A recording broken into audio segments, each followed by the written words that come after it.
Right. We're actually a little a little early today. It's mosquito in here. Yikes. Welcome everyone. Are we live? How's my audio? Early. Yes, I know. Amazing. Amazing. We're here early. It's incredible. We're just going to hang out for a while, a little bit, talk about stuff. Ian's finishing up his stream. His stream was absolutely insane. some of the stuff that we're going to talk about, my God. Because I have not been investigating that side of stuff with, Tyler Robinson and Lance Twiggs and all the Google searches. And oh boy, who has seen Turkey Tom's video? Have you guys seen Turkey Tom's video? Oh my God. This video, guys. Let's see, where'd I put it? I think it's this one. Yeah. Video crazy.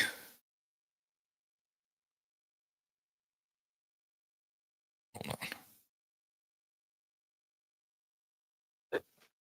The Charlie Kirk Discord logs.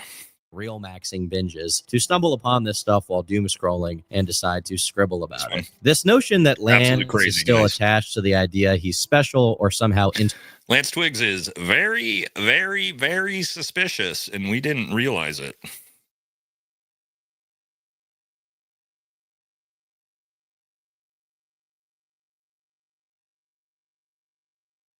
I'm talking to Ian right now. Stand by, guys.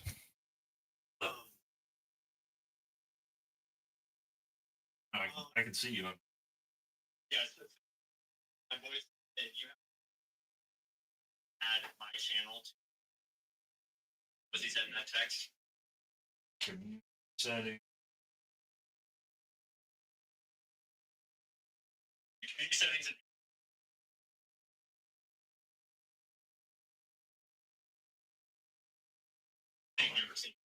Stand by 1 second, guys. We're trying to figure this out. See, I see posts, mentions. See anything?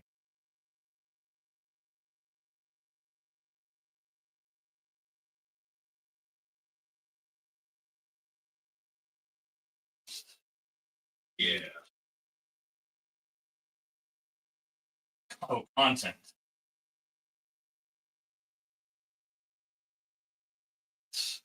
You have to do it. So, video. Oh, it's the actual video.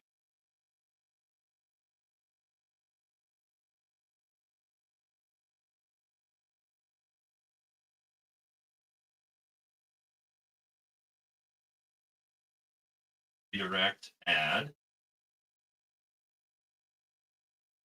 Carrol.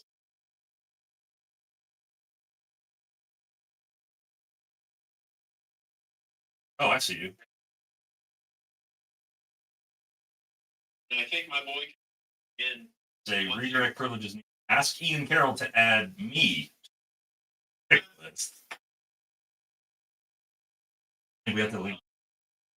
Sorry, guys, we're figuring this out. Be just a sec, and then we'll get going. Probably on your video.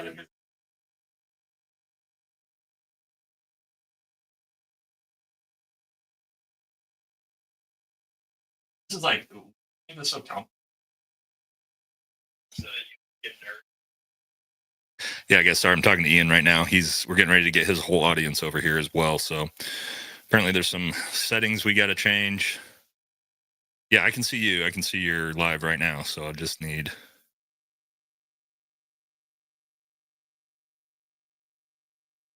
Should be in your. If you go YouTube Studio, go to the details on your actual video. YouTube Studio. And then once you're in details, hit customization. Scroll down.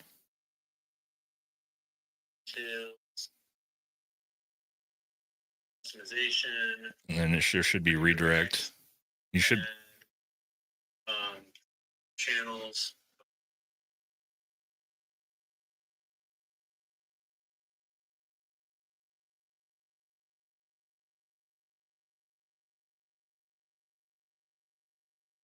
see. Redirect privilege is needed. Ask PFT to add you to their live redirect listing settings. What? So we have to. How do we each add each other if we can't add each other? No. I don't know. That's all right. Just Just put just put my YouTube video link in your pinned comment and just tell all your viewers to come over here. We should be good to go. Yep. All right, brother. What I'm going to do is I'm going to click in between things and I'll Yep. grab the link. Start in like 5 minutes or so. Yep, you're good. All right, brother. Yep. All right, we didn't figure it out, but but we sort of figured it out maybe. So sorry, guys. Ian's going to be on in just a moment. He's taking a piss. He just got done with a couple hour stream, and then we're jumping in. All right, so welcome, everybody. We got a good one. We're going to talk about a lot of different stuff. So for my viewers, that we haven't really covered any of the weird stuff, right? Like the Lance Twig or like Lance, whatever his name is. And, all the weird shit with Tyler Robinson. And so that's what we're going to do on this one. Me and Ian are going to put together our investigatory brains and see if we can get through this from everything from Tyler Robinson showing up, weird shit he was doing, walking around the neighborhood, to probably getting to the actual ballistics, some interesting stuff I've been working on, trying to make a 30-06 shot work somehow, hypothetically. And then there's a lot of stuff I'm going to be asking Ian too, bizarre stuff with Lance Twiggs, man. Lance Twiggs, guys, again, if you haven't watched that, welcome everybody that's showing up. Ian will be on in just a minute. But if you haven't watched the Turkey Tom video to see everything about those two, Tyler and Lance, oh my God.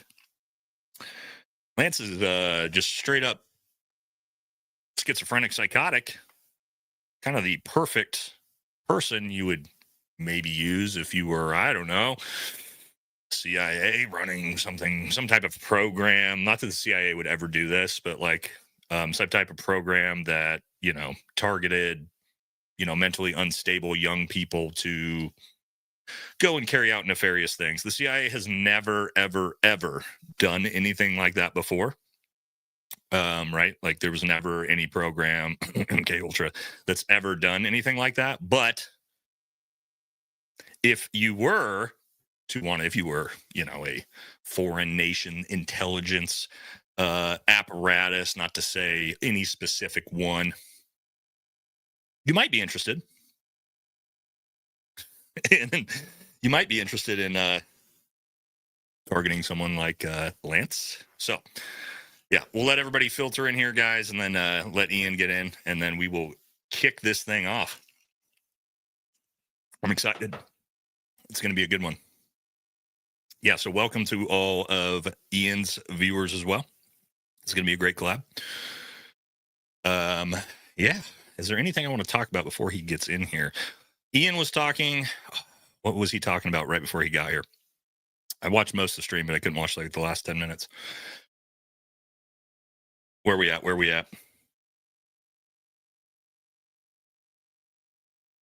From Ian, yeah, welcome everybody. Brent hurt you last night. How did he hurt you? We're going to talk about Brent. Brent's got his own theory. And it's, hold on. I think Ian's maybe figured this thing out. Stand by 1 second. Oh, okay. Actually, maybe we can figure this out. Okay. Ian's still over there with his audience right now because apparently I missed a setting I could change. The settings, community moderation, blocked words, posts, comments, user management, approved users. Oh, here we go.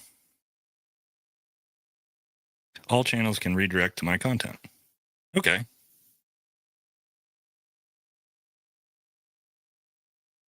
Maybe this will fix it. we don't want to get started without Ian's audience over here. So let's make sure Brent, or not Brent, make sure Ian can get his audience over here. Let me check and see here. Yeah, you'd think between me and Ian, we'd know how to do this already, but whoops, I guess we don't. All right, redirect Ian. Oh, I still can't click on his. Let's see if he can figure it out. If a shit ton of people all of a sudden, like 10,000 people all of a sudden show up, we'll know. Anyway, sorry guys, we're still working through some technical difficulties between me and Ian.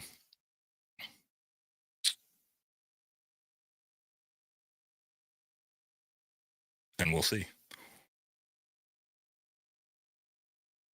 I know he's got about another 10,000 people over there, so it worked. Are you all coming? I can't tell yet, but if we get a huge boost in, I see a lot of here from Ian's.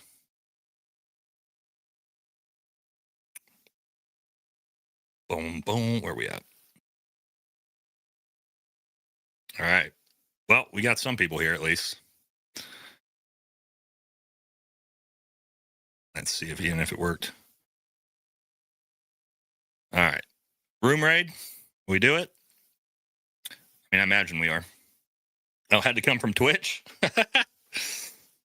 All right, now we just need to get Ian in here.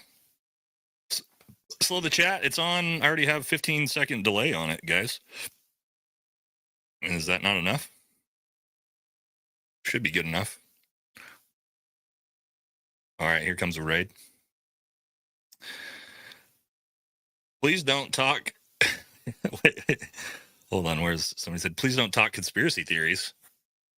What are you doing here if you don't want to? There's Ian. What are you doing here if you don't want to talk about conspiracy theories? That's what all the fun is. All right, let's get. God, there's Ian. All right, there he is. Bro, don't want to talk conspiracy theories. Who the hell is that? Kick him out. Yeah, I know. What are you doing? Channels if you're not interested in conspiracy. Yeah. All right, we figured it out. We did it. A lot of feds in the chat. Yeah, feds in the chat, boys. Feds in the chat. So, yes, welcome, Ian. I'm a big fan. I know a lot of my viewers, probably most of my viewers already know who you are. But if you want to do a quick introduction, if there's somehow some of my viewers who haven't been introduced to you. Totally. I'm Ian. I'm just a dude. I got started in this a couple of years ago. Just realized that I didn't know shit, and I wanted to be able to back up my points. So I just started doing a bunch of research. And at first, it was like financial stuff of like money rules the world. So how does money work and who's fucking running that? And pretty quickly, when you're trying to figure out who's running the world, you start researching all sorts of things. You do a lot of research into conspiracy theories, but you also do a lot of research into financial stuff, into governments, into politics, into intelligence agencies. So I just kind of fell into it. And I'm not some expert. I'm not like some magical person. People try to like gas up my fucking research skills. I clearly can't even like run a No, I don't know, man. I think I just watched your live and I was like, my God, where did he get all this from? Well, to be fair, I got it all from Baron Coleman. Oh, okay. I mean, most of what I do is like looking at what other people have done and like trying to do more, corroborate what they've done and see if I find anything else. And, you know, we all kind of do it together, right? You just kind of add what you got. That's how this space definitely is, man. There's tons of stuff that, you know, I'm watching everybody's else, especially on stuff like this. I'm watching your stuff. I'm watching Candace's stuff. I'm watching everybody's stuff to try to make sure, like, and I'm sure you're probably the same way.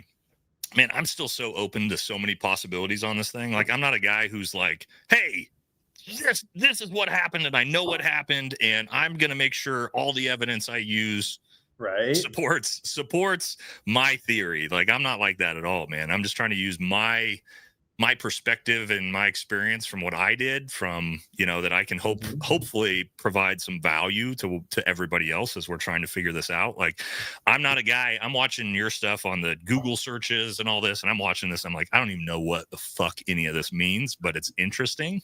Right? Wild.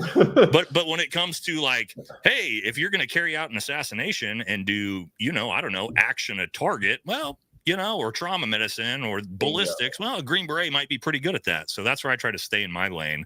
And so that's why I like this collab is we have a wide range of sort of investigation that we've done together, not together, but like holistically over everything, right? The people involved. And so this is going to be a good one. Where do we want to start, man? Where do we want to start? Well, I know that you went over it with your audience with the Google searches. If we, at some point in the episode for my audience, I bet that we'll touch on it a little bit. I've still got all those tabs open, so we'll probably pop into it a bit. I watched that. I'm like, okay. Every time I'm like, no, there's no bad faith going on. I watch that and I'm like, oh, fuck, dude. But let's start where the bad faith started, right? Like, so for the audience, if you guys don't know, Nate and I were talking about like, where should we go with this? And I think that Nate just laid it out really well that between the two of us, between Nate's expertise in like the actual, like the trauma medicine, ballistics, actioning a target, like all the sort of more military aspects of this thing, you're one of the better expert witnesses that we have to that kind of a situation. And it was yourself and people like you talking about the rifle and the round and the fact that this doesn't square with what we saw in the video. That initial sentiment amongst experts like yourself is really the thing that gets everyone started asking questions. Because if that wasn't the case, I mean, correct me if I'm wrong, but I've seen other people. I think I'm thinking of Paramount Tactical, Gary from Paramount. He has said many times, and I know that you guys don't agree on everything, but he said many times that if it wasn't for that claim that it was a 30-06, it's actually like maybe like not that many questions as much. Like, so right? I think I did the first. It was the second day. I think I was the first one to do it. The second day this happened, I put out a video and then I said the FBI is lying, and I laid out the entire thing with the 30-06, and not to say that I launched any conspiracies, but I think that's when I found your channel. Was that right away for me? Right away, it was like, okay, that doesn't make sense. Like, I don't know anything about what's going on yet, but like, wait a second, you're telling me? And again, like, I've got two Grandpappy's World War II era 30-06s sitting right next to me, right? And so I'm like, that it has killed moose. And it was like, you're telling me from 140 yards, there's no exit wound on this 30-06. And for me, that's when I immediately was like, okay, something's fishy. And so that's what got me going on this was, and again, like, just as someone who's, in our profession, we induce a lot of high power rifle wounds on human beings. And I also have treated high power rifle wounds on human beings in combat. So it's like, I know what these things look like. And so you can't really lie to me, you know what I mean? And so that's where it's bizarre. So yeah, and honestly, there's a clip I mean to make from one of your recent live streams where you also applied that perspective to Gaza, and you showed someone was commenting some bullshit, and you like showed a video of the destruction in Gaza and just laid it out clear that like, listen, I have done. Like you have done close quarters combat like in warfare. Hamas, that's like the Taliban. Like, I literally hit targets where we had to wake our way through civilians to surgically take out Taliban. So it's like, to your point, I know exactly what this actually looks like. It's highly doable. So I screen recorded that whole part of that live stream, and I'm intending to like make a video out of it because there's no better expert witness than your testimony on that. And similar for this. And so from your perspective, it's the ballistics and it's the round and it's the rifle that like immediately is setting off red flags. From my perspective, day one, it was just the fact that it's Charlie Kirk. Like from a journalistic sort of like deep, like, because I kind of focus on like kind of deep statey, like conspiratorial journalism, but I do try to stay in the lane of like actual facts and actual information and get rid of the noise and the riffraff. And so from my perspective, it was just like when a person as high profile as Charlie Kirk is killed with an execution in a public setting like that, it's already at least a like 50% chance that it's some sort of coordinated assassination. That's not a random dude. That's like already a very prime suspect, right? And then there's all this other stuff, and you make your video, and other people start talking about the rifle and stuff, and it's like, all right, there is meat on this bone. And so what I think might be the most, the best thing to do sort of, is to sort of speed run the whole thing from the start with both of our levels of expertise and the, because we've just spent way more, we have, it's our job to check these things and to watch all this stuff. And So we just have a lot more time to devote to kind of crossing out theories that don't work and looking at theories that do work. And if we run through it from the start to the end, I bet we'll do a little sidetrack on all sorts of little things and kind of like arrive at today with a pretty comprehensive picture of everything that we do and don't know so far and what is and is not concrete. Yeah, and you know what's so interesting is I was watching you do the neighborhood layout, and like I literally have a bunch of him walking through the neighborhood. That's what I had lined up to show, but you had better stuff because it's not just the idea that a 30-06 is used, it's that you still haven't showed me him going to the roof with a goddamn 30-06. Yeah. And I can prove that with at least with the footage that FBI gave us of him walking up the stairs to the roof. I've shown 100 times. There is no gun in the pants, and it's in the official court documents. Yep. The TMZ video they're using in the official court documents to say, yeah, he's got a rifle in his pants, and I'm sure we can jump in and show those. But like, no, I've shown as he's walking up the stairs, I can show 2 different frames where both knees are bent at a 90-degree angle. I can show the behind from his back to show it wasn't running up his back. There's no way if I break this 30-06 down I have next to me, the barrel's 22 to 23 inches. Yeah. That's not going to fit in. That's 2 feet. It's not fitting in that tiny backpack. So I think maybe we start there, start from the beginning, right? Of maybe Tyler Robinson, coming to campus, because you showed like, well, he's coming to campus in one outfit and he's coming to campus at a different time in a different outfit. So maybe we talk about that first. Yeah, I popped my screen share in there for you, and feel free to pause us and jump us into super chats at any time, and we'll just kind of weave our way through this. So if you were in my stream just a minute ago, we went through some of this, and we will just very briefly speed run the pieces of this, because you do kind of need the map to see the geography, and you need the footage to remind us of what we're talking about and to kind of compare person to person. And I started with this footage that didn't come out the day of, but actually a little later, that we won't have audio on any of my screen sharing here. Because I believe, I think I've got a second one ready. That's okay. That's what I was just going to pull up, but you have a better version of it. Yeah, this is a version that Gray Hughes actually got from the homeowner themselves. But this is the earliest in the day that we have eyes on maroon shirt guy, right? Maroon shirt, lighter pants, maroon shirt guy, blue backpack, right? Clearly, it's not a black backpack. Yep. Though we are to believe that is the same person as Tyler Robinson, and that guy is at this house, and it's very easy to tell because there's this giant red roof across the street, and he walks up this street at 9:57 a.m. Yep. And then we don't know, but I would assume and speculate that he would walk the orange line through this neighborhood, down this street, and then we see him again at 10:07 over here in front of the houses where TMZ released footage. Yep. Right? And the TMZ footage was like the first footage that we had of anything, basically, right? It was like the day after or something they put that out. Yeah, and I mean, but that footage is bizarre too, because it's like, it's Phil Lyman owns that house, as far as I know. And like all the houses around it or something. And so, and why did Phil Lyman send that directly to TMZ? Why is that his choice of a source? That's a good point. I'd forgotten that that the Phil Lyman connection was in there, right? Because Phil Lyman's car was actually in the footage.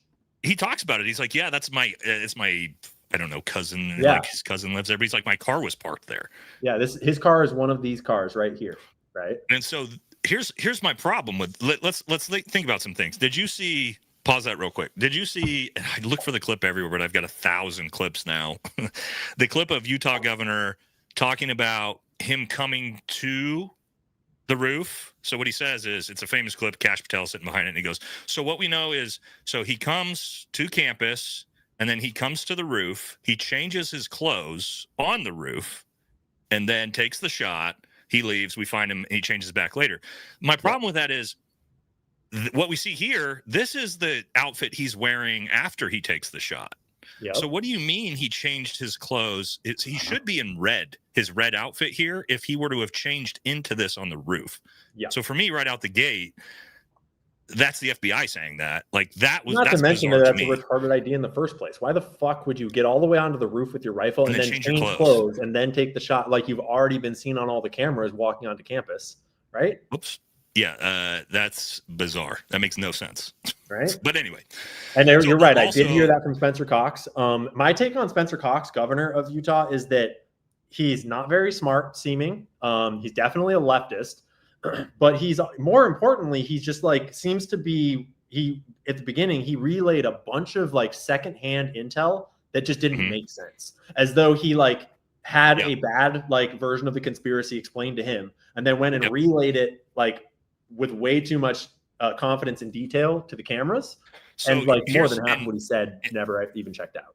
And here's why this gets more bizarre to me. Okay, this is in the fucking court documents. It says you can see in this video that he's got a rifle in his pants. Well, if you play this video out towards the end, you can see he's limping. But I promise I've shown what this 30-06 looks like in my pants as 6'3". No, dude, it's giant. It's got a huge scope on it. I mean, I've got one right here to show you guys. Like, this is what this thing looks like. Look at the scope on this thing, right? Exactly. It's gigantic, right? So this is he's got skinny jeans on. So he doesn't have a gun in his pants. It's fucking heavy, too. Super heavy. Yeah. It's like, how are you securing that to your person and it's not falling down? Right. It's not a thing. And so this is their case. This is the court. This is the indictment documents. This isn't me making this up. It says it in the documents. But you can even see here, he starts bending his knees enough to where you wouldn't be able to bend your knee at all with a 44-inch gun running up your pants.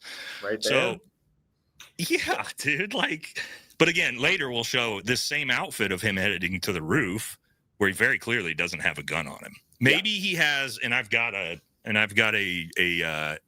collapsible AR-15 here I could show later too about how easy that would be to break down real quick and throw in a backpack. Exactly. Yeah, that you and I were talking offline earlier today. I hit Nate up and I was like, hey, have you ever considered this theory that maybe it's just a collapsible gun in the backpack on this roof and it's like just a smaller caliber? He's like, yeah, bro, that's been my theory all along. Yeah. Now, I mean, I don't know, but like, there's no proof he ever gets to the roof with a 30-06. It's just not there, at least from the evidence we have now. Yeah. But that's another thing I wanted to talk to you too about, because you went there, like you actually walked this right in campus. And there's one, I want to show you this real quick before we get into it. There's this video I saw, and you probably have seen this. There's fucking cameras everywhere in this facility.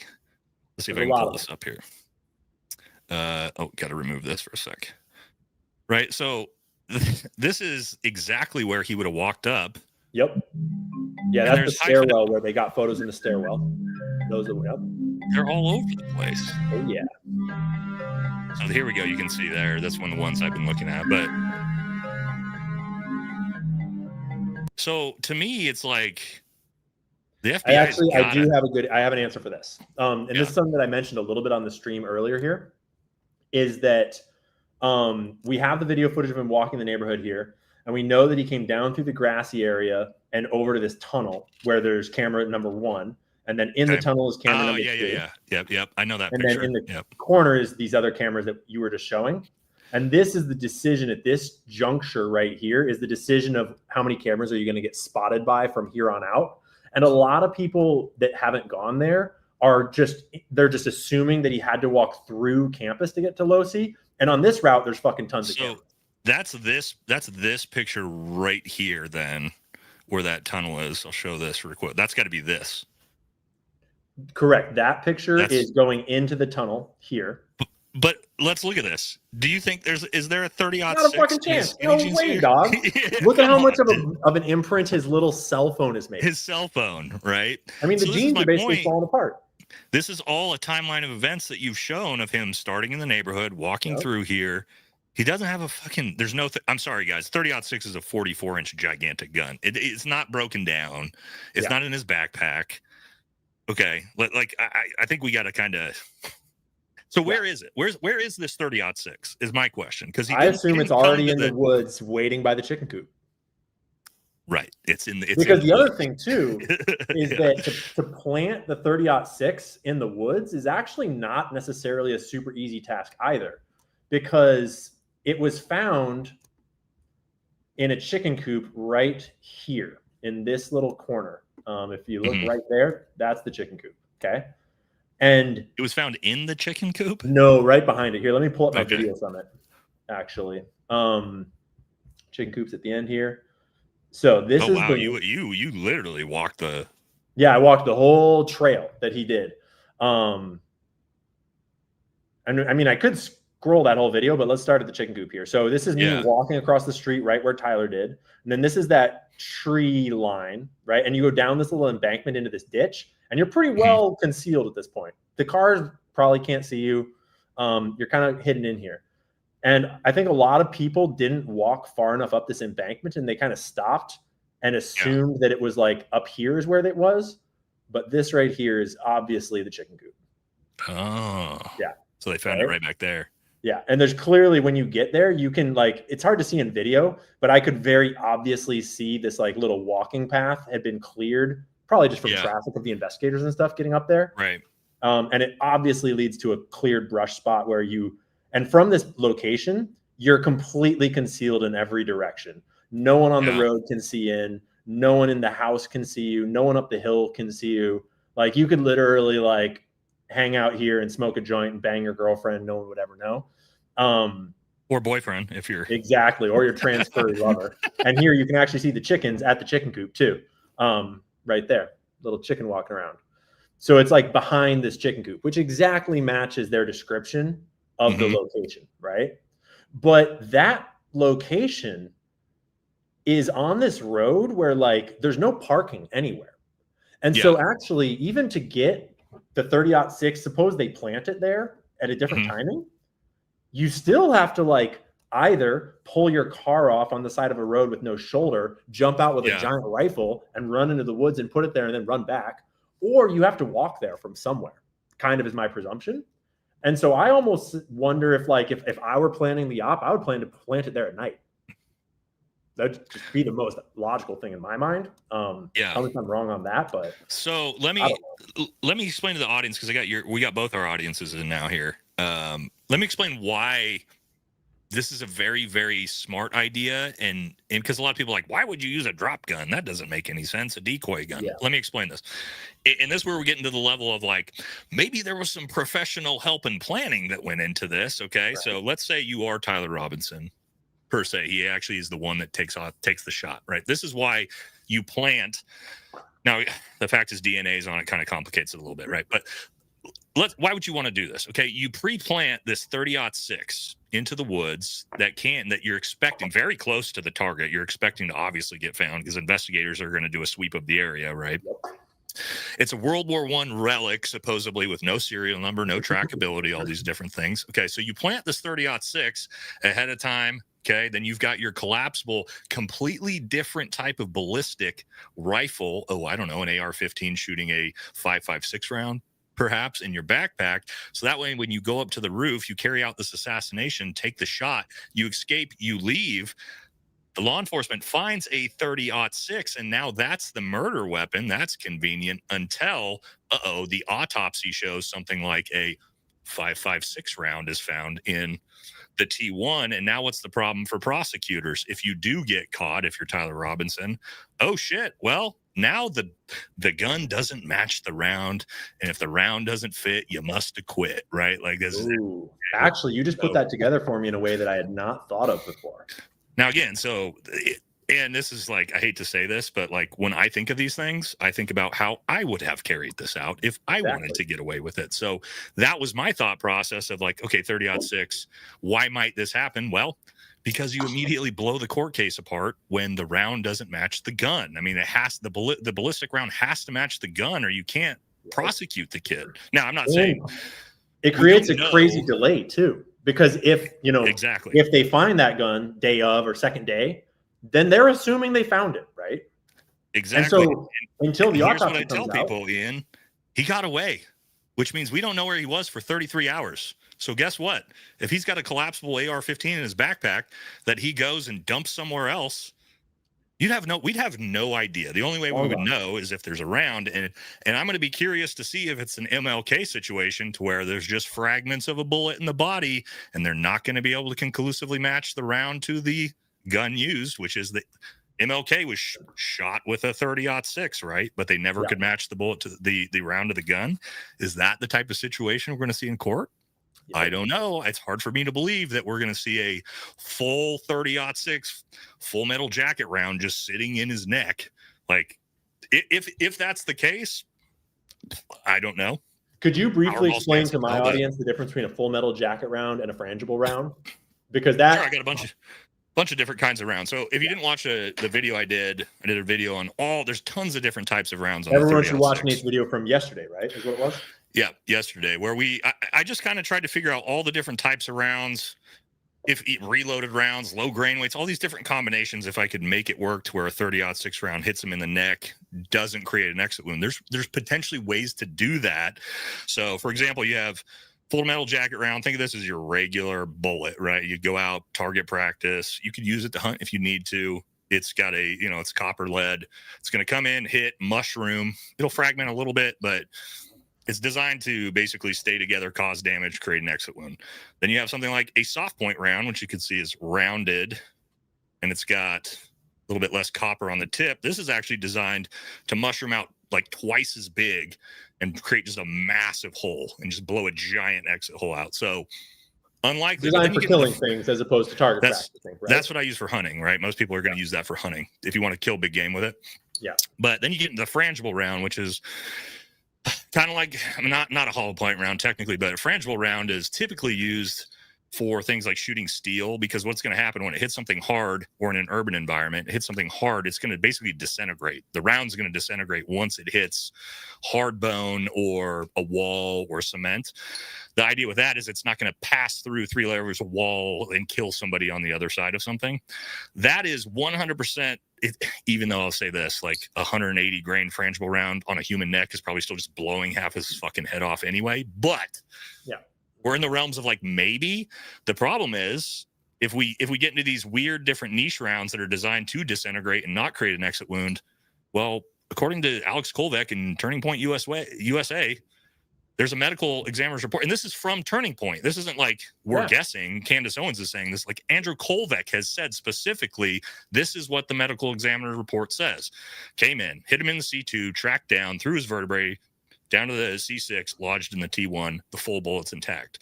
Well, if the full bullet's intact, it's not a frangible round, it's not a safety slug, it's not any of these weird rounds. It can't be, because a frangible round's not going to hit bone, blow through 6 more vertebrae, and then just be there. So that's where we get into these problems of, the type of round that's going to leave the entire round intact in a 30-06 is going through his neck basically every single time, unless there's like tiny little fragments. But if that's the case, then Turning Point's lying. And why the fuck are you lying about that? Would be bizarre. So why the fuck you lying? I'm actually pulling up on my screen. I have the somewhere in this freaking document, I have the diagram of Andrew Kolvet's claimed C2 through C6 situation. I think. Yeah, there it is. Zoom. Just to show people why I did a whole video on this too. Yeah, why C2 to C6 matters. Because C2 is way up behind the jaw. Yeah, I did an entire video on this, actually. Breaking this down as an impossible shot from a 9-degree slope. So there's no way. It's impossible that Charlie Kirk was hitting the C2 from where he was shot from with a 9-degree slope. It's not possible. Which makes me think Alex Kolvek probably doesn't know what the fuck he's talking about. And what most likely happened is he was hitting probably the C5, and the cavitation from that high-powered rifle round probably did a shit ton of damage to the C1 to the C7. Yep. So this angle you have there is far more realistic than the idea that he couldn't have. He would have been shot right below the nose. Exactly. And he would have got hit right here from that angle. And so we know that's not the case. I think that's just him not knowing what he's talking about. But again, like why is Turning Point USA putting out bad information? Yeah. Especially when it's their guy. It's like they should be wanting the truth no matter, like the real truth, the whole truth. One thing about the trajectory, though, in this image is that it does kind of line up with what Candace said about what she's been told about the autopsy. Is she was told that a fragment was found down by the collarbone, sort of at the base of like the neck, like C7-ish collarbone. Yeah. I guess it would be like Charlie's kind of right-hand side because the entry wound was Charlie's left-hand side. That's what she said. So we'll be curious to see if we see any actual information about that. But you mentioned the cavitation event. And the cavitation event makes me think of this new footage that just got released recently. And it's footage that we've seen before, but it's not, we've never seen it in this level of clarity. Jason Goodman got access to this footage that is actually, I have it moved over to zoom in on part of his video. Okay. But let me just reset it to 100% scale. 0, no change. So Jason Goodman, regardless of what you think of him, he got a hold of this higher quality footage that is a far clearer angle of what happened with the necklace earpiece. You can see the cavitation. Is it an earpiece? Well, here's the thing. Because this footage pretty clearly shows that it's a necklace, not an earpiece. Because this footage has a frame where it's below his ear, like this, and then it's above his ear. And so I did a video following Range Day Bro video, which he's a great dude. I talk to him all the time, where I came out and sort of debunked this as a possibility. That's not blood. That's amazing, though. This I had never seen. Like, I thought it was an earpiece, like it was a guess, like an earpiece. It sure seemed looks like it, but the necklace makes sense too, because the cavitation. But here's my question for you that I wanted your take on this. That necklace is long. That's a long, so I have a necklace on right now that's like got a long chain, right? It's similar length to Charlie's, maybe a little longer. And so if there's cavitation in the neck, like how is cavitation snapping, right? It's not going to. No, it's got to be a necklace. I don't know what necklace he had. I just know if it was going to be a necklace, it would be like you'd maybe have like an inch or two of space at most between the neck and the necklace. The cavitation's not going to be, it's not going to blow his neck up to here, right? The cavitation's going to be like, it might push his neck out a couple inches each way. Now it's going to do a ton of damage internally because that cavitation is ripping apart everything inside. But yeah, it's going to expand his neck maybe like an inch, like all the way in diameter around the neck, probably like an inch. So if it's a long necklace down to here, then it wasn't cavitation that broke the necklace. And so that's where when I look at this new footage, I do still hold a little piece of my mind open to the idea that maybe there is something with the lapel mic, or maybe there's something with the necklace, or maybe there's something else going on secondary. You know what's crazy about that? So I got my buddy who did you see my ballistics test when I went out and just blew? Oh yeah, big time. So my buddy, you're the one that shot through steel plates, right? Yeah, plates. So my buddy, So my buddy Brian, it was the guy shooting PRS competition shooter. He is an absolute nerd in ballistics, man. Like we're developing like crazy reloaded rounds with building our own small grain varmint rounds to try to potentially see if we can do something crazy to make it work. So he's developing all that. Talking to him, and this dude knows way more about ballistics than almost anybody I know. He thinks it's more likely to be the lapel mic. Dude, you know what I mean? I'm like, all right, man. Goddamn. So 100%. it's funny how everybody's got a different theory on that. But I mean, that's a dude that knows way more about all this shit than I do. And he's like, yeah, I still think it's a lapel mic or some type of thing like that, right? Like we don't know exactly, but because the thing about this necklace is that for this necklace to snap, and based upon this footage, it looks like it snaps down at the bottom by the pendant that was hanging at the bottom of it. That's why I thought it was. That's why I thought it was an earpiece, because it didn't make sense for a loose neck. But it's not like you would see. This is really good fidelity camera. You'd be able to see that as an earpiece in his ear. Yeah, exactly. I do think you can see it comes up from below his shirt and ear and raises up.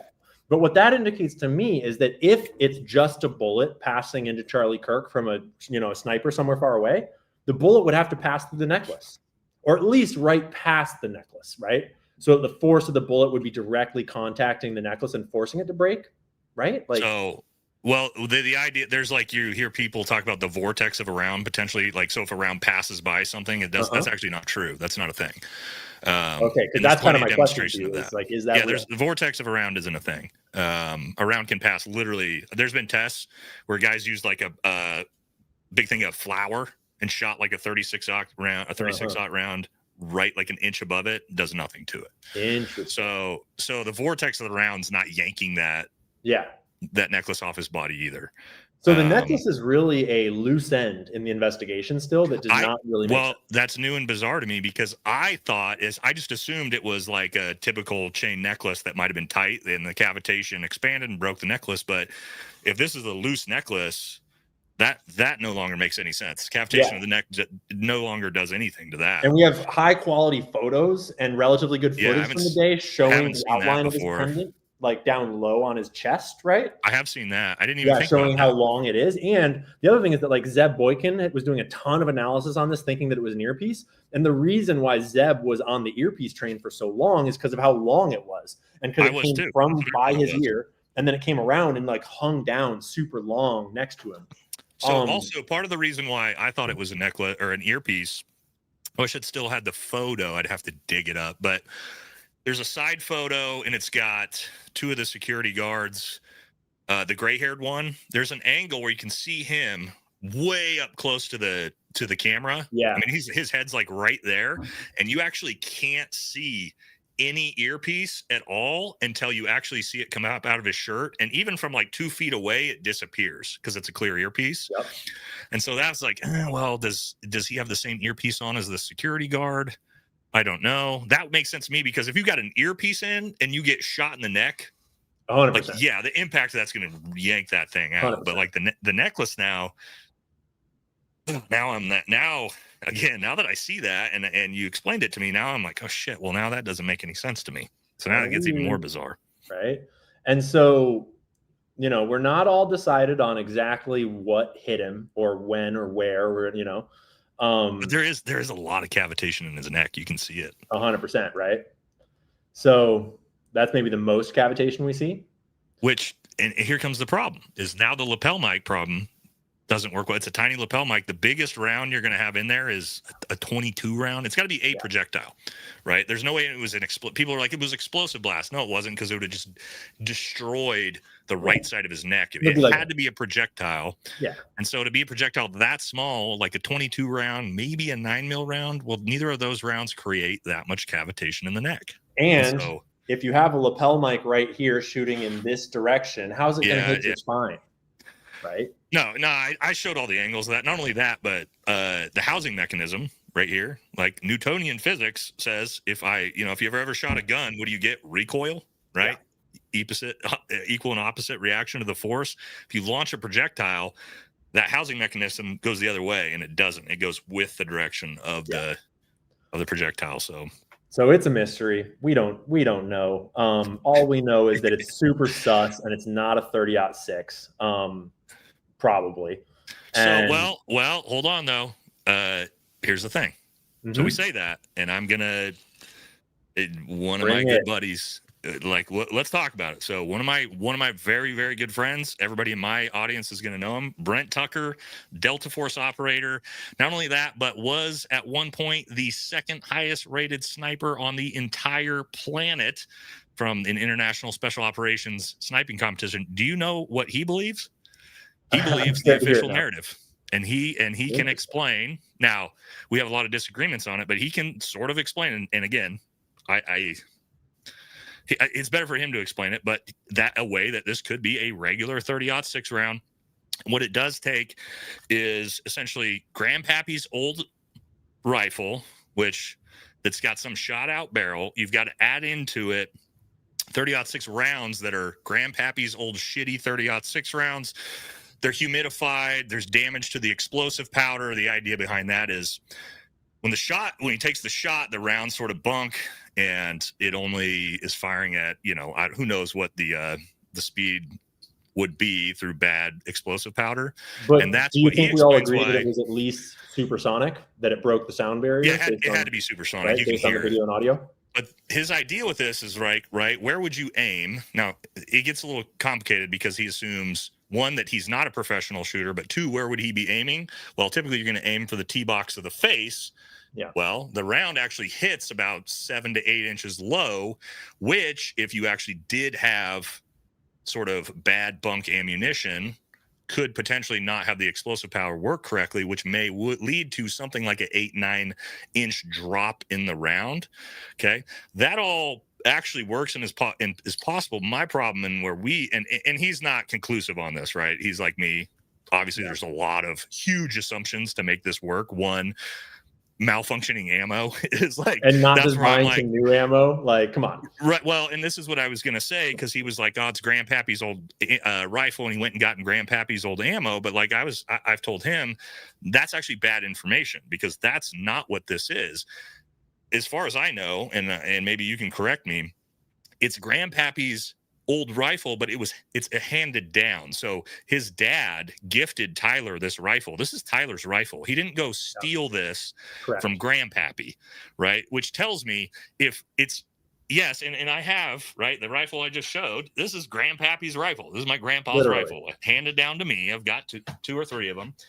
But what I don't have is my grandpa's dead. I don't go to my grandpa's old basement to pull up ammo. If it's Tyler's rifle, to me, and he's just this 22-year-old dipshit kid that we've seen the Turkey Tom video, right? Yeah. Like, he doesn't seem like the type of kid that's out like reloading his own ammo and doing all this crazy shit. He's busy playing fucking League of Legends. Falling in love with the schizophrenic tranny.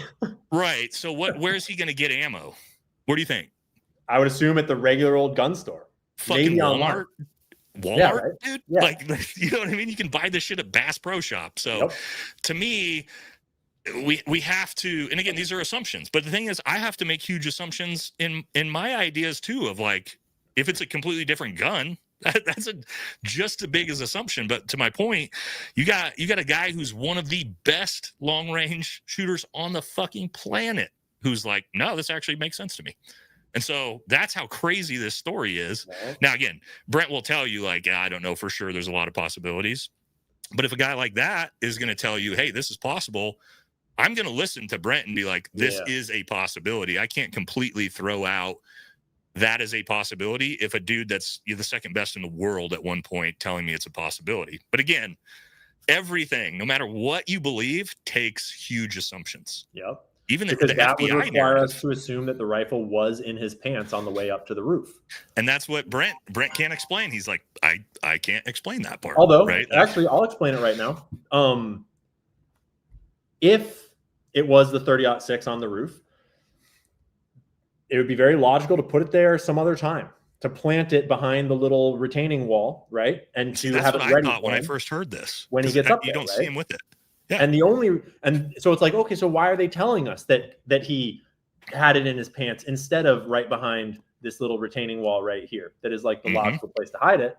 Well, that would sort of imply a co-conspirator. Yeah, right? which I mean, which we're probably going to get into that here real quick. I believe the possibility that Tyler Robinson is the dude on the roof and he does take the shot, but I don't believe he acted alone.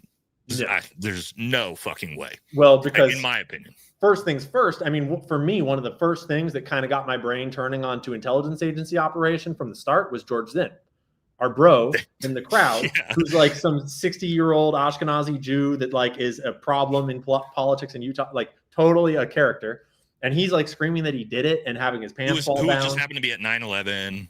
Yeah. And the Boston bombing. I got corrected on that, actually. He wasn't at 9/11. I misreported this. A lot of us did. He was in Utah or something like that. He was somewhere else, but he got used in like news videos or something like that. Oh, okay. Like a crisis actor of some sort? Sort of, yeah. Of like just giving a random interview of when he saw it on TV, which is like kind of weird. But why? Right? Why would they be interviewing him about what he saw on TV? 9/11, because Israel did 9/11. That's why. Hold on. All right, I knew this was coming, everybody. Get out the flags. Real quick, stand by. I don't want to. I don't have the size of channel yet as Ian to take the risk, so we're gonna have. If you let me keep talking, Nate, you might never have the size of channel that I do. Maybe I can just put you. Can I just put you up? I'm getting ready. I'm getting ready in here behind the scenes too. Keep talking. Oh, don't show him. Don't show him what I'm doing, bro. hold on. Talk to the audience for a minute. I got to grab my. Okay, I'll tell them. I'll give them the peeps on what I'm doing, because Nate's inspired me to get out my own protection here. I have here a very special roll of tin foil.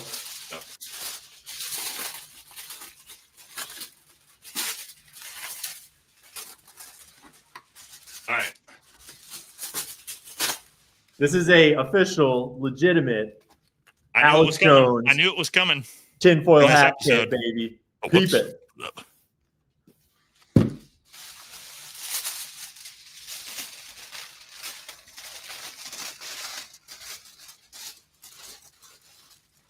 I knew if I was going to have Ian Carrol on, I have to have my protection ready on this one. Looking good, bro. So all my viewers, Ian, to all your viewers, what we do is we spam Israel flags in the chat.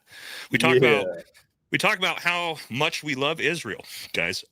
Israel is the greatest country in the world. We love Zionism. Benjamin Netanyahu is a hero. Real goat. And yeah, so everybody knows. So the YouTube algorithm basically picks this up. And you know what's crazy, Ian? And you might not believe this. Whenever I was covering the Iranian war, every video I do would get demonetized on my lives. I believe that. So what we did is we started doing this, and we would put up our protection, and we'd spend the first 10, 20 minutes of the video Israel flags talking about how much we love Israel, and then we'd get to the real video. Never demonetized again. 100%. Dude, that's crazy. It makes sense too. Like no tinfoil required. That makes perfect sense. That's literally why we have this. So like they have AI scraping the videos and looking for keywords and categorizing everybody. Yeah, and they're categorizing me as a huge fan of Israel, and they're like, "This dude's good to go, bro." Yeah. But anyway, well, good luck with that having me on. All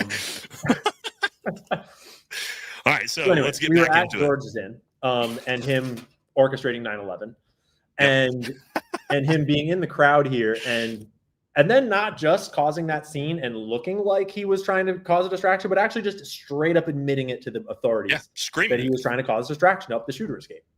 Right, and why? I mean, there is a charitable, I could try to explain that as he is an instigator that likes to be, the problem child, that likes to be the center of attention, and he's known in Utah politics well, and he's always hassling people and trying to cause a scene. And so he just happens to be in the shooting, and he's like, oh, I have an opportunity to cause a scene. Maybe just like the curly-headed guy who turned around and exactly. Right? Dude, we have isn't there some new stuff? I don't know what is public yet about the new stuff about that guy. We're not going to talk about it publicly. I'll talk to you about it offline. I know a little bit about it. And the guy reporting on it, and he'll put it out. Like literally, potentially, like we could fucking actually get killed for it. So we're going to not talk about that publicly for now. But to be clear, we love Israel, and that information is already shared far and wide, and everybody has it already. And everybody's got it. All right, let's. I want to jump into. Okay, we were at George Zinn and distractions on the scene, other things that kind of like made it. Yeah, if we want to take a break real quick to do super chats before we get way too far behind. All right, Nate, love you long time. Thank you. Thank you for that. They say the trial is years away. Years away? No. Is that true, Ian? No. That can't be. I thought they were going to try to do it quickly. Yeah, that's not what they said. Time to bust out the whiskey. All right, I'm drinking a little bit myself. Look up Daniel Keem, Turkey Tom. I'm gonna get another beer real quick. Yep, hit it. We're gonna go over the Turkey Tom video together. Ian actually turned me on to that. Thank you, Pam, very much. Brent hurt me last night. Sorry about that. Nate put the flag up before too late. Yeah, we got it just at the right time, brother. Thanks, Zach. Curtis Bronson 50. Thank you. That's super generous, brother. Yeah. I appreciate that. I saw Ian got a $500 dono on his stream. Crazy, dog. That's insane. You guys are too nice, dude. You guys don't have to donate anything, but thank you very much. 2 shots, second round. Thing under pavers. That's bizarre as fuck. We'll talk about that for sure. We'll talk about that. W his theory. have you call on Bluetooth and capture the audio for the stream. No, we're way behind. That's when we were still trying to figure stuff out. Thank you, Sabat. 30-06 round possible. I don't know, maybe super sticker. Thank you, Eric Dieter, $20. Thank you very much. Thanks for getting out of the quad. Thanks, Ian, for deconflating the roof runner and the black shirt guy from calling them Tyler, separating actors and actions, and where props needed in the play. Yeah, I want to talk about that too. You showed. Have you seen the one of him potentially like in the audience, like running away in that same maroon shirt? Is that? Yeah, have you covered that? Is like. About him? I doubt it, and we can get into that. We'll pull up those images. I mean, they are actually right here if we wanted to talk about them briefly. Let's we'll hit those right when we get back from super chats. Yeah, I'll pull them up. How'd the feds know that Utah law was exploitable to be able to assign the defense a lawyer? Or Tehran's any search trends from Israel or DC showing they search before selecting Utah for the hit? I think we'll get into the discussion about search trends a little bit later. That's Ian's lane. I've got no idea. I don't even know how Google Trends works. David Aturk, $5 won't let me send any message in super chat. Sometimes that happens, brother. Sometimes even I try to super chat my buddies and I can't. Too. Total homie. Where's Munchkin? She's sleeping right now. I might be able to bring her in here. Hold on. I'll text my wife in a sec. Custom load, heavier bullet, 220 grain with a slower powder, loaded down to 1,500 to get 1,700 feet per second. You would need skills reloading, working up loads. Yeah. So Anil, here's the thing. We're looking at stuff like this. Problem with this, right? If you have if you've got a 220 grain bullet, okay, it's going to be moving slower, especially if you have like a low explosive powder reload. The problem is if it's moving even at like 1,700 feet per second is still faster than a 9mm round. And now you're talking about a really fucking heavy bullet with the kinetic energy. The foot-pound pressure is going to be super high. Even at 1,700 feet per second, I still think that just blowing right through his neck. So we've thought about some stuff like that.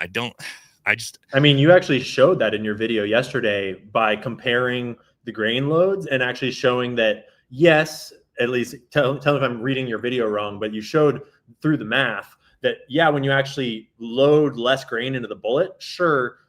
I mean, that's kind of the opposite is like when you change the equation around, you reduce a bit of the force here, but you actually increase its speed by making it lighter. Or conversely, if you increase its weight, you reduce its speed, but you've increased its mass, right? Right. So I didn't explain it perfect in the video. So essentially, the grain weight is the actual bullet itself.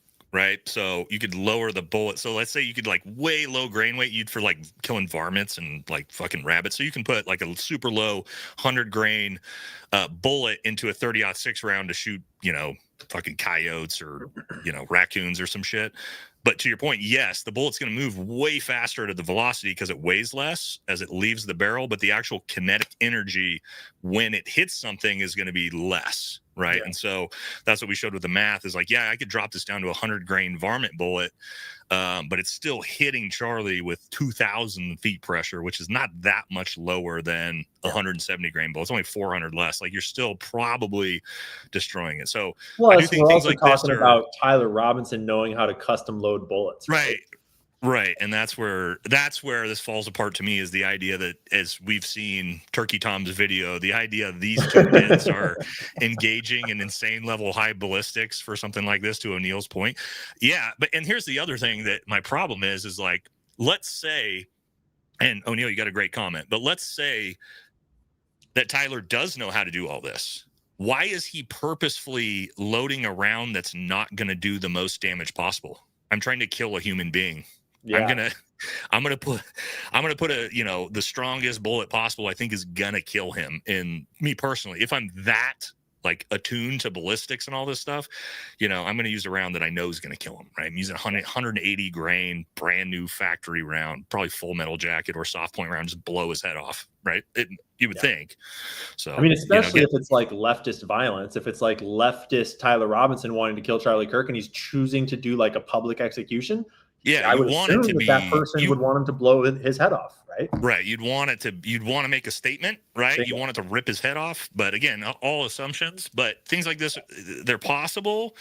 But again, we get into the realm of like Tyler Robinson being this fucking ballistics reloading savant, and it's just I based off of his character profile that you guys have done and videos have done. I don't see it. Shout out Bronson. Bronson's got a YouTube channel that I check out from time to time. I've referenced him recently. Shout out to you, okay. Bronson. Thanks for the dono. I will write that down. Bronson, thank you very much. All right, Valhalla, Here, I'll pull up his channel real quick on the side. We can flash it on the screen. Okay. Valhalla, did you ever figure out if you can put a modern stock on an old World War II era Mauser 98? Also, have you seen Matt Tardio, Greenberry's opinion on how possible a 30-06 did that to Charlie Kirk? Yeah, me and Matt. Yeah, and here's the other thing, man. I got another Green Beret buddy who also believes the official narrative or thinks he can make it work. And we disagree, but also Matt Tardio is the biggest simp for Israel you'll ever fucking meet. I love him to death. Love Matt to death. He knows that, but I don't think he wants the official narrative to be wrong. You know, anybody. I will say this, Ian. Have you seen a single? To Bronson's question, real quick. Can you put a modern composite stock on a World War I era Mauser? I have no fucking idea, dude. Probably not, because like even my Browning right here is wood, and I don't know if there's any way you could do that. Maybe you could, but that's the other problem is that 30-06, Ian, that picture is not a there is an answer. There's an answer about the photo of the 30-06 that slid under the radar for a lot of people. That photo of the rifle that we were shown. I heard that was like a leak from someone else. Well, yeah, it was from New York Post or TMZ. I think it was New York Post. And they came out later and made a statement, but you could tell just from looking at the photo that is not the actual murder weapon. That's not actually the rifle that the police found. I'm on board with that. Yeah, and they said later that they found a stock photo from something else and used it in this as a example of a 30-06 Mauser 98 or whatever, but it's not actually the real rifle. But because that rifle has a composite stock, not an old wooden stock. The rifle that was man, I lost my mind. So because I had seen the I had the 30-06 picture, and then when the FBI released the Grandpappy's old World War I relic, I about threw my shit at the wall. Like the the Leonardo DiCaprio when he sees the shit on TV. Wait. That's like how I was like, you fuckers, there's no way. But yeah, then I heard that as well. It's like, that's not actually the photo. So, but no, Bronson, I have no idea, but I'm assuming to Ian's point, we're not assuming that isn't actually the rifle that was used. So I think that's where that confusion was, but thank you. How do you guys think the country is going to react when they convict him and sentence him to death? I think that's 100% going to happen. I don't think he's going to walk free no matter what they have in the evidence. I think he'll get convicted regardless. And, I saw, the YouTube channel Redacted. Yep. Yeah, Clayton's cool. They did a poll. They did a poll. It was like a 4-way poll. We could probably look it up. I don't remember exactly what it was. It was like believing the official narrative. There's holes in it. If you go to their posts, you'll see it. And I see it. You mean? Oh no, that's about John Bolton. It's one of their posts. You'll see. It's a poll. It's probably a week or two back, but they asked the American people if they believe the official narrative, and dude, it was like, is that it? Oh, no. It was like only 8% of Americans. It was a shit ton of votes. Believed the official narrative. That's the boom. No. Yeah, it was like there's holes in it. I don't know. Anyway, they did. There it is. Official story of Charlie Kirk's murder. 100% legit is 3.4%. Oh, it was 8% when I saw it. Yeah. With how many votes? I can't see it from here. 1,700 votes. And they have a pretty wide audience of different types of people. They're relatively moderate. I mean, definitely more conspiratorial, but yeah, I've done them on my channel too, and it was like 3% maybe that believe the official narrative. And again, that just shows how many holes there are and how wild it is. But what do I think? I think the country is going to say this is fucking bullshit and this is another JFK. I think that's exactly what they're going to say. I think it'll be the start of the next conservative political party. And honestly, I think Nick Fuentes will be the head of it. I think so too, dude. For better or for worse. I mean, my chat knows. I think I talk about like in the conservative space, Republican space. There's actually 3 parties now, 3 parts to it. You have MAGA. You have the neocons, and you have America First. Those are actually those are 3 different parties now. I'm America First. I'm so far fucking done with MAGA and all that bullshit, dude. Like I'm gone with it. So to your point, and I'm a center right conservative. So like, where do I land? And I don't know, in man. America, I might, if you check my Instagram algorithm, there might be a lot of Nick Fuentes in there. I'll just say that. Yeah. But I don't agree with everything, but all right. Bricked up for my favorite conspiracy theory anarchists. Go touch grass nerds. Both of us, dude. According to Cash Patel, we are for real. Yeah, we're real fucking shitheads. It turns yeah, out. You're not Buff making like it to Jesus. Valhalla, boys.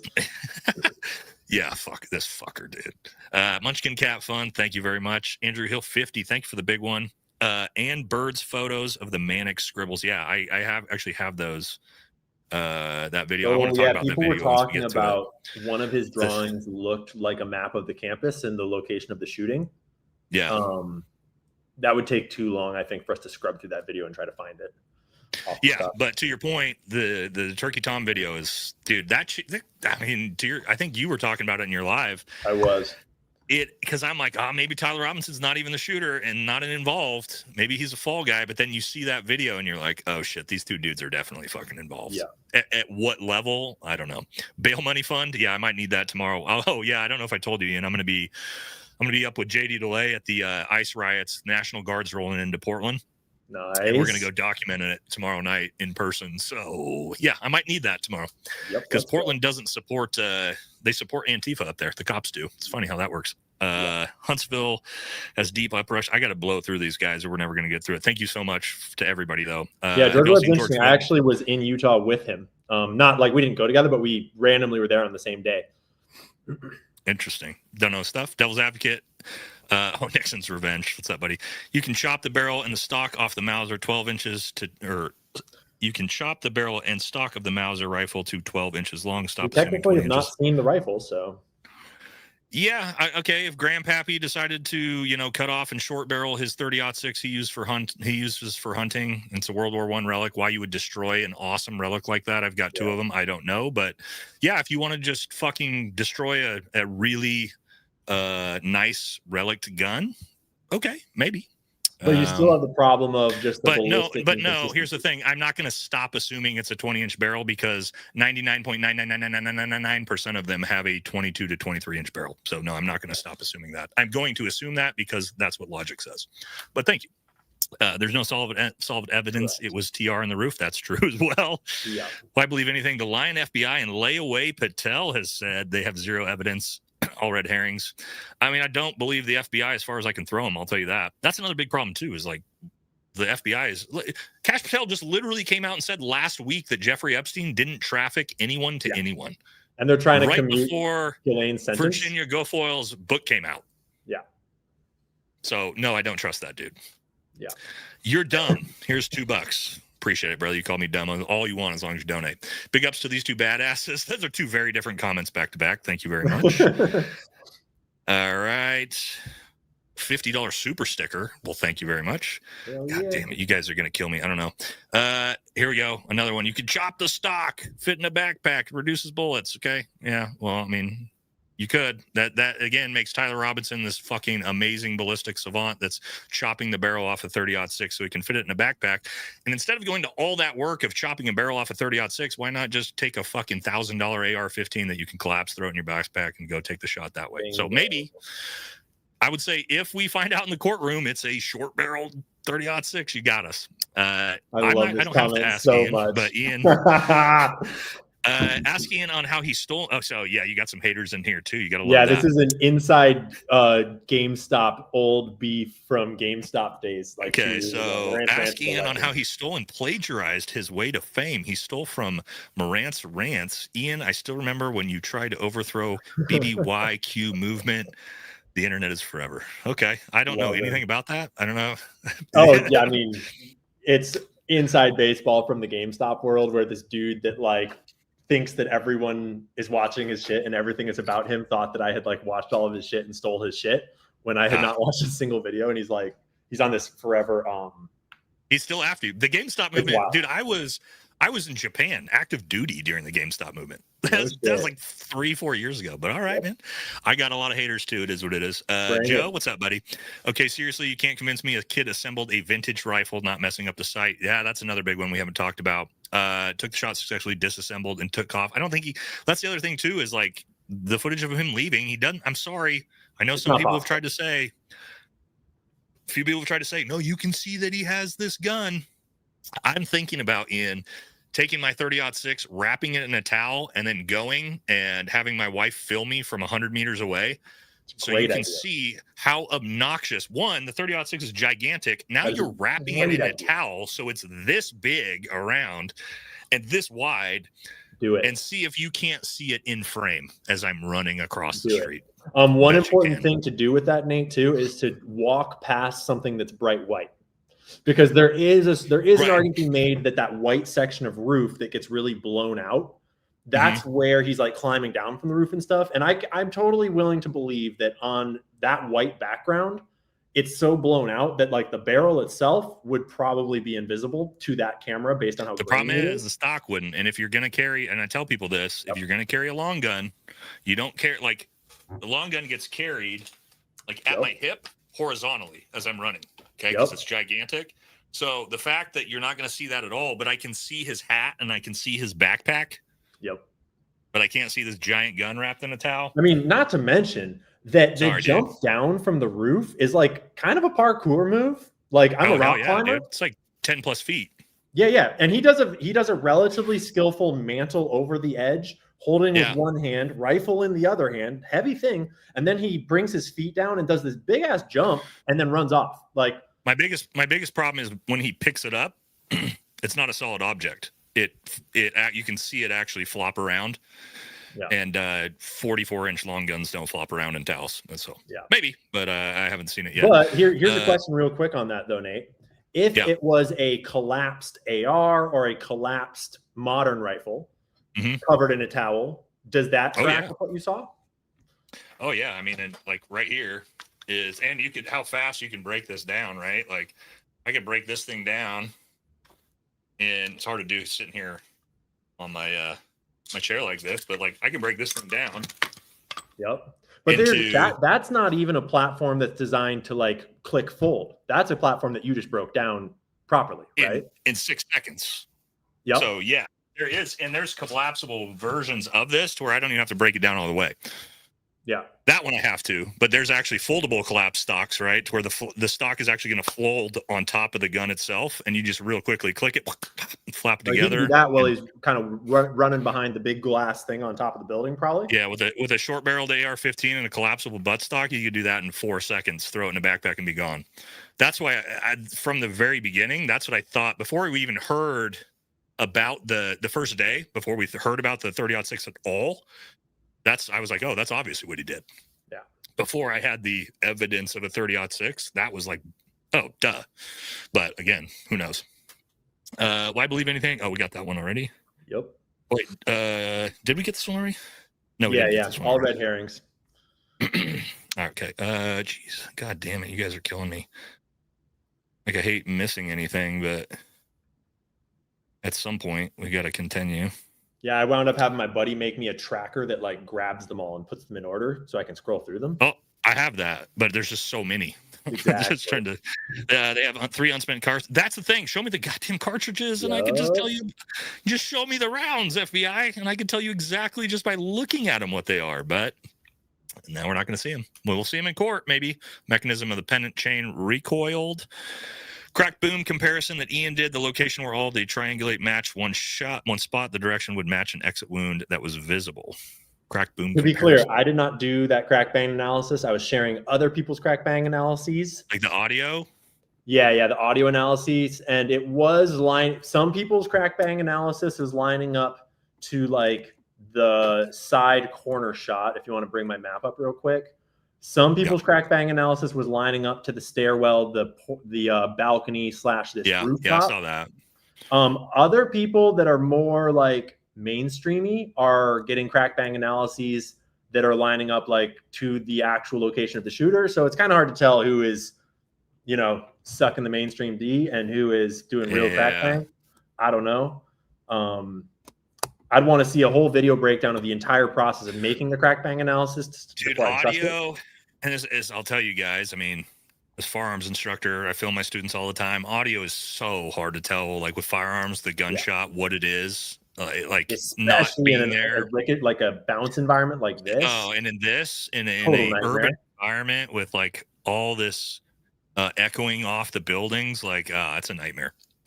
All right, let's keep it moving. We need to wait until the televised trial. What they have, no television becomes really sus. Yeah, if there's no televised trial, I'm gonna immediately throw my hands up and say you guys are. I'm gonna probably go start a public protest. Yeah, give some good information on IG. YouTube won't let us say the real name. Respond with A, and it'll let me send the picture. I'm not sure what you're saying there, brother. Don't know what that means. Got to blow through these. Magic bullets. Mauser with Palmer stock. Yeah, again, I don't know. Maybe you could replace it. Maybe you couldn't. Wouldn't there be visible tissue damage to the neck if that much damage was done to his neck and spinal cord? Not necessarily. On the outside? No, not necessarily. Not on the front side, right? Not on the front. The cavitation's on the inside of his neck, so it's hard to tell. I see the video of the trunk shooter behind the tent. We talked about that on the last live. I think, it's not for me. And so I was more willing to give it credibility until Jason Goodman kind of crashed out about it, and Chris Martinson came back and sort of showed that the frames seemed to be out of order. And Jason kind of had a very weird response that just didn't. That was like the pendant necklace in the neck theory, right? With here's what I said right away. The first time I heard that, I said, okay, let's say that's true. Guess what? That means everybody's in on it. The bodyguards are in on it. They all had to be. And the plan was to shoot him from behind. What happens if that necklace doesn't perfectly come up and hit him in the neck? Then everybody knows immediately you just assassinated him from right behind. And they go, oh, Charlie's people did it. That seems like a horrible plan. Any assassination with something that's not a scoped rifle, suddenly accuracy becomes a huge question, right? Like the palm gun theory is like, are we going to say that? Yeah. Right, like you're gonna trust an assassin to like hand fire a palm gun and not miss?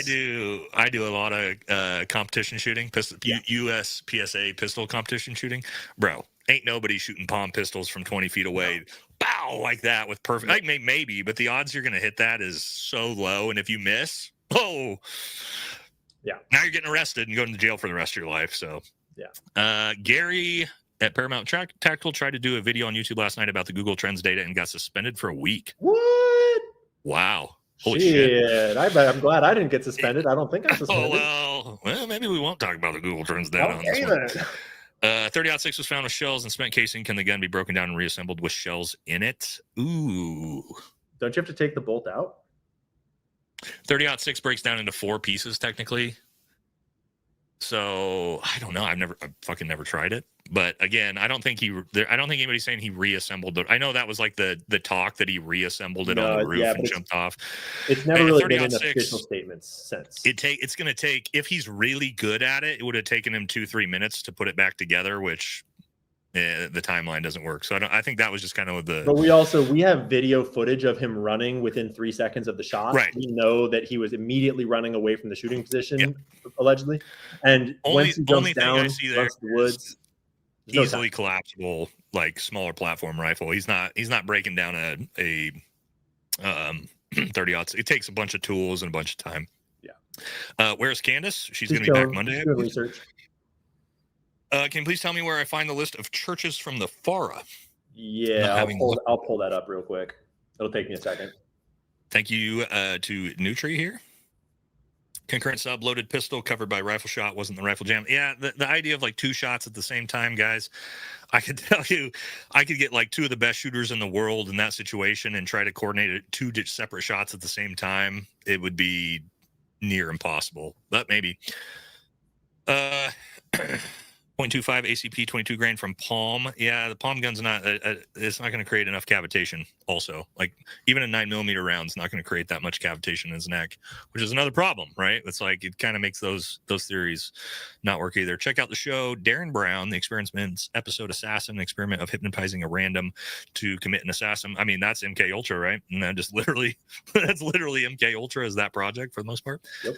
Oh, Terrell LaCour, $100. Thank you very much, man. I appreciate that. That's very, very generous of you. Great show. I came for Charlie info a while back, stayed for the rest. Well, I appreciate you staying around for all of it. Eventually, some point, I mean, we're doing a lot of stuff in between, but this is just the most interesting story fucking out there right now. Kind of is what it is. And it's going to change their lives forever. So. Yep. Wouldn't a low grain 30-06 still perform at like 7.62? Yeah, I mean, kind of. That's what I was showing is you can lower the grain, but the foot-pound impact and kinetic energy is still so high from a 30-06 that it's unlikely to not just blow right through him. Can you talk about Charlie's chief of staff walking away the second he is shot? I think, Ian, did you talk about that or show that? Oh, yeah. That's what I just did a whole freaking stream about, and it is awkward. Mikey McCoy, we have questions. Yeah. We could probably talk about that once we get to it. Bullets have an FPS window that they operate in too slow and can't open up, can actually overpenetrate, takes a lot of load development. Yeah. And I just don't see, Tyler Robinson being the fucking savant ballistics expert, boys. It doesn't lend to anything I have heard about him. Was Adam Bartholomew a scout? I don't know. Thank you. Oh, what's up, Project Constitution? $50. Did you see where we tracked down the source of the laser to the van and got an image of our guy? I saw your previous stuff. I haven't seen that one yet. Let's go check it out. He's had some really good stuff. If you I'll message me or email me again, man, and then I'll check that out. Tupac vibes, FBI fumbling the bag. Yeah, it's all about the sound, meaning no boom, not possible for an unsuppressed rifle at that distance. The problem is, I thought that too from a lot of the audio I heard, and then I've heard some different audio where it does actually sound like a pretty big boom from a high-powered rifle. So I don't know. Do a poll about whatever. I love polls. Sure, we can do a poll right now. How about this? We'll do our own poll on who believes the official narrative. Do you believe the official FBI narrative? Let's try that first. Probably spelled believe wrong, but trying to get that down quick. All right, guys, you fucking kill me. I'm about to tell you guys to stop super chatting because we literally have to move through this episode at some point. What's All Stage? Seen the French Dimitri Legrand conspiracy documentary? I have not. The problem isn't necessarily any single fact. It's that so many things do not. Yeah, this is perfect, man. Exactly. You can't make anything work together. There's a lot of things you can make work, but then there's other things that just don't work. Like the 30-06. Oh, I could maybe make it work, but I can't make it work with the medical examiner report. Shit like that, including things released by the FBI they never addressed after people picked them apart. Yeah, like you using the TMZ video to say that he has a rifle in his pants. FBI, like, no, he fucking doesn't. We all know that. Yeah. How do we fix all this? Any ideas, Ian? How do we fix government? I mean, the strategy that I've chosen to take, government corruption, spreading information, spreading the truth, nonviolent protest through truthful speech. Right? I will say, American way to do it. If you look at where we are at in 2025 with very specific things, these guys, there has been a lot of progress made in the right direction that never has been made in a long time. So, yeah. PDX, Big Dono, 5150. Thank you very much. Thank you for all you do. Cheers to the Pacific Northwest peeps. I'm one of the few who haven't seen the video. Oregon native. Hell yeah, brother. Yeah, you're Pacific Northwest, aren't you? Yeah, I'm in Oregon. Where are you at? Hell yeah, I'm from Bellingham, Washington, the top of I-5. But right now, I used to live. That's where I was stationed. Was in Washington most of my career in Tacoma. Yeah. Yep. All right, 8mm Mauser is the parent cartridge of a Mauser 98. I don't even know about that. You got me on that one. Allison, have you seen James Lee's video on the Deleted George Zinn podcast? I have. The guy was connected, liar, attention seeker. Awesome collab, guys. God bless Israel. Peaches is in the chat. My boy Peaches. Peaches just messaged me. He's pissed off we didn't recognize him in the chat. Bro, you think I'm trying to blow through these super chats? I'm doing the best I can. Peaches, get off my ass. Yeah, what the? Come on. What are you, Princess Peaches over here? Peaches is a Air Force combat controller. He knows about dropping bombs. He doesn't know about shooting guns. Fuck off, Peaches. I also love you. Could use a VPN to intentionally create a Google Trends search result in the country you're trying to frame. 100%. So that could have been something that was set up ahead of time.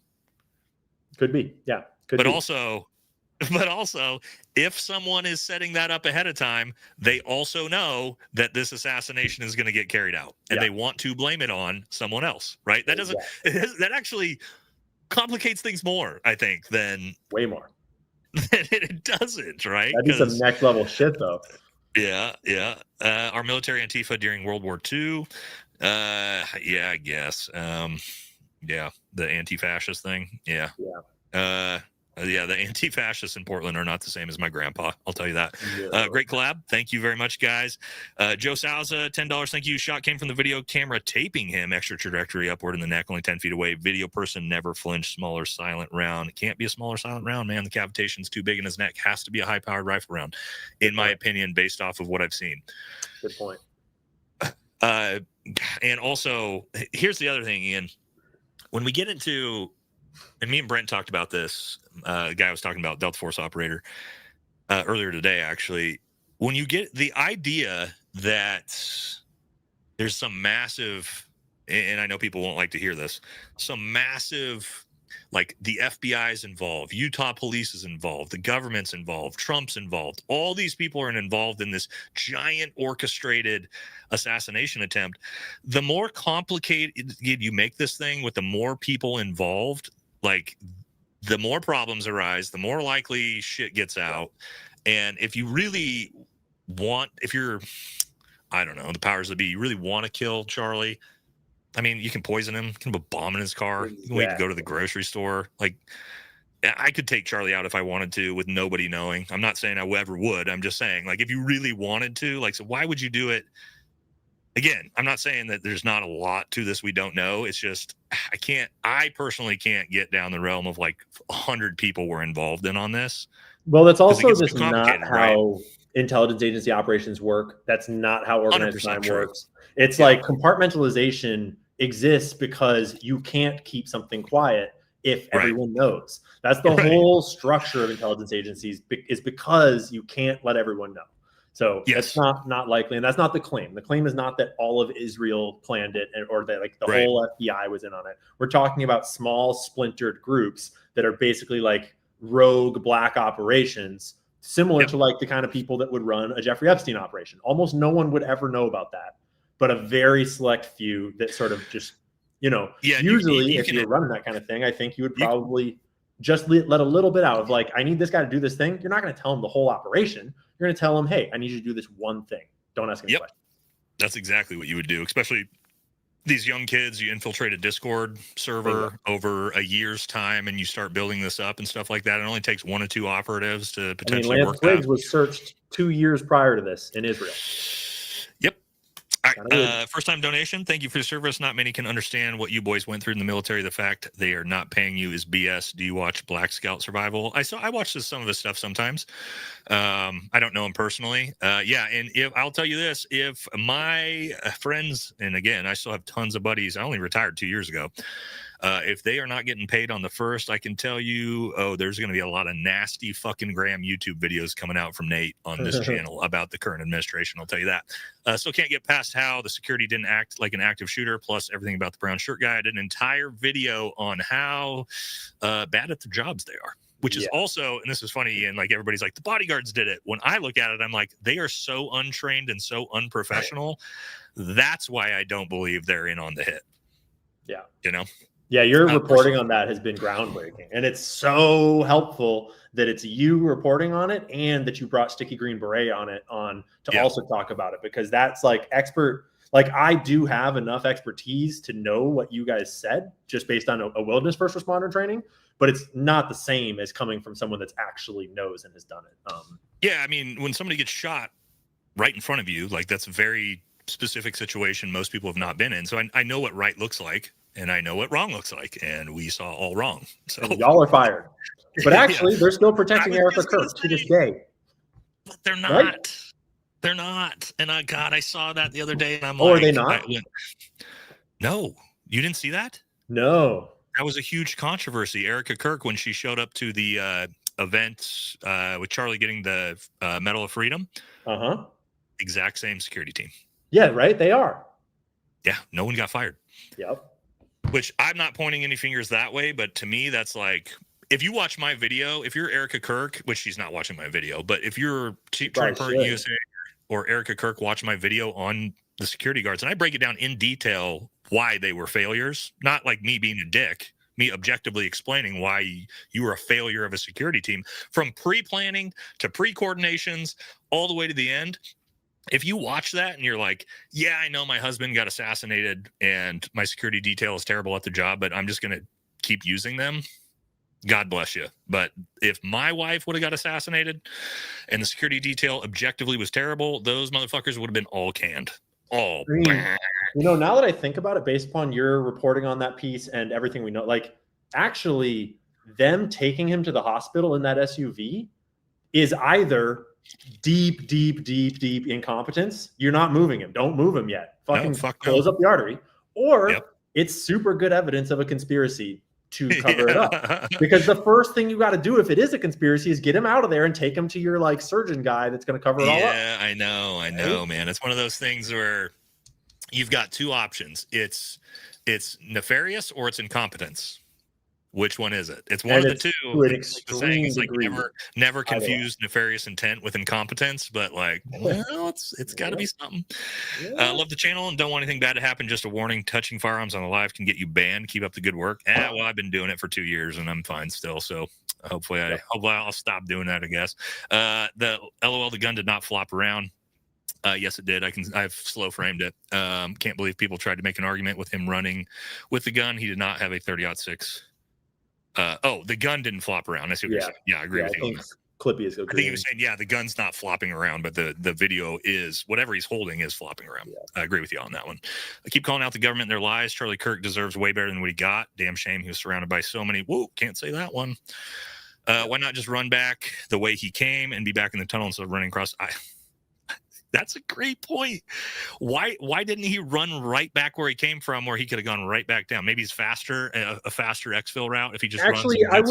I would push back. That question I think is a strong answer in that if he goes back down the stairs he came up, he has a lot further to go. Pull up my screen real quick because we got it. From the shooting location, if he goes back over to the stairs that he came up, he actually has to go into the building, out of the building, and then all the way across the parking lot. That's what I was just saying. It's a slower exfil route. Yeah. Way slower. Yeah. Yeah. No, that makes sense. And you wouldn't want to exfil this way. Like you would never want to exfil this way. Back no. Not a chance. Way too many people there. Into this cover as quickly as possible. Yep. So. Which kind of explains that it seems like he would have scouted that out beforehand if he would have known to do that. Big time. Flag is the back is preem keeping us from the light of this BS. Seems like both the left and right want to keep everyone in the dark. I mean, we don't. Nate, explain it again. Lots of newcomers. I can't explain what. Oh, I'm sure they get it. They're smart people. So what's up with the gag order? I mean, as far as I know, it's fucking crazy. And the fact that he did that makes everything 1,000 times sketchier. Yeah. I almost feel like you almost fall into the gag order because you've been there. I would not be surprised to see them try to be like, nope, you're a witness now, so now you can't do it. But I don't know how to read, so I don't think anybody's going to shut. It's not going to shut anybody up. I don't think. With the FBI changing so many stories, I wouldn't be surprised if they come out and say it was lizard people. Cash. Nate has never held a weapon in his life, and it shows. Green Berets are supposed to be weapons experts. Oh, that's Peaches. Okay. I was going to say, all right, man, fuck it, but yeah, all right, Peaches talking shit in the chat. Love you, buddy. Also, Peaches is 4'11", so everybody knows that. Code Gray, for the love of God, explain the flag again. Chat's in an uproar. Oh, new people. Okay. Explain it again. There's a lot. Get over yourselves. It's a joke. There's a lot of people in the chat who are probably like think that Ian Carroll is on a live with a guy who loves the state of Israel, which I do for the algorithm, but it's for protection. It's for algorithmic protection, guys. Think with your brain. We're 40 chessing the algorithm. Okay. Yeah, dog. I'll take it down here in a second. Wasn't a 30-06 zero evidence. Also, thank you for the big dono. And contradicted by video, just because it is possible doesn't make it plausible. All patsy facts are red herrings and wasted time. That's a big thing, right? Like, and this is now, unfortunately, Ian, this is what I'm trying to do is I'm trying to like get the most austere, niche, weird ways to make the 30-06 story work. Right. But does that make it plausible? Does that make it make sense? No, it doesn't make it make any fucking sense. But I'm trying to devil's advocate, like, is there a possible way that this could happen? But it's still a useful investigation. But it's so unlikely. And also, I'll tell you this, if the prosecution tries to come out and say, Like, and they use this weird, like, oh, it was this weird old round with a small grain varmint round, like all this shit. Like, nobody's gonna believe that. They're gonna be like, you watched Nate's video, didn't you? That's what the defense is gonna say. So, the worst Emily, $20, fascism, dictatorial leader, militarism, forcible suppression of opposition, anti-fascism. Against those things, we're all on the same side. They're pushing the narrative. It's left versus right. Yeah, I'm not a big fan of the left versus right narrative. I do think that there's now, again, I mean, I'm not saying it's possibly not left-wing violence. I'm just saying that, like, pushing us towards a civil war, I'm not a big fan of that. Yeah. Heidi Belru, $20. Thank you very much. All right, we're almost there. All right, guys, I'm gonna be reading these ones and then putting the other ones on screen. All the defense has to do is highlight the inconsistencies of the scenario. He's off with reasonable doubt, which is where there's plenty of it. There's a ton of reasonable doubt. I do worry about AI evidence being shown in court. I can't trust the dialogue, and that's going to be a big thing if we actually see the court case or not. If we don't, it's an even bigger problem. Nobody's going to believe anything. Like, that would be the dumbest thing they could do, is make it a private court case, because if you convict him, and me, Ian, nobody in the world's going to believe it. So that'd be a horrible idea. Could have been tased or stunned and then smothered with the fake blood removed. Yeah, I'm not. Yeah, the whole fake blood stuff. We see cavitation in the neck. So. Curious, what's your religion? I am Christian. I don't know if Ian's religious or not. I'm Jewish. I'm Israeli. Shalom. Shalom Shabbat. Yeah, I won't. I'm probably not gonna. Well, I'll show up later, probably. Should we trust 3-letter agencies? If you want. Find the exact audio source. Dog. Yeah, the boom.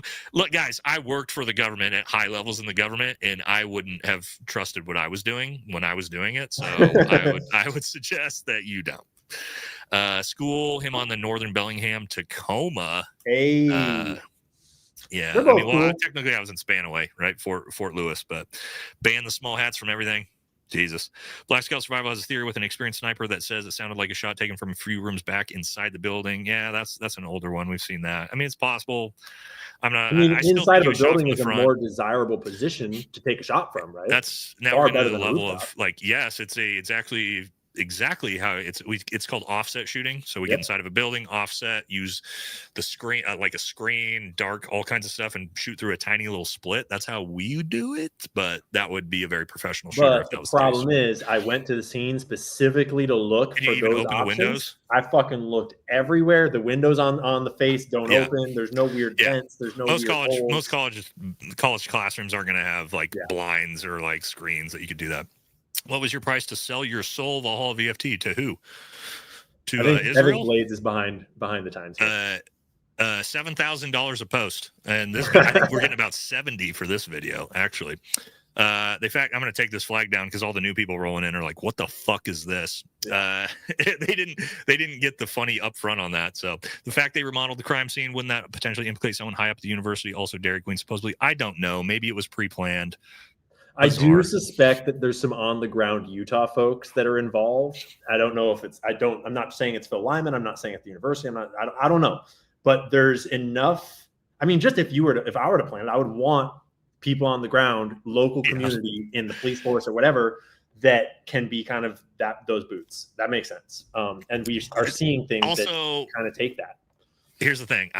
Do you know Chris Biota by chance, or know who he is? I know of him. I don't know him. So yeah, used to be one of the directors of the FBI. Awesome dude. Had him on my live a couple weeks ago to talk about this, and he talked about that same thing and was like, "No, that's not a thing. We don't just let a crime scene get fucking taken and shit paved over 4 days later. Yeah, 4 days later, not a thing." So one of the former directors of the FBI came on the channel and said, "That's not how law enforcement operates." So there you go. If you don't want to believe him, then that's fine. But wonder if we ever ran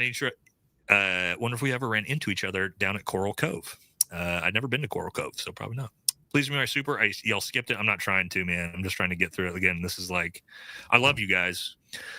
Yep. Yeah. See, this is everybody that's new in here is like, look at this fucker. Why? And they're probably like, why is Ian doing this fucking podcast with this guy? Hey, my name's Matt Tardio, and I love Israel. Shout out to Matt. He is one of my buddies.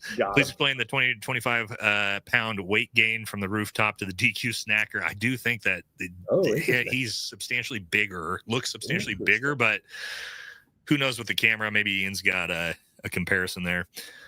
Tyler running away, field in a red shirt. We talked about that one. I actually had that up right here. Great collab. Love you both. Thank you. It just doesn't look like the same. But it is. God, it is the same outfit though as him and Derry. It is a very similar outfit, but like those are clearly I think this guy looks way bigger shoes. though. Yeah, those are all white shoes. And I think he looks a lot bigger than the guy we saw. But I mean, it is the same outfit.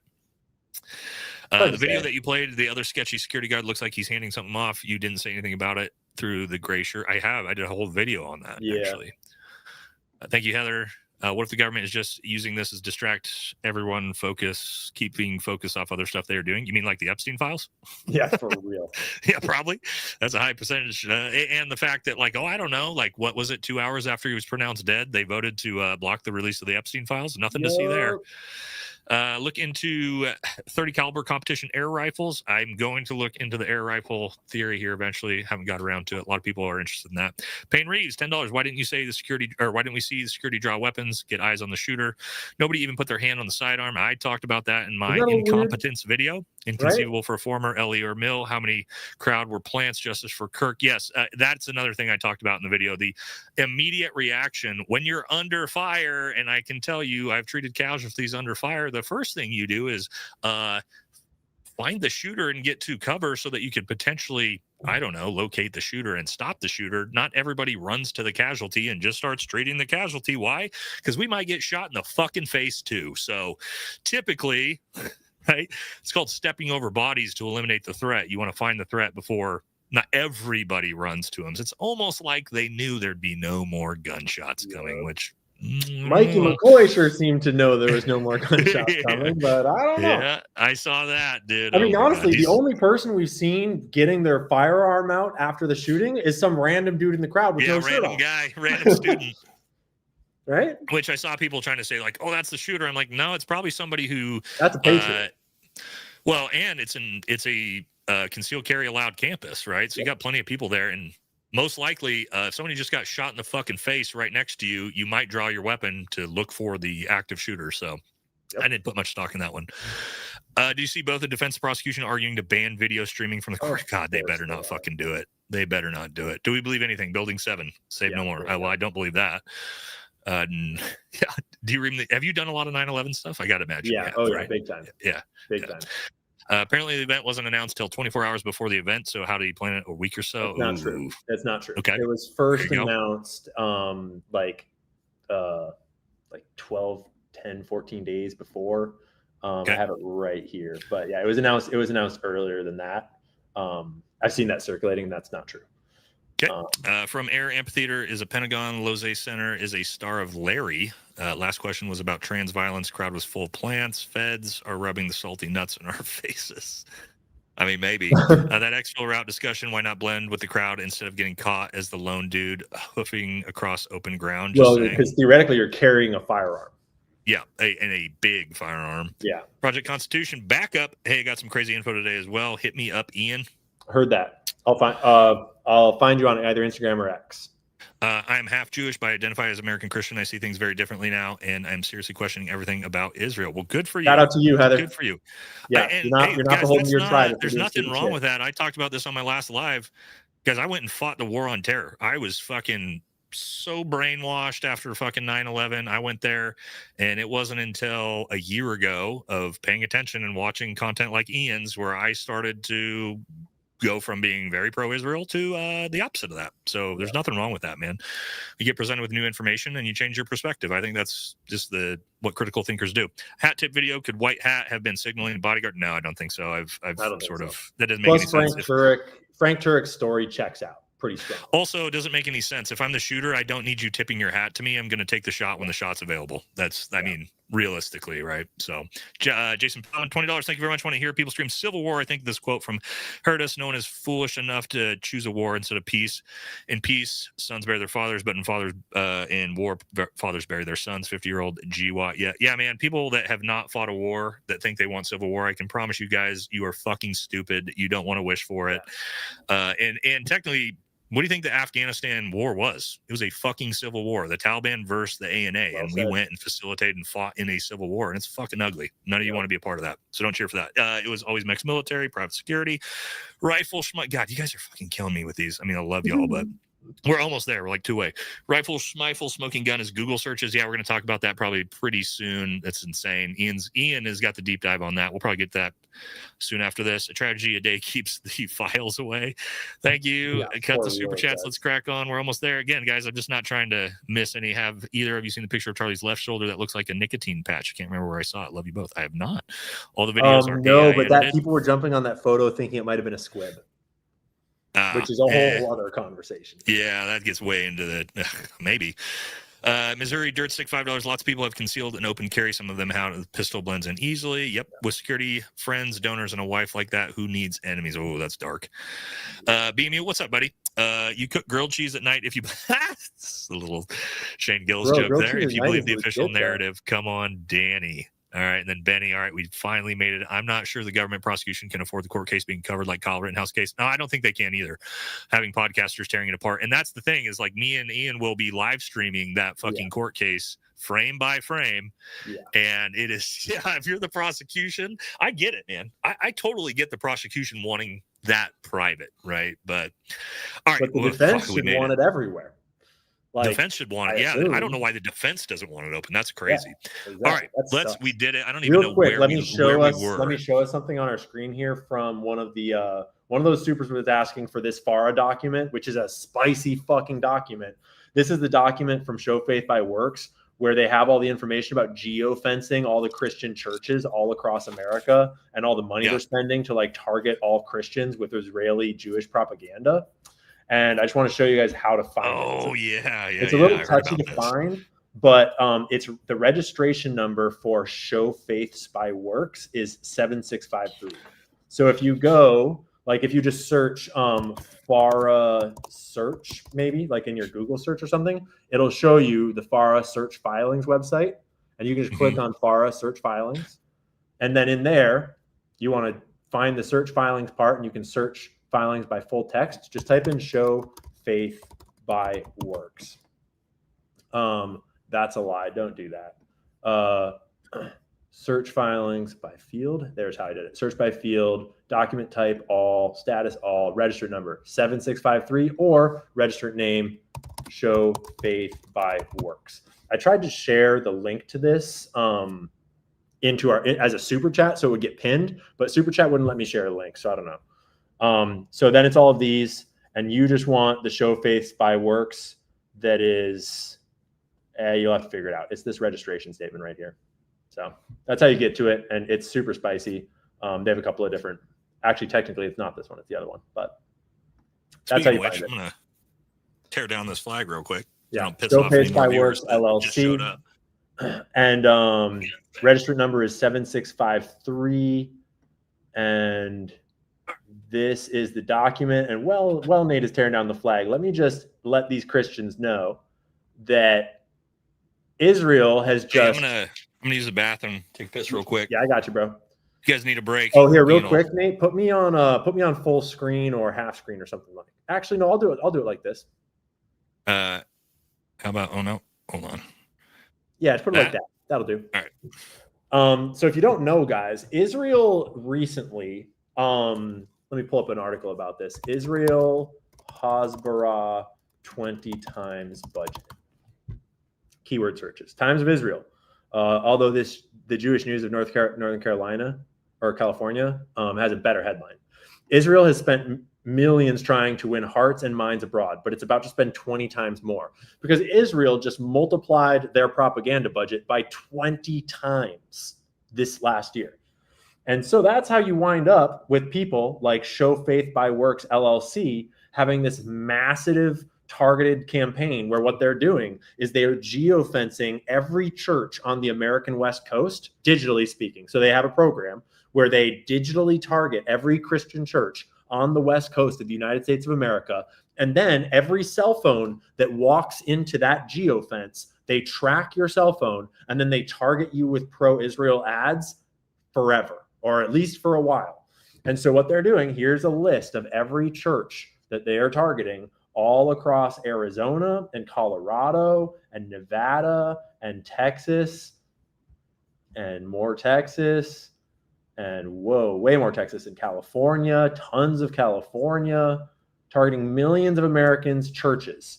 And this document is not just a made-up document. This is a FARA filing because they're required under foreign agent registration law. They're required to tell the American government what they're doing, how much money they're spending, who they're targeting, how they're targeting them.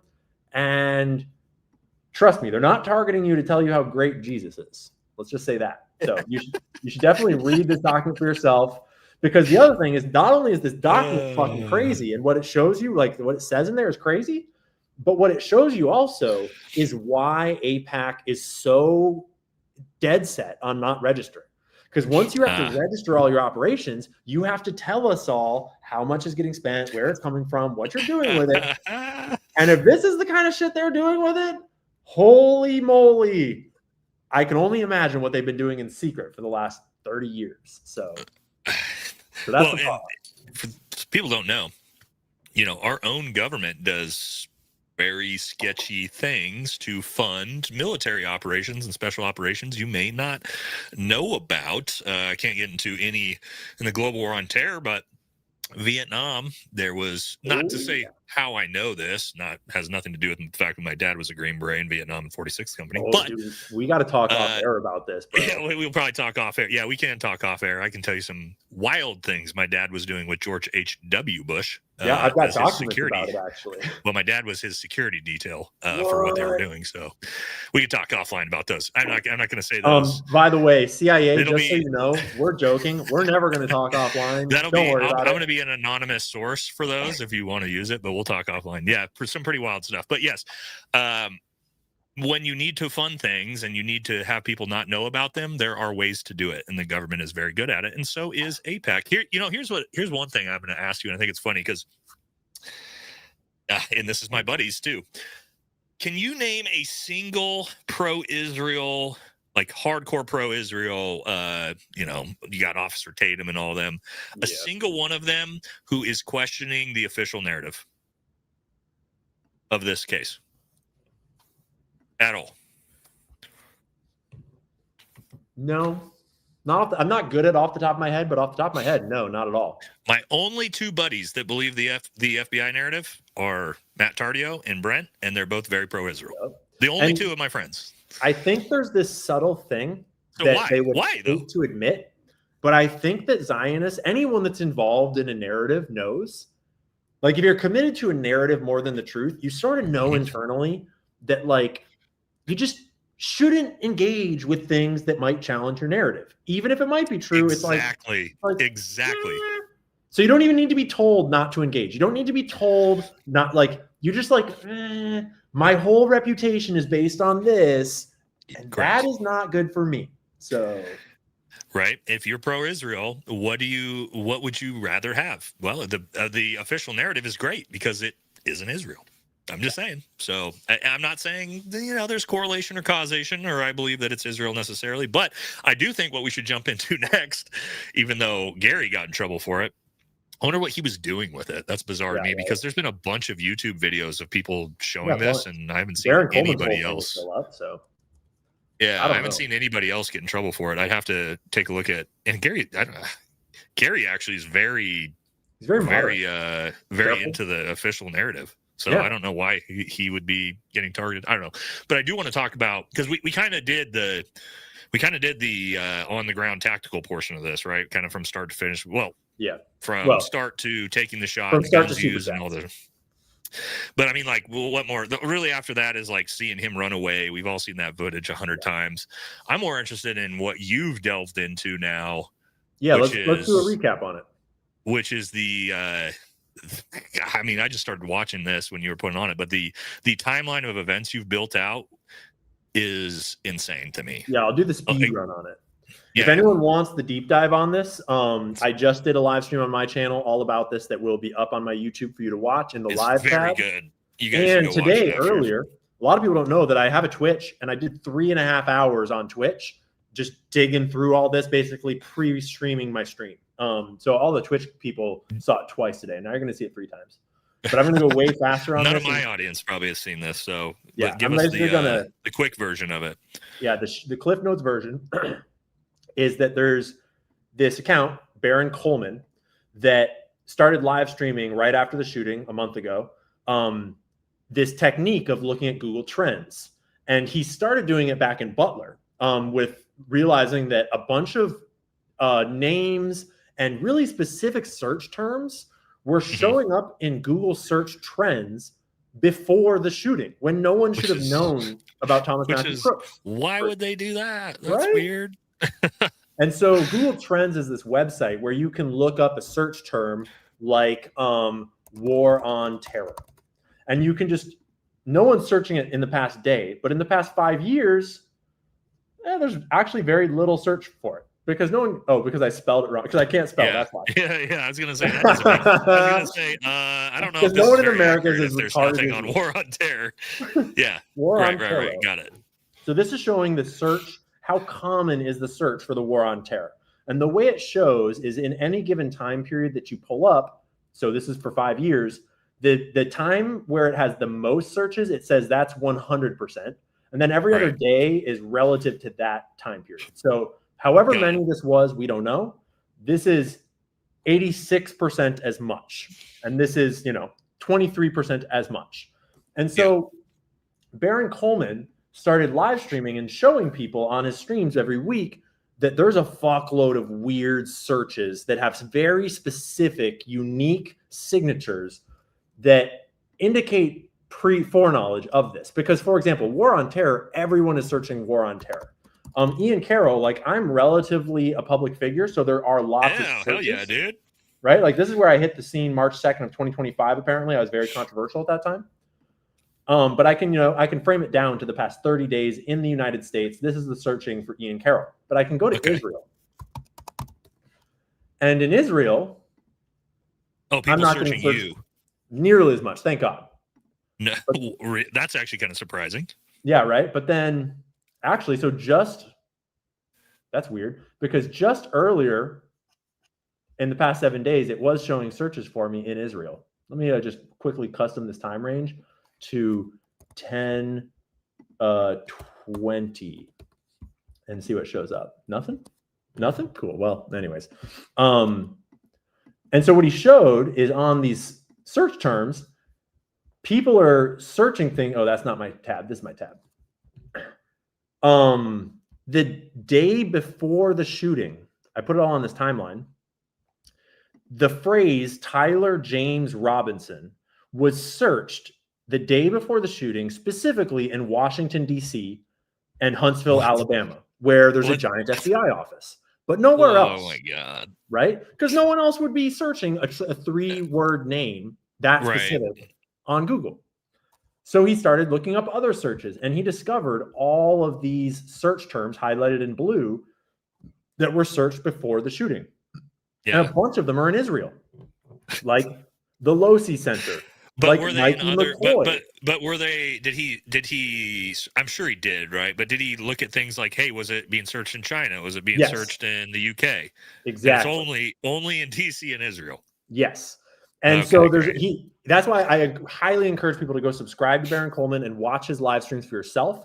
Because what he does is he shows you, like for the first one, he shows you Tyler James Robinson in DC the day before the shooting. He goes like to California and New York and all these big states, big jurisdictions, other English-speaking countries, and shows no one is searching it anywhere else. It's just right there, just on that day.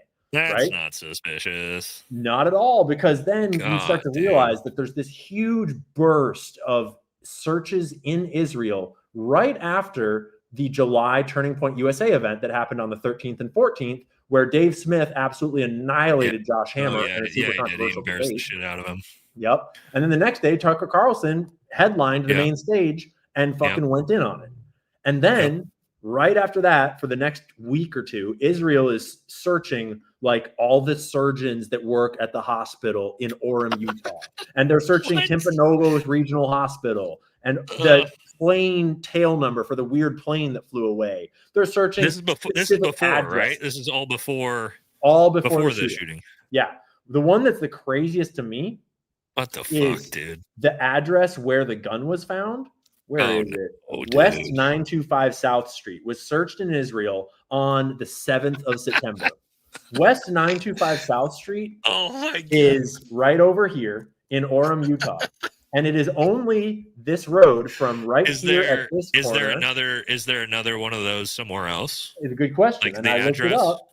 And so let me get out of Utah and just zoom out to the United States and type in West 925 South Street. I've got 2 hits in Orem, Utah, and I've got other places that are not that. And so when we click on this, it'll zoom us right in on our crime scene and actually on the literal house where the gun was found. So that's not it. Google suggested this address to me, but this address 683 was searched before the shooting. This is the exact house. That's the chicken coop right there. Yeah.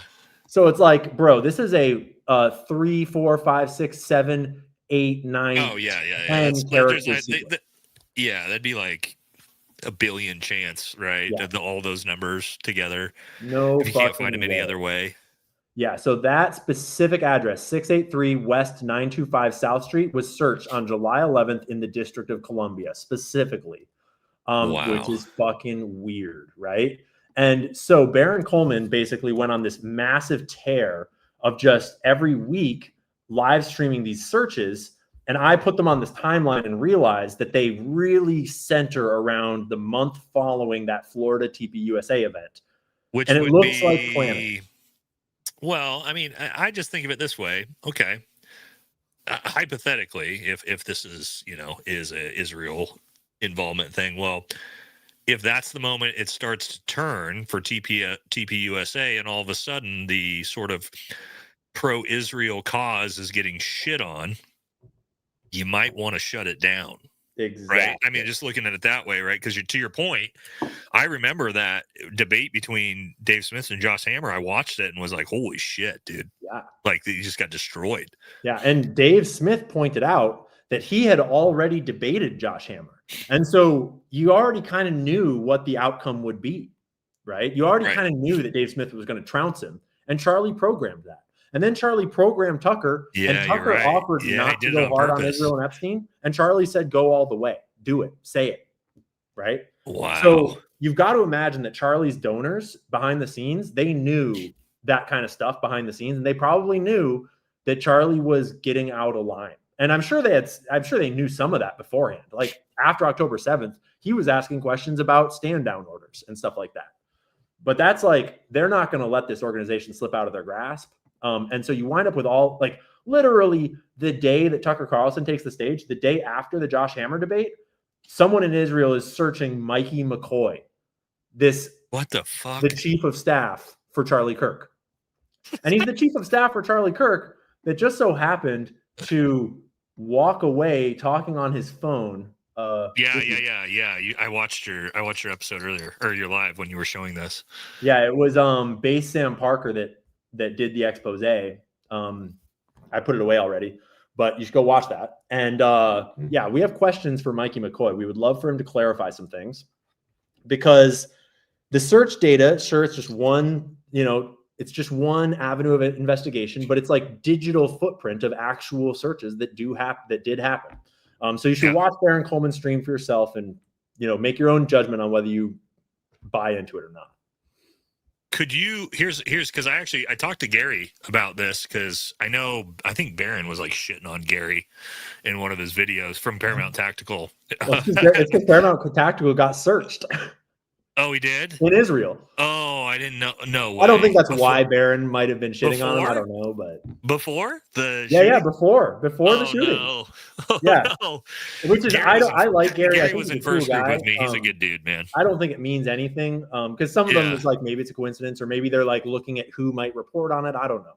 Oh God, no! Yeah, no. I didn't. Gary didn't tell me that. But so get this: Paramount, the phrase Paramount Tactical was searched on May 1st in Israel. Which is like, I don't know. It's way before the shooting. I don't know. We could look, but I do know probably not, because I haven't been very friendly to the official narrative, so I don't think. So Life is Driving. You remember Life is Driving, who did the live stream that everyone is sourcing from? Can we look me up and see if I was searched? Oh, totally. Yeah, pull my screen up here real quick. So I just want to show that Life is Driving was searched on May 1st. It might turn out that I'm a Fed. Yeah, May 1st and July 15th. Oh, you're right. Yeah. Was searched in District of Columbia. And Adam Bartholomew was searched on June 19th in Israel. Super weird, but maybe maybe there's an Adam Bartholomew in Israel. I don't know.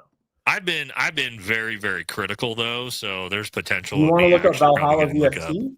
Yeah. You have a space in it, right? Yeah. Past 30 days, no hits in Israel. No. Past 7 days, there's a hit. There's one.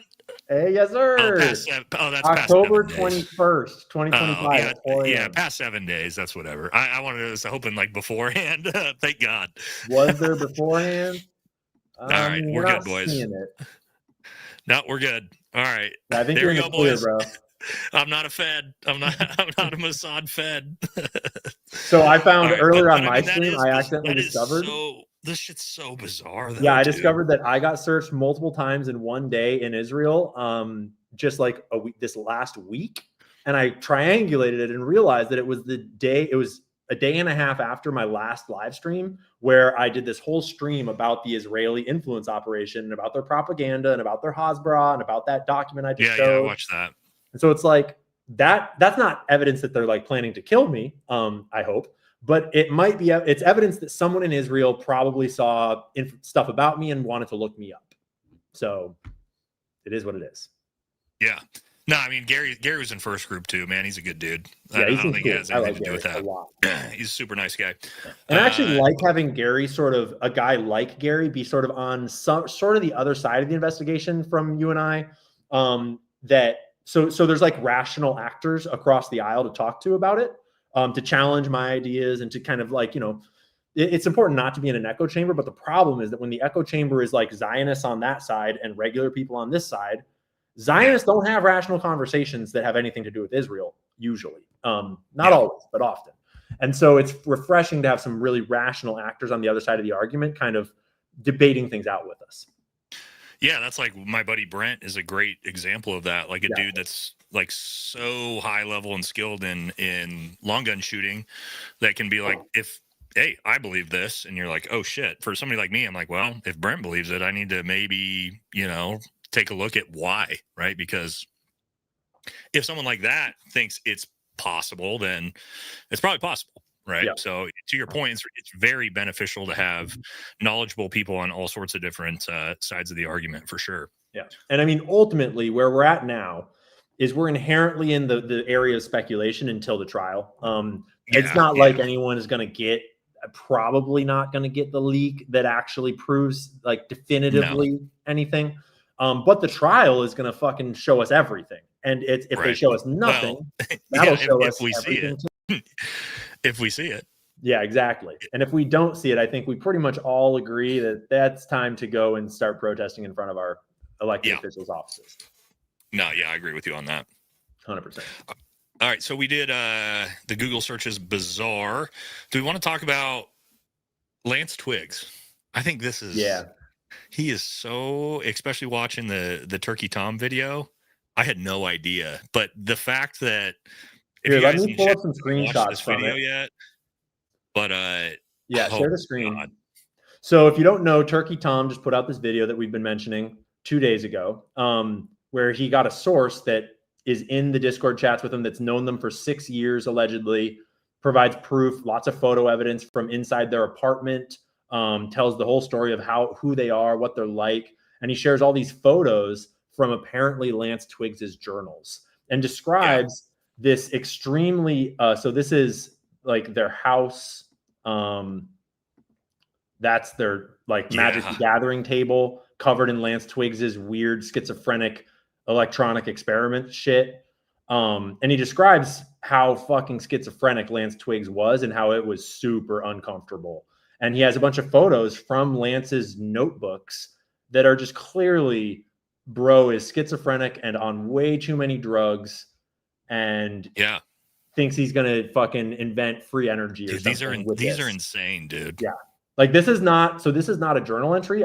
This is not an art piece. This is apparently a device. But from like Lance a battery with wires and glue, so hot glued onto a piece of cardboard, apparently.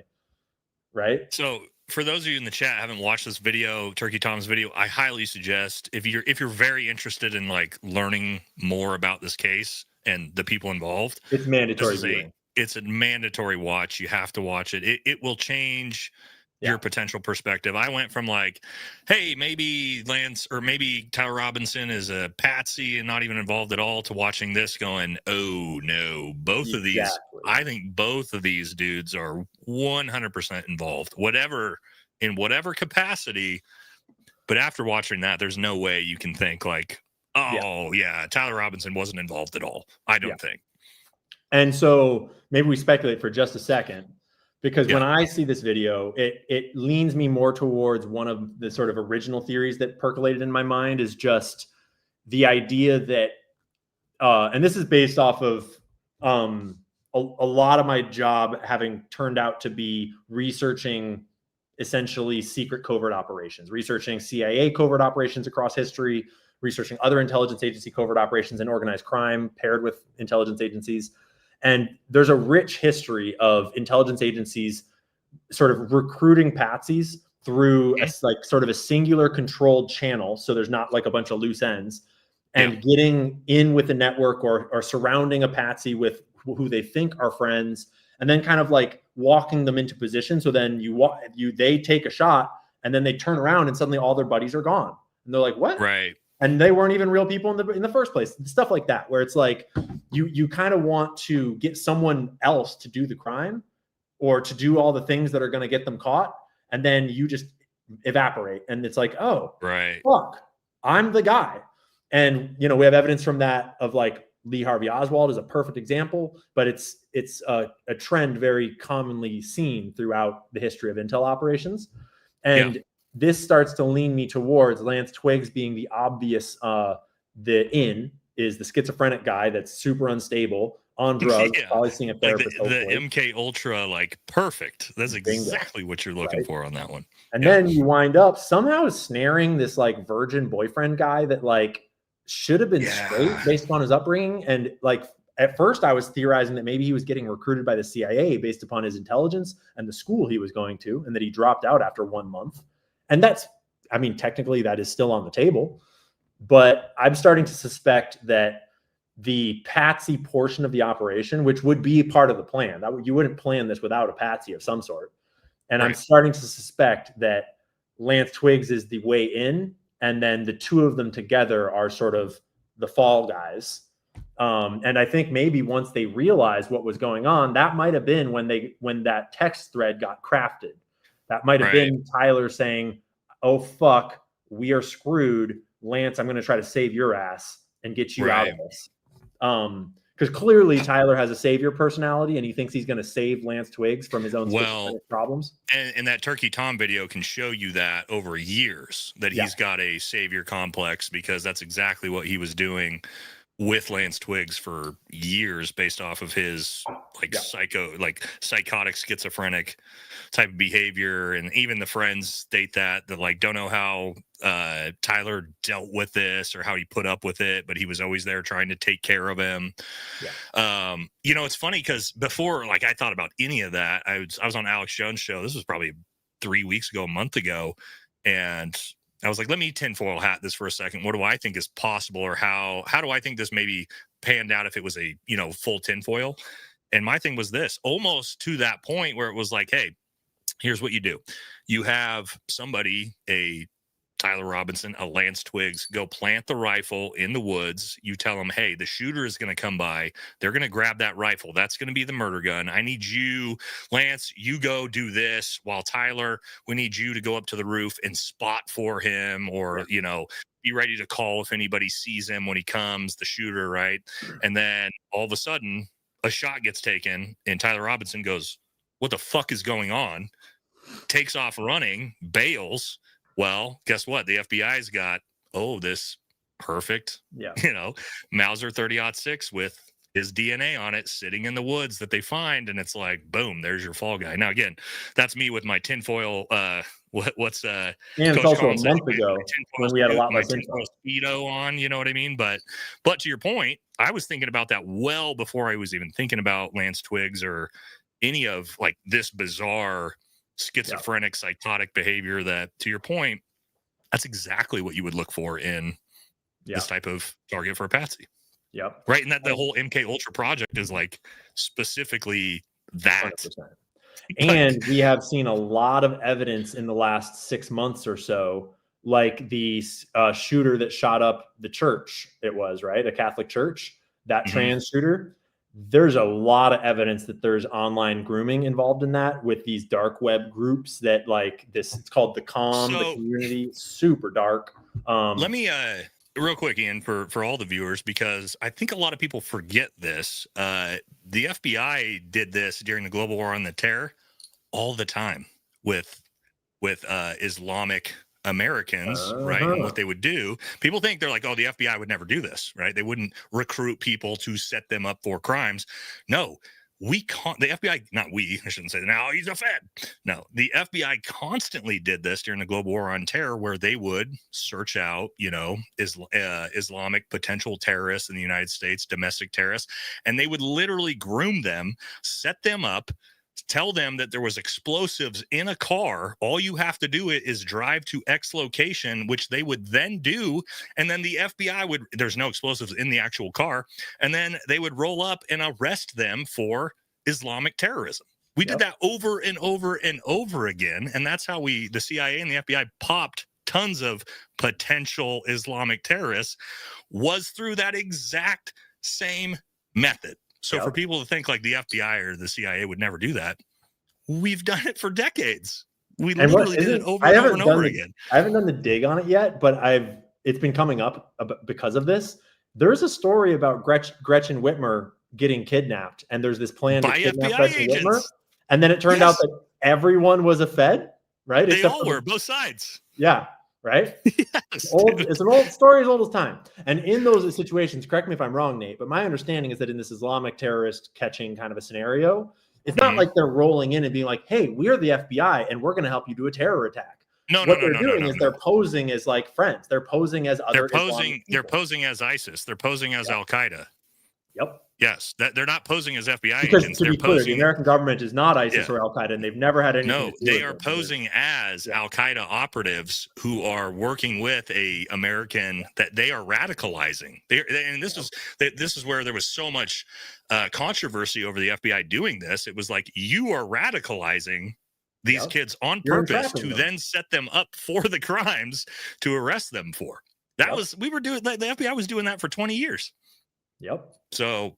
And honestly, like the way that this one got set up was the perfect setup to martyr Charlie against the left, to divide the people further, and to bring in this ultra right-wing Trump will save the world kind of a mindset that would be a very positive environment for Israel to operate in, a very positive environment for the right administration and whoever in America on the right wing to operate. And I'm not saying that Trump was involved, but just that the way that this operation was set up was the exact way you would expect the sort of, you would expect whoever was behind it, the bad actors behind it, to set it up in order to get the outcome that would make a positive operational environment for them in the future. Right. Yeah. I mean, that was the craziest thing from the start. And why I still have never delved. This is like the most my stream has ever delved into whodunit. Like we have not touched who've done it on my channel. Not that I don't have my own suspicions, but my thing has been like, there's like every potential group had incentive. Like I can give incentive from the left. I can give incentive from foreign actors like Iran or China, incentive from Israel, incentive from TPUSA, incentive from our government. Like if you want to tinfoil hat it, there's so many different angles of incentives here. Yeah. Right. And that's also what makes it hard of figuring out, like, was it just a lone gunman, Tyler Robinson, who just got fed up one day?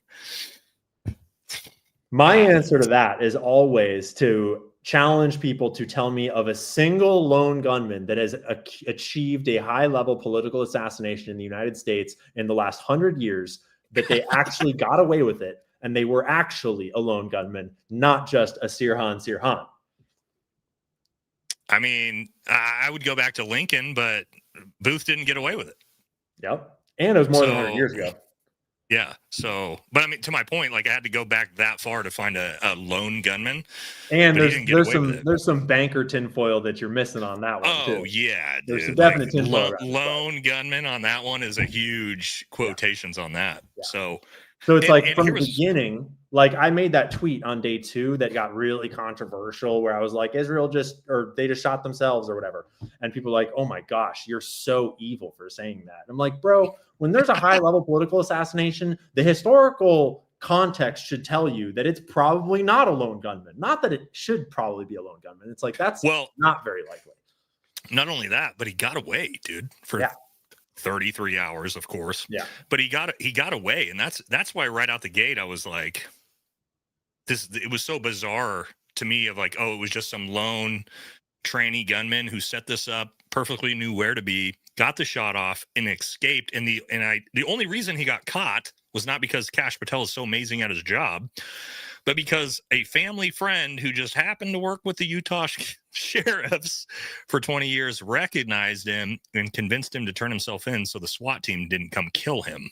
You know what I mean? So it's like, honestly, knowing what we know now, it starts to make me ask questions about a line of inquiry of what you were kind of just speculating on of what if Tyler was involved somewhere and thought he was doing one thing and then, oh, fuck, realizes that he's the patsy, runs off and actually gets away. And then suddenly, what if the police officer friend guy getting him to turn himself in is sort of like their plan B of like, fuck, we got to get this kid to turn himself. Like we got to get him. And we kind of need a way to get him. And like, it starts to make me ask questions about what if that was not the plan for how he was going to get gotten. But to the point of like why that's not the plan is he turns himself in, but he doesn't turn himself in. He turns himself in so he doesn't get shot in a raid, but he turns himself in and then pleads not guilty. Yeah.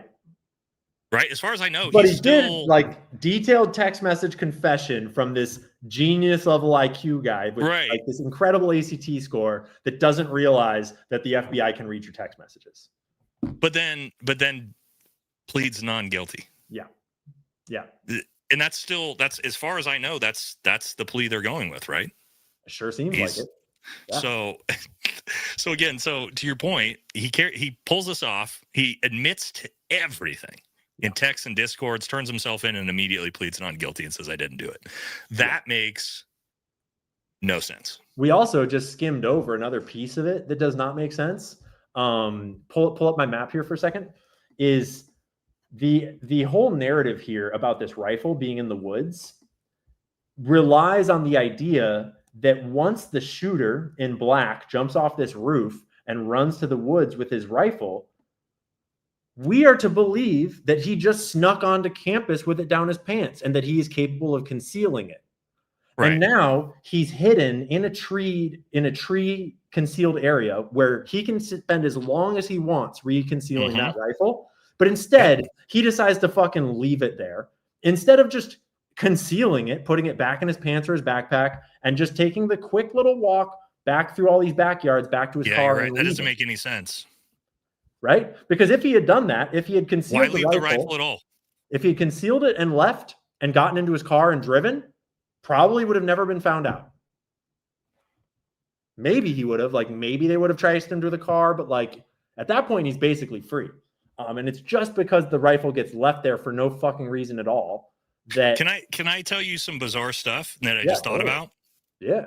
So, and this is where it gets kind of bizarre. So I actually know a guy who's Utah County Sheriff, and he was updating me in real time from the moment this happened. Whoa. I'm talking about day one. Yeah. Okay. And I'm talking about, remember when the first Kash Patel, we got him text went out on Twitter?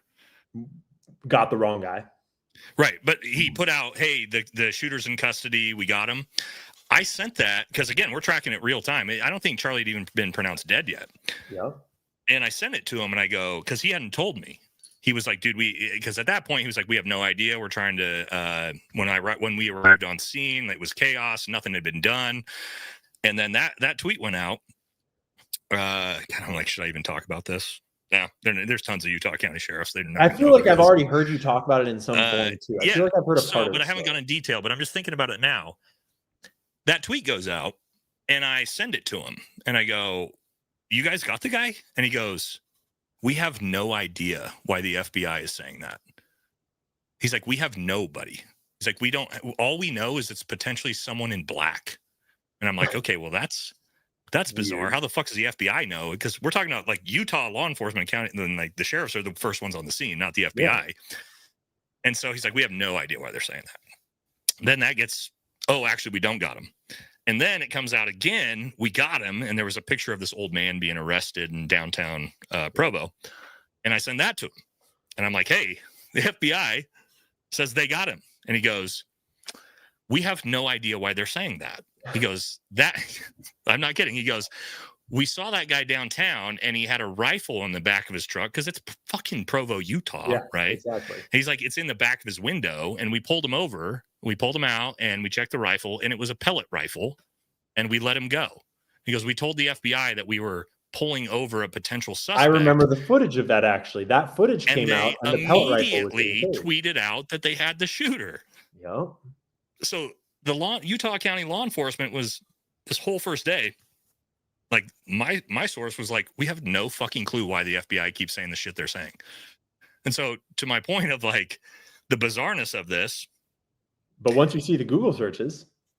Right. And so to my point is like, why was the FBI constantly putting all this shit out when they had no fucking clue what they were talking about? And law enforcement's just like, dude, they're not even here.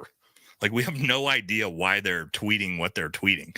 Yeah. I didn't think about it until just now of like how bizarre that actually is looking back at it, because that was day one and we hadn't gotten into the craziness of the case yet. But like looking back on it now, it's like, dude, why was the FBI, they had no information, putting these tweets out when law enforcement's like, dude, we don't know what the fuck they're doing. Yeah. Even that night, I asked him, I was like, do you guys have them? He's like, dude, literally what he said, he was like, we are pulling in Salt Lake SWAT team. Everybody from around the state is getting brought in to basically try to help with this investigation because we have no idea what's going on. While the FBI is like, yep, here's the gun, we got him. And it's like, what the fuck is going on, man? So anyway, just a bizarre thing. A bizarre aside to that. Yeah, no of the disconnect between some law enforcement and FBI on day one. But yeah, anyway. Yeah, I don't know. All right. Do we want to just hit some super chats and then? Yeah, cover me for a second so I can go pee and start the supers, and I'll jump back in with you. All right. Oh my God, I don't even know. Let's figure out where we left off here. My God, guys. Where it's too late. I don't want to miss any. I saw those ones. Oh, here we go. I think we got to it. Oh, yeah. There's the grilled cheese. Yeah. I think this was the last one, right, guys? They're making them at night. All right. Perfect. All right. Let's pump through these. All right. Benny D, $10. I'm not sure the government prosecution can afford the case being covered. Like, oh, yeah, we did this one already. Agree with you on that. Talk about plausible Rick Cutler brown shirt. Yeah, that one's kind of been beat to death. That the bizarre, like the moment he clicks it is very odd, but I don't know. Again, I just don't. The security team just, yeah. Bay's $20. Thank you. Isn't brought me here. Oh, Ian probably brought me here. Great show. Thanks again for playing my song before. Didn't think you played off the bat. Check it out later. I touch on Epstein and 9/11. You get. God, you guys, some of you guys are drinking more than I am. Jesus. I did play a song on my stream, though, and it was funny. Oh, you did? Yeah. Okay. Although someone told me it was Enya. I don't know, but. All right, holy moly, $10. The David Guy, USA chant guy near the. I'm going to have to talk to Ian about him offline on this one. I got some. Actually, we're going to get on a video call with the person who has this information. The three of us might be interesting because we actually don't know what to do with the information. And I feel like you are somebody that's dealt with when information falls on your lap, you don't know what to do with before. So we'll talk about that. Red Hat guy has a cell and walkie-talkie. Red Hat has a black umbrella, and David opens a purple umbrella. I don't know about umbrellas, homie. Making me think of Umbrella Man, though. Yeah. Matt Weiss, $5. Thank you. We need to stick together and not let the deep state divide and conquer. Check out the song Conquer and Divide. I agree with that. I say 100. I constantly say it is not left versus right. It is we the people versus the powers that be, in my opinion. Bingo. Okay. BMU, brother. I don't know about that, but someone eating hummus did. I heard they were eating hummus. Yeah. You're a god, man. I love you, buddy, but Jesus. Sup with that dude and his island? We don't know. Still, isn't that weird? I heard he didn't do anything wrong. They literally shut the fucking government down over it, and they refused to open it back up. Isn't that interesting? Heather Lee, $20. Thank you, Heather. I was visiting family in Utah when Charlie Kirk lost his life. My cousin is a head nurse in the ER and works with the surgeons that worked on him. Well, maybe you should get in contact with... What were their names? Yeah, with which surgeons? Why don't you DM us? Because that's very, very interesting. Hook it up.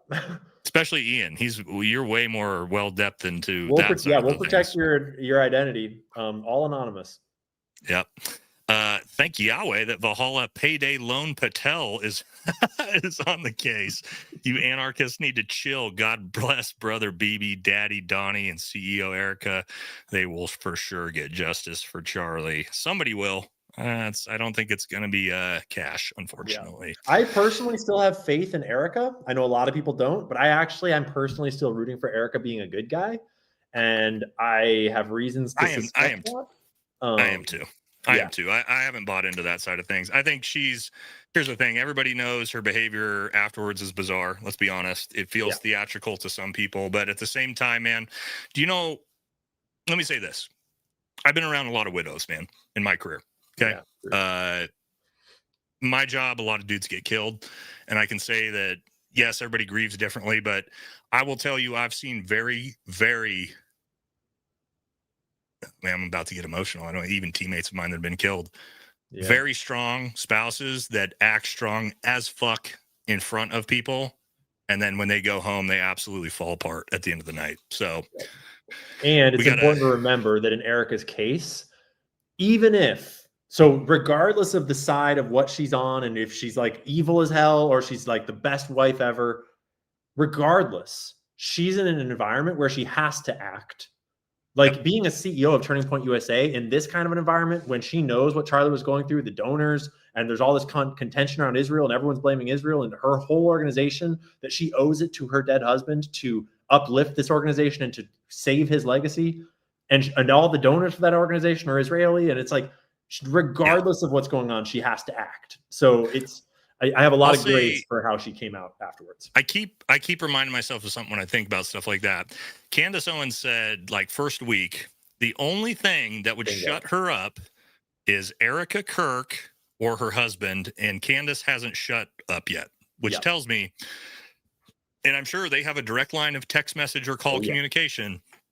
Erica has not told her to shut up, which means I doubt that there's involvement there. I can tell you from experience with Candace that is 100% how she operates, and she meant it. And I'm watching Candace very closely because of that exact question of, is Candace signaling that Erica is still legit? And it's everything I'm seeing signals that Erica is legit. So. Yeah, I agree with you on that one. Chicken Tikka Valhalla. Okay. I don't know what that is, but we'll take it. Shrek and O'Neill's awards less than Nate's. That's not true. I have the same amount of Valor awards as Shrek. Rob O'Neill has 2 silver stars, buddy. So he's got me crushed in that department. So let's give Rob his credit and his due, which, by the way, Rob O'Neill, you know Rob O'Neill, right, Ian? I don't know him personally, but he also does not believe not one the official narrative. Not one bit. And he came right out and said it. Yeah, just like the rest of us did for the most part. Nate, can you put a pin with Ian's channel and the Google search guy? What is his? I can do one of the description after the stream is over or something, or put it as the pinned comment. I can do it. They're asking for Baron Coleman's channel, Real Baron Podcast. Baron Coleman, which you guys can just type in Ian's channel into your into yours. But for Baron Coleman, I did see this video and I thought it was super interesting. I was just too dumb to, let me put it in the pinned comment here. I was too dumb to know anything about these Google searches, which is why I'm glad you were able to come on and explain. Well, that's how I was at first too. I would have never been able to to figure that out. Yeah, Oh, from shit. the clips, it was already. like I was seeing it and thinking like, that's wild as fuck, but I don't know if I could corroborate it or trust it. I don't know. It feels a little wishy. So I just didn't look into it for like a month basically until this week. I finally was like, all right, I'm just gonna go watch all of his live streams and see what's up. And then I just spent the last 2 days watching every single one back to back, and that kind of filled me in enough to sort of catch up to where he's at. I feel like the chat's moving so fast. The second I posted, it's gone. I'm gonna have to put it in the description, guys, once we're done, because the chat's moving way too fast. But I will. Baron Coleman. Yeah. You guys can Google that, and then obviously it'll also be in the Carrol. description of my most recent live stream from tonight too. All right, there we go. All right, there was once a man from Mumbai who'd brief and wink with a sigh. He'd twist every thread till truth wound up dead, then swear it was all classified. That's a good CIA joke right there. Yeah, dog. Or what is that? Is that like what's those Japanese poems? An haiku. Yeah, is that an haiku? ode to Cash Patel. Yeah. Shout out from the Wood Tripper tribe. That's a shout out to my buddy JD DeLay, who I'll be with tomorrow night up in Portland. Yeah, we'll see how that goes. I got my gas mask and my body armor ready. Payne Revere, thank you. There was once we did this one already, or unless you did it twice, I think. Oh yeah, you did donate that twice. Thank you. Tyler should have been straight based up on his upbringing. Can you clarify, Ian? He should have been. What's your thoughts on that? Okay, so what I mean by that, I mean, this is clearly an overstatement, and we're over our skis a little bit, but I like skiing that way. What I mean is that he's raised by like a conservative family with like regular old looking parents that, I mean, regular looking, I don't know, but like in Utah with some Mormon faith, and the way he dresses, the way he talks and acts, he's just like, seems like a pretty straight edge kind of regular kid. He doesn't, and so it's like, sure, those kinds of kids can be gay, but like, virgin first sexual experience is with this fucking schizophrenic boy, and like I'm assuming a lot here, but I'm assuming that Lance is the bottom, and like 100%, right? Dude. And so then you're saying that like Tyler Robinson in his life, from where he comes from, the way he acts and looks, and he's like, ooh, look at that booty, like that's fucking like not what I would expect. Right. So I'm sorry if that offends you gay folks. It's just how I feel about it. I'm not a gay expert, but you know. Owen Benjamin would disagree, but whatever. Yeah. You know. So what I would say is, guys, watch the Turkey Tom video, because that'll give way more context to that, because I watched that in the first 30 minutes. You think that you're like, what the fuck? First 30 minutes, you're like, there's no way Tyler is the shooter. This fucking kid is the shooter, Lance Twiggs. And then it gets a little bit bizarre towards the end, to Ian's point, to where, it's your typical, and again, like to Ian's point, not every, Republican is straight. We've got plenty of fucking grinder boys in the Republican Party in Congress right now. Actually, I've heard a lot of rumors about, let's just say, hotel parties at TPUSA events that are regular occurrences that everyone kind of knows about. Bro, I forgot to, okay. I don't know if I can say this. Maybe I should tell you afterwards. You know the grinder like collapse, right? Yeah. So one of my close friends just took over as the CFO of Grindr. Whoa. So we're gonna have. Let's go. I'm gonna get us real information if that's real.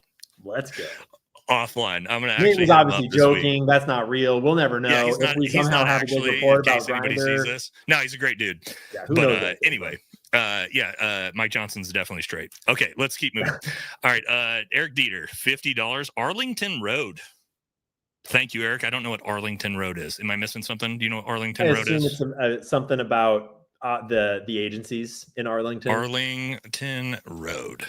Like I assume it's a movie. Oh, really? It's a movie. Let's see what it says. Arlington Road official trailer. I can't play it. We'll get copyrighted. Yeah. But I'll peep it. I'm always a man begins to suspect his neighbors are not what they appear, and their secrets could be deadly. Widowed when his FBI agent wife is killed by an extremist group. College professor Jeff Bridges becomes obsessed with the culture of these groups, especially when his new All-American Oliver Tom Robbins. I have no idea how that relates. It's some type of FBI movie. It sounds interesting. Yeah, it seems like it's kind of maybe a parallel narrative. Sounds like also, have you seen what's the Nicolas Cage movie? No, I have not. Oh my god! What's it called? Snake Eyes. Somebody in the chat live. No, somebody in the chat's going to tell us. Not Snake Eyes. Dude, all the comparisons to that. I don't know if you saw that. I did. I saw all of the so weird, dude. So weird. Snake Eyes. Yeah. Snake Eyes, right? Yeah, Charles Kirkland. I'll probably watch tomorrow or something like that. And Tyler, Tyler was the killer. Yep. Yeah, and there's so much weird shit in that, dude. Dude, I just can't like. And then you're like deep down the Illuminati rabbit hole, and the fucking lizards are listening to you. It's like, God damn it, dude. Every time like something like that comes up, I'm like, yeah, everything. My favorite meme is everything's fake and gay. Like, like we're at the point that's just the truth, man. I love that you have that ready. TPUSA announced 24 hours prior to the event they'd be there. No, we talked about this one already. Ian already shot that down. It was announced like a week and a half or 2 weeks before. Yep. All right. Thank you for the info. Enjoy your channel. Thank you very much. Madeline, that's a lot. $10. Nothing that just blows my mind is how much the kid in the video with Erica Kirk looks like Tyler Robinson, or whoever jumped off that roof nearly broke their ankle, and if so, didn't have one. It looks like Erica Kirk looks like Tyler Robinson. I'm not sure what video you're talking about. With Erica Kirk looks like Tyler Robinson. I don't know what video with Erica Kirk. Maybe she's talking about the country music video. I don't know. If there's that weird country music video, that's everything's fake. Dude, someone was reporting that Phil Lyman was in Romania with Erica Kirk, and they have a photo and they're saying that it's Phil Lyman. I'm like, nope, I'm done. If that's true, I'm just gonna say what? Yeah. I'm just gonna throw my hands up and say I'm done if that's true.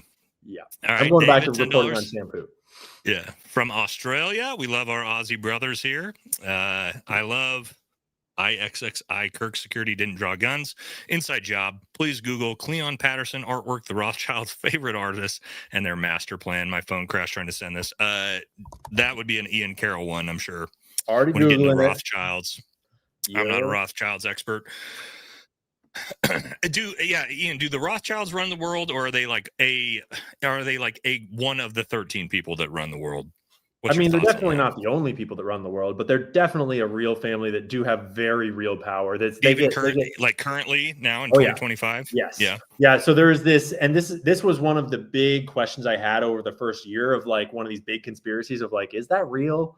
Because they were very real, like 1900 era. That's why I asked that, because way back in the day, obviously with the Rockefellers and Rothschilds and everything. But then there was a transformation, and it was around the time when Israel was founded, where they stopped leading from the front, ruling the world from above, and they sort of like quieted down and kind of quietly moved their money away. And now it's actually very hard to figure out how much money they have and what they actually own and what their influence is. And to me, that looks a fuckload more like an intelligent way to slide into the 21st century than to like, oh no, I lost all my money. I mean, like literally, the state of Israel was founded by a document from the British Empire saying, "Dear Lord Rothschild, I'm going to give you a whole fucking country." So, and then like the Rothschilds funded the Israeli nuclear program. The Rothschilds are like good friends with the board of BlackRock. Well, hold on, the Israelis don't have any nukes. Yeah, that's alleged. Allegedly, yeah. So Rothschilds are very all right. Why is no one talking about the shot that came from under the table or the hatch? You know, I have entertained the theory a little bit. You know, Nate, actually, that's a question for you. So I did talk about this. Did you? Yeah. So in the video I showed that actually broke down why it's impossible for the C2 to have been hidden from a 9-degree angle. I actually showed the mathematics and the angle that would needed to have been shot from to have hit the C2. And it's from about a 38-degree upward angle. It's the only possible way Charlie gets hit from if the Alex Kolvek C2 story is true, which I don't believe it is, because I can see the wound is not near the C2, it's near the C4. But if the wound is where it is and the bullet hits the C2 first, the only way that's legitimately mathematically possible is from a 38-degree upward angle. So if that's true, then this is possible. Here's another leading question on that too, that is obviously deeply speculative, but I got footage inside of the trapdoor. You did? Above. Yeah. So when I was there, they had the trapdoors open and they were working on the equipment inside, and I ran up above. The trapdoor is there even after they had kind of remodeled. Oh, I thought they paved over it. No, the trapdoor is still there, because what it has is it has the water system for that water feature inside this trapdoor, which makes perfect sense. And so as he had it open to work on it, I ran up above him and shot down from directly above his head from that walkway with my camera. And I upped my exposure a bunch so that way it was exposed so I could see into the hole. And there's a hose running in it that you could clearly see that one of the trapdoors is just a little sump pump, but the other trapdoor is for a wider space that expanded beyond the field of view, probably with some equipment for the waterfall in it. But so the theory that is, way out there, but is that maybe that space expanded far enough in all directions that you could get kind of in front of and under Charlie Kirk in that crawl space kind of thing. And so then the question is, what would the ceiling need to be made out of to be able to, like, I guess, remote target and shoot up from the ground? Is that even theoretically possible? You can't shoot up through concrete, right? It would have to be grass. No. Concrete, you're not shooting a bullet through concrete. Chance. It's not going to do anything. You would have to actually open the trap door. And here's the other problem. From that 38-degree angle up into the neck, if we're going by the medical examiner's report, it hits the C2 first. It hits the C2 at an angle like this, and then the bullet deflects 170 degrees and comes straight back down through. In Newtonian physics, a bullet doesn't go this way, hit something hard, and then come back going this way. If it hits something that hard, it's going to smack in, mushroom, and just fall down. Yeah. There's not 170-degree refraction, and it keeps all its velocity. So this is actually something worth expanding on briefly too, because it's a layman's misunderstanding that most of us have. I had it before listening to your content about this. No one really understands what bullet ricochet is, because movies kind of make it sound like bullets will like bing and like hit you. They do crazy things, right? Right. And so now my understanding, based on listening to your content about it, is that bullets, when we say a bullet ricocheted or was deflected, what you're saying is that they will often hit something and then slightly change course in the same general direction, right? Deviates off course, right? They don't like 90-degree or think about it this way. Say you're moving in a car on a freeway going 70 miles an hour. Yeah. You hit a semi truck straight in the back. Does your car ricochet off the semi truck and start going 70 degrees the other way? No, but if you were to like hit that on the side of it and bounce off, you might deflect off and keep that velocity and fly off somewhere. But like, that's a good metaphor. Objects in motion remain in motion until they hit something that stops them. They don't turn around 180 degrees, and they're not pinballs, right? Like it's not a pinball machine. It's a fucking bullet. 2,000 feet per second or something. Right. Yeah. Well, if it's a 30-06, like 24 to 2,800 feet per second. And if it hits something that hard, like if you hit something hard enough to actually like not blow through, that round is going to just mushroom and fall to the ground, or, move off to the side a little bit here and there. It's not going to keep its full velocity and then just. And it'll dump all of that energy directly into the center of his neck and fucking explode it, right? Like 100%. Yeah. So that is a misconception. Bullets do crazy things. Don't get me wrong. Yeah. So like, for example, I had a guy I know in first group got shot in the head, right in the forehead, hardest part of his body, no helmet on, because back in the day, guys were wearing baseball hats instead of helmets because we thought we were cool in special forces until so many dudes were getting shot in the head. That bullet came into his head, right, and it actually entered the skin, wrapped around his skull, and then blew out the back of the neck. Didn't actually get through. And so actually ballistic helmets are actually designed to do that exact same thing. Interesting. And so, but again, the bullet's hitting here and it's still moving this way, right? It's like wrapping around the head and then blowing out the back in the same. It's taking a path of least resistance. It's not hitting him in the head and then flying back at the shooter. Yeah. It's not how they work. So anyway, we got a little sidetracked, but kind of just an interesting misconception of bullets there. All right, we got him. Literally means we don't got him. Yeah, pretty much 3 times. Little whoopsies. All right, 50 years from now, we'll be having the same conversation that we had about Lee Harvey Oswald. Now, odds are insanely slim that we'll ever know 100% the truth. I don't believe we'll ever know the truth. Ian, do you think we're going to get everybody involved and get the full truth?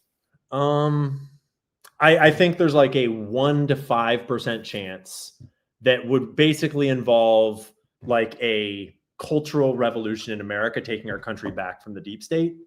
And if that were to happen within the next 10 years, I could imagine getting close to the truth and some sort of investigation and committee and stuff, but No, not really. No. And this is the way I look at it. We all know the Epstein files exist, and we know who's in them, and we still can't get them. Yeah. So probably not. Like we know everyone. Like we know like who was running the operation, who were the Johns, like who was the know funding. Clients. Yeah, we know the victims. Yeah. But they just refuse. Yeah. So, do I have your permission to make an AI cut of Mr. Cash saying, "See you in Valhalla VFT"? Yes, you absolutely do. And please send it to me on Instagram when you do. Yeah, that's 1000%. Please do that.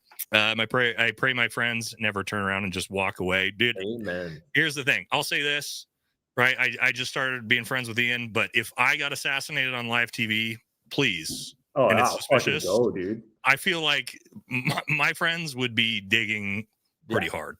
Yeah.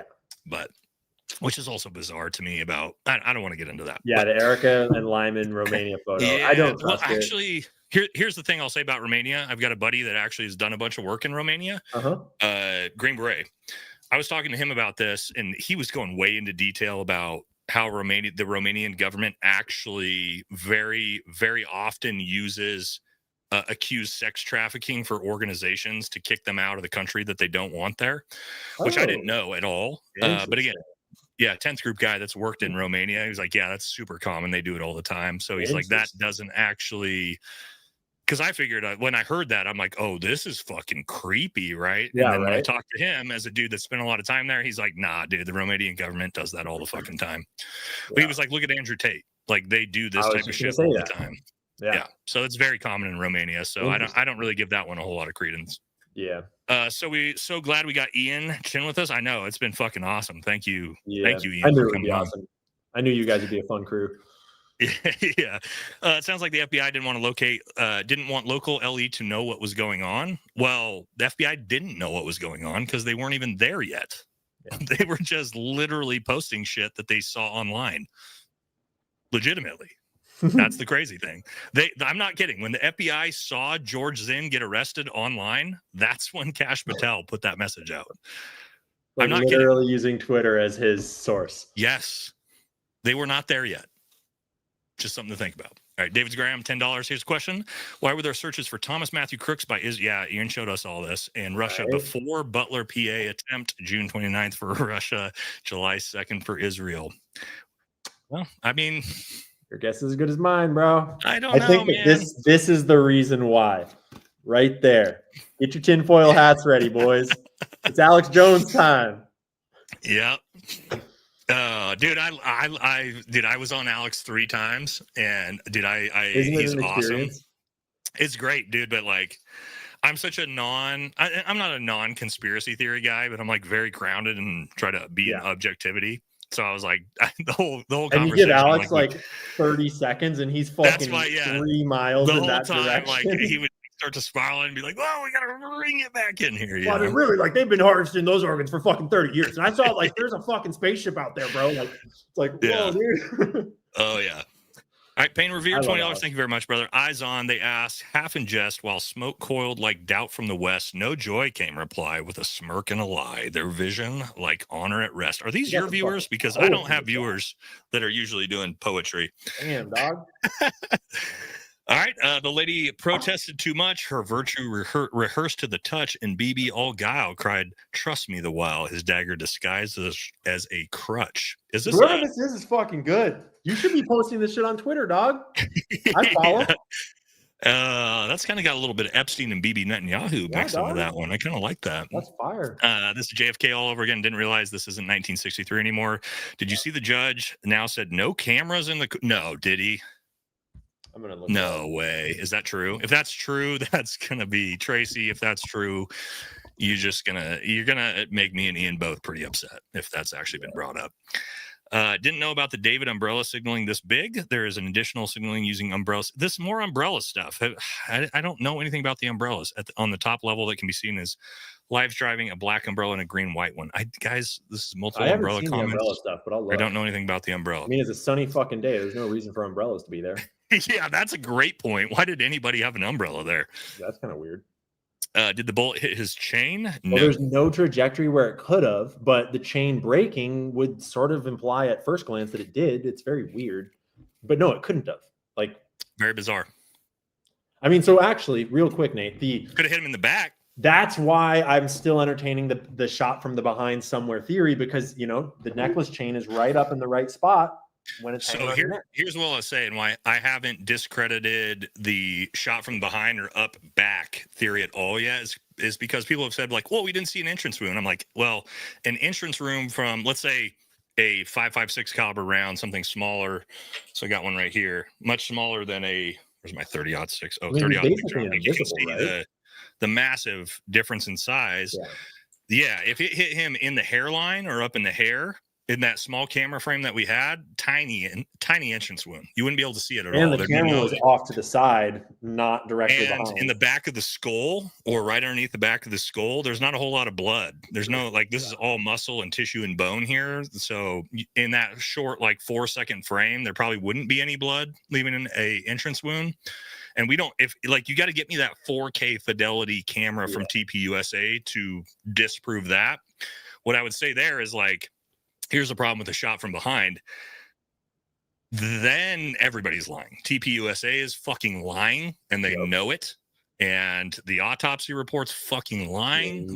That's where, and they know it. And that's where I'm like, the thing is here's the crazy thing, Ian. I've actually done the angles. You probably haven't watched this video where I showed all the different angles and possibilities. And I did do the up and behind.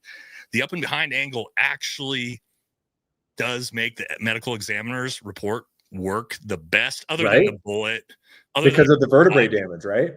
Yeah, because you can hit in the C2 and it would break through the vertebrae and actually exit out. That it all actually works perfectly, and it makes sense why they would tear apart the courtyard, because then you have other than TPUSA said the bullet was found just beneath the skin, because that would be an exit wound. But I will say, even Rob O'Neill said that is a fucking exit wound. So a lot of guys, I'm not discrediting it. My problem with that is everybody's a fucking liar. If that's the case, here's a version of it though, Nate, is that it's for example, with the JFK assassination, the first thing they did was control the body and get it into a controlled environment where you can alter the body, get the bullet out, do whatever you need to do, possibly a body swap in that situation. But and so the first thing that happened in this situation was they rushed him with no good reason. They should have had him on the ground fucking pinching that artery. They rushed him into a private vehicle, take him off to a hospital with whatever surgeon, right? Here's what whoa. Here's what I've heard. We need to look into this. I've heard there's 2 hospitals near Provo. The hospital they took him to was not the hospital with a surgeon. They took him into a hospital further away without a surgeon. I don't know if that's true, but that's what I've been hearing. And if that's it's not the that case, it didn't have a surgeon; it's that it was less medically qualified. It was a lower level of trauma center than the other. Was it further away? No, I don't believe so. As long as they took him to the medical center that was closest, and that's a lower level of care, that's fine to me. It's still dumb, but that's hey, we're going to get him to the closest. The closest. So people made that claim, but I don't think it checks out. Okay. I just want to make sure. I saw that. I didn't know how true it was. Because if that was the case, if they took him further away to a trauma center with a lower level of care, that would be nah, dog. But yeah, okay. Just wanted to. I mean, I'll have to look into it a little more to make sure, but yeah, it doesn't make sense. Yeah, I don't put a ton of stock into it. Okay. All right.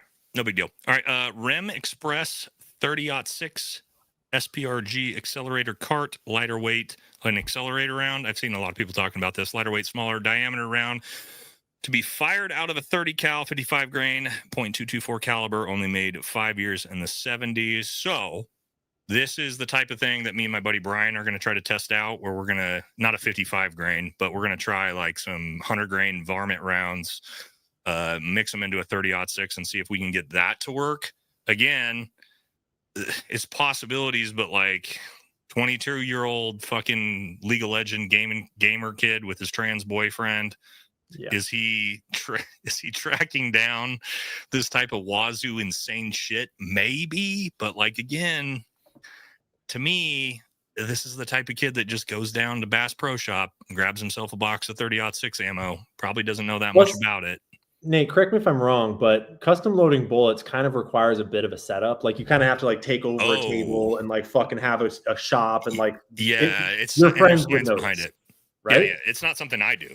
It's the guys who reload their own ammo, they fucking are well versed in it. And they've got like a whole shop full of guns, and they've got a fucking whole desk for it and everything, right? It's the kind of thing where the dude who's leaking out all this information about Tyler and Lance to the YouTube channel probably would have seen something to do with some bullets at some point in Tyler's life, right?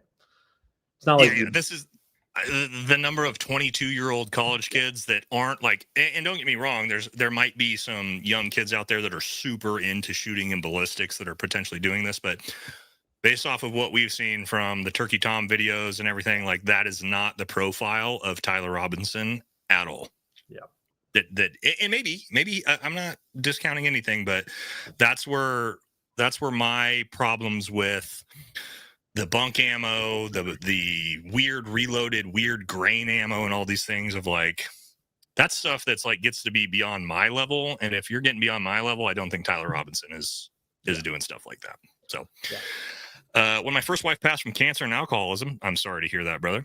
Friends and family thought I was cold to her passing. What they and not even my kids saw was the desolation I fought when I was alone. I had to be strong for my kids. That is a great point right there. Yeah. And Erica doesn't just have to be strong for her kids. She has to be strong for her whole country, for Charlie's legacy, for TPUSA. And also for $100 million corporation. Yeah, exactly. And that $100 million corporation is tied to like her husband's legacy. And if it fails, he like, that's, so 100%. That's a great point. Yeah. Marching to Zion documentary. Ooh, that sounds very anti-Semitic, bro. Yeah, you can't say Looking that. it right up. Immediately. Gay Republicans equals Bohemian Grove. I think the quote from Richard Nixon is that's the faggiest bunch of fags I've ever seen. And my channel's banned. Yeah. It's a quote from our president, YouTube. We're 3 hours into the episode. Their algorithm has given up by now. We did so much pro-Israel stuff. We should be fine by now. All right, Shanks, $10. Any thoughts on the video floating around of Tyler supposedly fleeing the crowd after shooting? We talked about that one. It might be, but it doesn't really look like the same guy. I don't think. And beyond that, we aren't really that clear if maroon shirt guy is even Tyler. Yeah. Well, that's a great point too. Even in the early footage of him. Yeah. It's because I was looking at it earlier and realizing the only good footage. That we all sort of connected maroon shirt guy to being Tyler because he appeared on the same doorbell cam, but 2 hours apart from black shirt guy. And then he appeared on the same other doorbell cam as the gray car that is Tyler's car, but that was also hours apart. So there's actually no footage to confirm. I mean, I guess I think what it is it's the Dairy Queen picture because people see him in that color shirt, and so they just figure. But that was well, it was only 16 minutes. It's only 16 minutes. Here's the other thing, and I'll tell you, we're talking about as somebody who. Let's be honest, what my job is. I have taken people's lives. Okay. I'm not proud of it. It's not a good thing to brag about, but I can tell you after doing it, even at a professional setting, I could not see myself just 16 minutes later stopping by a Dairy Queen, just fucking No, it wasn't 16 minutes later though. That was misreporting as it was 16 miles away or 16 minutes away from the campus if you drove. And then people accidentally misreported that as how long after the shooting it was. It was like 6:20 p.m. So it was like 6 hours after the shooting, maybe. Okay. Maybe, yeah, all right. That maybe gets into it, but because what I was going to say is like, what I was going to say is like just immediately after that high profile of something, and he's a 22-year-old kid. He's never done anything like this before. To just be like, you see him just completely calm, just like, oh, what's up? What did I do?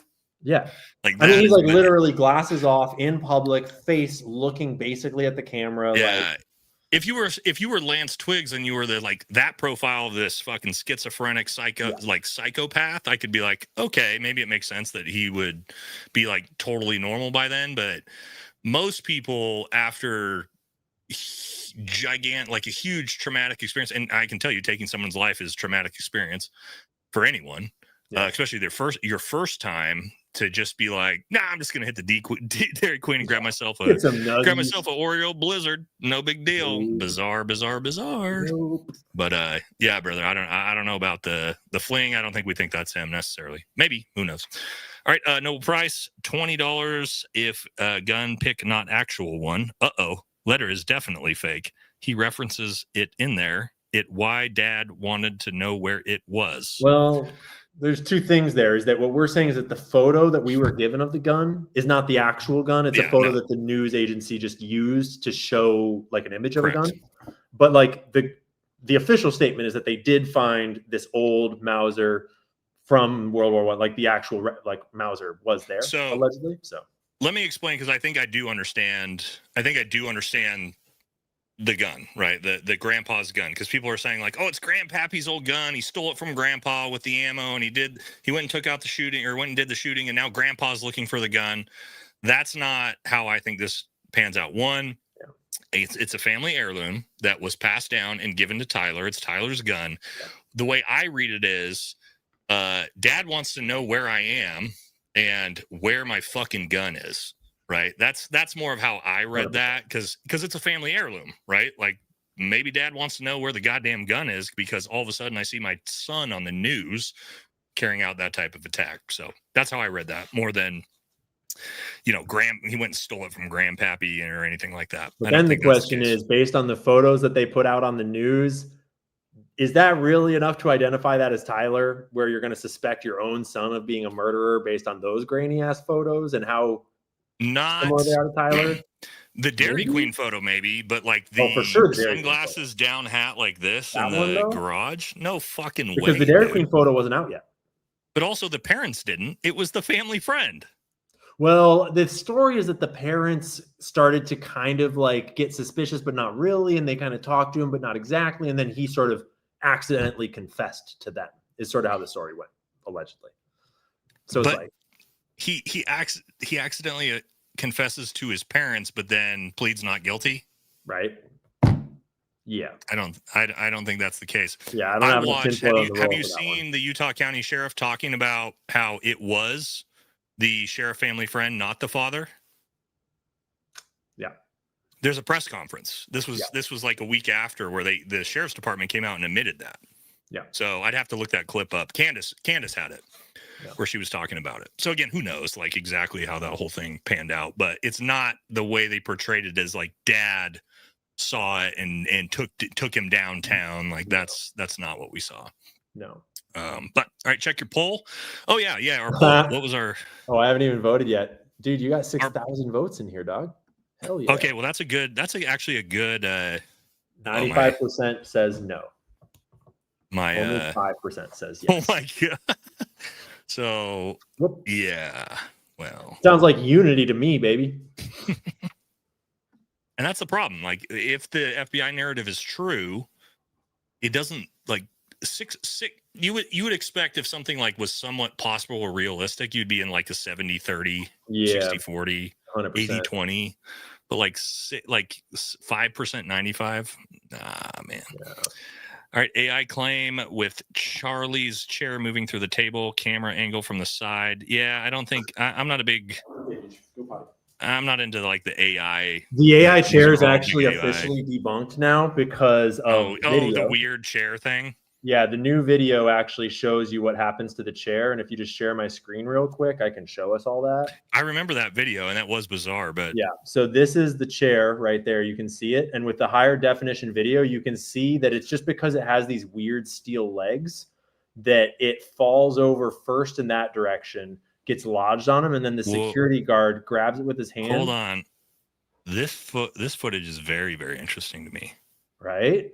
Not for the chair. No, the chair is but for the bodyguards, because what I saw Gary from Paramount Tactical try to say is there was the long-haired guy. There's a guy you can't see right here next to the guy on the left in the gray that's actually treating Charlie. There's no one there. It's those three guys. And so here's the other thing, Nate, that I noticed too. Tell me if you see something different.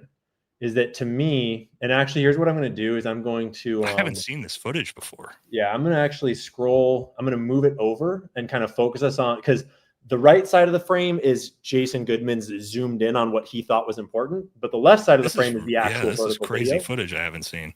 So I'm going to zoom us in on this, this vertical a little better and just kind of go slow through it for a second. Because what you see in it is shot, and it replays a few times, and then Oh, that's where we start to see security is grabbing him and helping him down. Who grabs him initially? Is that initially grabs him is a black polo guy with the black sunglasses? Okay, I got big fucking problems with that because the first person that's going to be on the first person to the casualty should be the one. Yeah, him. Yep. I forget his name. He's the head of security. Yep, indeed. But my then big fucking problem with that is the very first person that has their hands on the casualty would be the ones with their hands buried in his neck. Exactly. Dan Flood, yeah. And then this right here, 100% does not. He definitely doesn't treat Charlie. No, and this should be the med kit, right? On older gray-haired security guy, this kind of fanny pack that's around. It does look like a potential trauma right? trauma because bag. none of the other guys have any sort of med kit at all, right? They all are just walking around. And it looks like he's rushing over there with it. Yep, but then it never seems to. Holy shit! I've never seen this footage. Yeah, as far as I can tell, we don't see any bandages coming out of it. Whoa! We don't really see it open up. Wow, this footage is. I might do an entire video on this footage. I've never seen this. Yeah, Doug. You can download it from Jason Goodman's channel. He did not gatekeep it. It's here. I'll just press play on it too once. Yeah.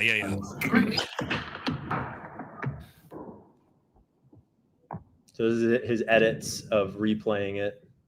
Yeah. I'm not concerned with this. It's like this is giving me the angle I've been looking for the trauma medicine side of things. Yeah, exactly. And what I'm not happy about is what I was hoping is I was going to see a backside video that showed me that, hey, I couldn't see, but there actually was someone doing the correct things. What I'm seeing here is the opposite of that. What I'm seeing here is a confirmation that they didn't do any of the things I thought they weren't doing. Exactly.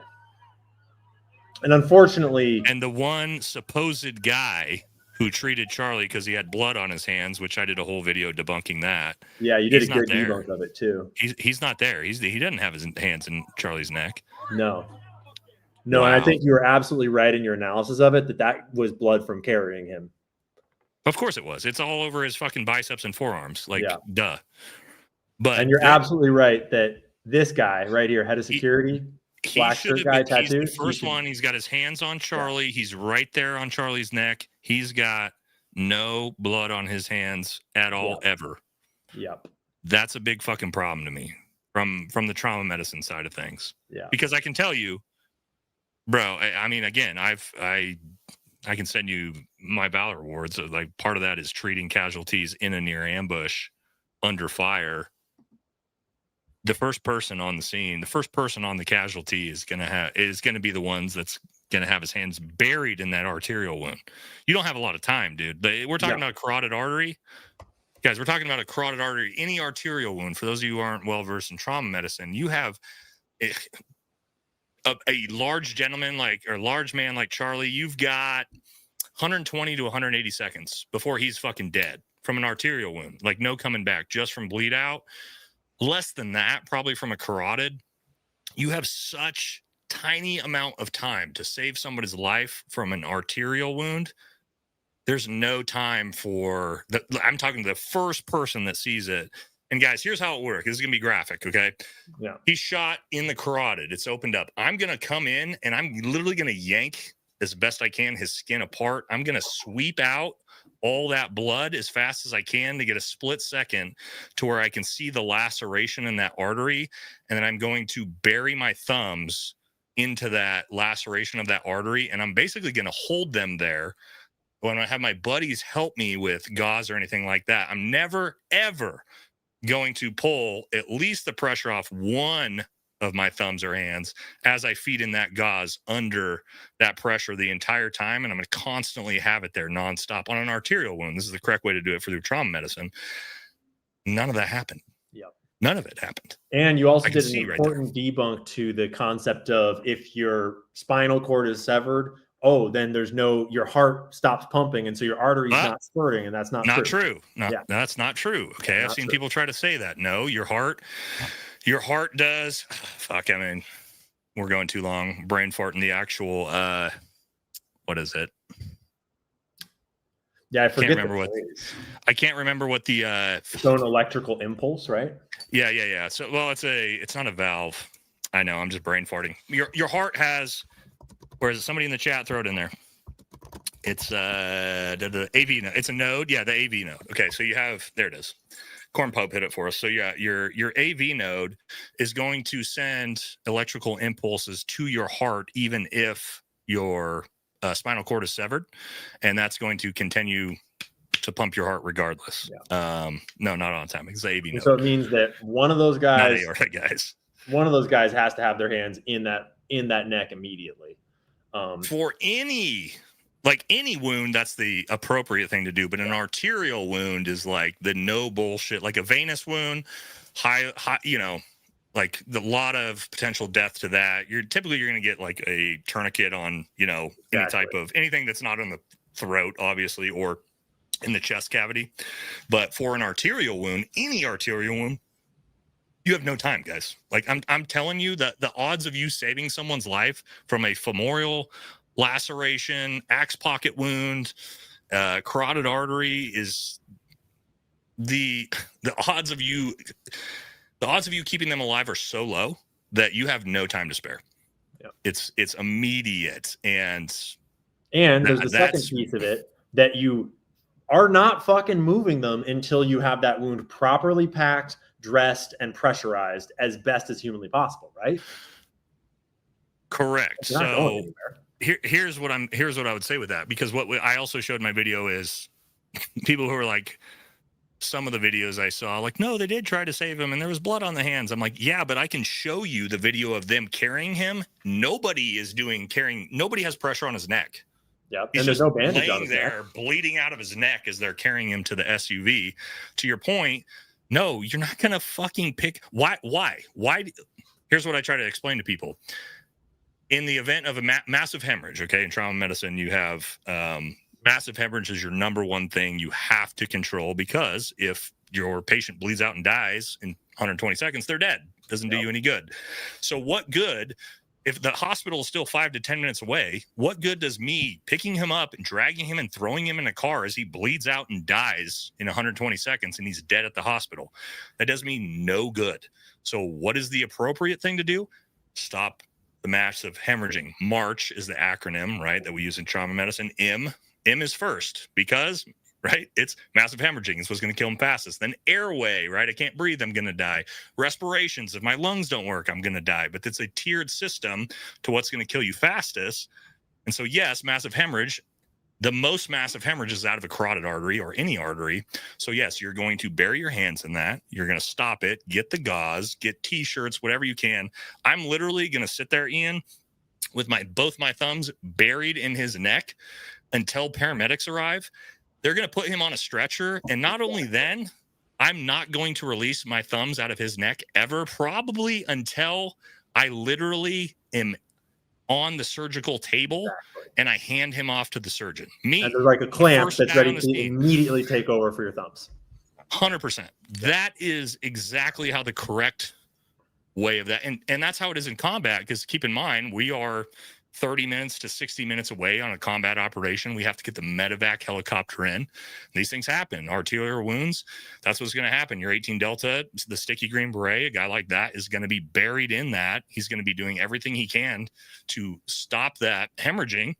And he's going to ride with him or pass him off to a Air Force PJ in the helicopter who's going to take over the pressure on that. And he's never going to release it for the next however long it takes until we hit the surgeon. They literally just carried his fucking body with his head bouncing around with blood pouring out of it to the SUV. Of course he fucking died. He would have died. Here's and this is morose to say, had he not been hit in the spinal cord and he just took that in the carotid artery, he would have still fucking died. He could have potentially lived. He would have died based off of the care that he got from that security detail, guys. Yep. It's dark to say, but that's the reality of it. True. I mean, you just made me think of another thing too, and I might be mistaken because it might be different for a gunshot scenario specifically, but no one's even talking about C-spine. Like, if you have damage to the spinal cord, you don't fucking move him. You fucking get on C-spine and you hold him there until paramedics come and take over too. So it's like that's a really interesting one too, is because with C-spine, sometimes, especially this is combat, right? Like IEDs and shit like that. Yeah. Sometimes, or like gunfire is coming. Sometimes I might negate the C-spine because I need to get you out of the open so we don't get fucking shot a bunch more times. Yeah. But if we're in a safe environment, yeah, I'm not going to violate the C-spine and just pick you up after you've been shot in the neck and just drag you as your head's bouncing. So anyone that doesn't know what we're talking about with C-spine is your cervical spine, and it's just basic medical practice that everyone knows. Like even first aid level trained people know about C-spine, although they're usually not trained to deal with C-spine. But it's just that if there is a spinal injury suspected at all, car crashes are the obvious one that is most like frequent in civilian life, but you don't move the person and you need to secure their head and neck with two hands and hold them and carefully make sure that it does not move. And that is a job that is just like Nate is saying for arterial bleeding. That job is undertaken by one person and they do not move from that position until you're in the hospital, and they go with them all the way until you either get them into a brace on a backboard or into someone else's hands. Which is exactly why I said what you should have done. And here's the thing, Ian. And all of this should have been pre-planned. These are called pre-coordinations. Yeah. Okay. This is all stuff in when we go out on combat operations, we're pre-planning all of this. I have all this facilitated. Where's my medevac going to be? What's going to happen if this injury takes place? Are we going to casevac? Are we going to medevac? Are we going to wait for a medevac? Like all of these things need to be pre-planned. Well, I know they weren't pre-planned because you didn't even have a fucking ambulance there. Yeah. You didn't do any pre-coordinations. Yep. The security detail did no pre-coordinations. Right. So, but Pastor Rob McCoy, in a video I was watching of him earlier today, the father of Mikey McCoy, the chief of staff, he said, maybe just off the cuff, but he said that these guys are all ex-military. They might be, but I mean, what does being ex-military necessarily mean, right? Good point. You could be, you could be in the military. That doesn't mean you're highly qualified and do basic infantry men like kind of like more regular army positions? Do they get sort of a combat level of medical training as well? Usually they should. All combat arms get a basic level of trauma. I mean, medicine, at least you understand fucking tourniquets, arterial bleeds, and like these are basics. Right? I'm not talking about like. Here's the reality. I've talked to some of my like Sticky Green Beret 18 Deltas and then Air Force PJs, buddies of mine that have been like talked about it. We've talked about it. And I teach law enforcement departments trauma medicine mass casualty procedures. I do. Okay. So I do know what I'm talking about. Yeah. But even like the guys at the highest level, we're talking about Air Force PJs that are the best in the fucking world at on the ground trauma medicine, not in a surgery hospital, but in the moment on the gunshot. And they did. And even my buddies have been like, there's nothing I would have been able to do to save his life. Right. Because of like, the carotid artery, the laceration blowing through all of his spinal cord. However, in the event, right, that didn't actually hit his spinal cord and it just ripped through part of his carotid, lacerated his carotid and came out the side, he would have died through negligence. I promise you guys, because number one rule of medicine is just because you might think you can't save them doesn't mean you don't try. You don't not start chest compressions just because you're like, oh, they're maybe dead. It's like, no, that's the fucking point of chest compressions is to try to save them, right? And like, for example, the reason why this is ridiculous is because like, I'm not some fucking medical expert. I'm literally trained to like the most basic level of like wilderness first responders, a very basic level of medical training for like literally it's for being a wilderness guide for running. But like, I mean, maybe in the environment of this, the craziness of it, I would forget my training, but I am trained to that level. You don't. No, right? Like, and especially in this case, here's the saying. Here's the saying we have in Special Forces, Ian. You don't rise to the occasion. You fall to your lowest level of training. Yes. So if you are trained and you know what you were supposed to do in the chaos of the moment and the panic of the moment, I promise you, someone like you, I feel confident would still know. You would look down at his neck and go, he is shot in the neck and he's bleeding out of his neck. I am going to apply pressure to this wound. Exactly. And it's like the most basic fucking thing. Like even someone who had taken one first aid class could figure that shit out. So my students who are civilians, because I teach trauma medicine to students too, would have done a better job than what we just saw there. I mean, and I know there's a lot of people get mad at me for saying that, but it's like, I'm sorry. It's on video. This is video footage. Yeah. We can it's multiple videos from every angle. It's just, it is what it is. And that angle you just showed me makes it worse. Yeah, it's pretty awkward. Unfortunately, I really was, Ian. I was like thinking to myself, watching that, I'm like, I really hope what I can't see is like something being done from the backside angle, and You just showed me the backside angle, and there's no a hidden person there on the backside that I couldn't see. That's the one actually treating him. He's not. Nope. So, all right, let's hit final super chats. Let's get out of here. Supers. This has been a good one. All right, well, can't release the client list if you're still using it. Got him. That's a good one. All right, couple new members. We need you both on the live way more often. Yeah, I bet. Yeah, we'll definitely. You know what we'll do next time is we'll collab live this with both the audiences. That'll be a party. That'll be a good one. All right, look into Port Arthur massacre in Australia. CIA operation take our guns away. Help. Oh man, I love Australia, man. I've worked with the Aussies a shit ton. Here's what I'll say. You guys know Australian military, Australian special operations, 2 Commando and SAS have domestic authority. So if you fuck around, yes, the guys like me in special forces can roll up on you, which is a little bit different than here. But I will say, as a civilian or a member of that country, not sure that's the greatest thing in the world, right? They don't give a shit. Like we complain about the National Guard getting deployed in. Right. When I did exercise with them, we would like training exercises. We'd fly CH-47s in like the middle of downtown and land them in the middle of streets. Like and, full police state on a moment's notice. Oh yeah, dude. That's like, wild. but for training, right? But like, they don't give a shit there in Australia. They don't got any guns to fight back. So, redhead guy said his friends told him to bring, dude, the umbrella. We got to look into the umbrella shit. It's amazing how many people have commented this. Oh, range day, bro. What up, brother? Hey, what up? His head moves down to his left and his face flinches several times before the wound emerges. Back right is the only shot that makes that happen. I mean, again, I haven't discounted Range Day Bro's theory at all. I've been able to disprove it. Range Day Bro, you should go to Jason Goodman's profile on X. It's he's crowdsourced the truth, which is CSTT, crowdsourced the CSTT. JG, I think, because it's crowdsourced the truth. Jason Goodman and its acronym, because he's the guy that put out the super high quality footage from the back here. And it's downloadable. Oh, you should that download footage it. Is good. I would love to see you analyze this footage as well, Range Day Bro, and kind of apply it to your view of this and break it down for us. Yeah, because that footage is way better than we had originally. And again, like I broke down Range Day Bros, and I haven't been able to disprove it. The only critique I've had is that this is an exit wound, which means there's no round in the body. So the theory doesn't work with, like everything in this case. The theory doesn't work with the supposed, round in the neck type thing. But well, actually, wait, real quick. Shot from behind, it does not work with a full round in the body. But correct me if I'm wrong. I'm out of my expertise here. But if you take a shot from the back and it hits the spine first, actually, then the bullet would fragment on entry, like on hitting the spine, and you actually very well could get a fragment or two in this back neck region before it comes through and the main slug exits, right?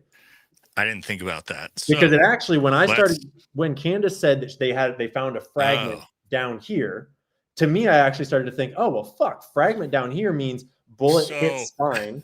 Fragment and finding the round are two different things. For example, shot an antelope.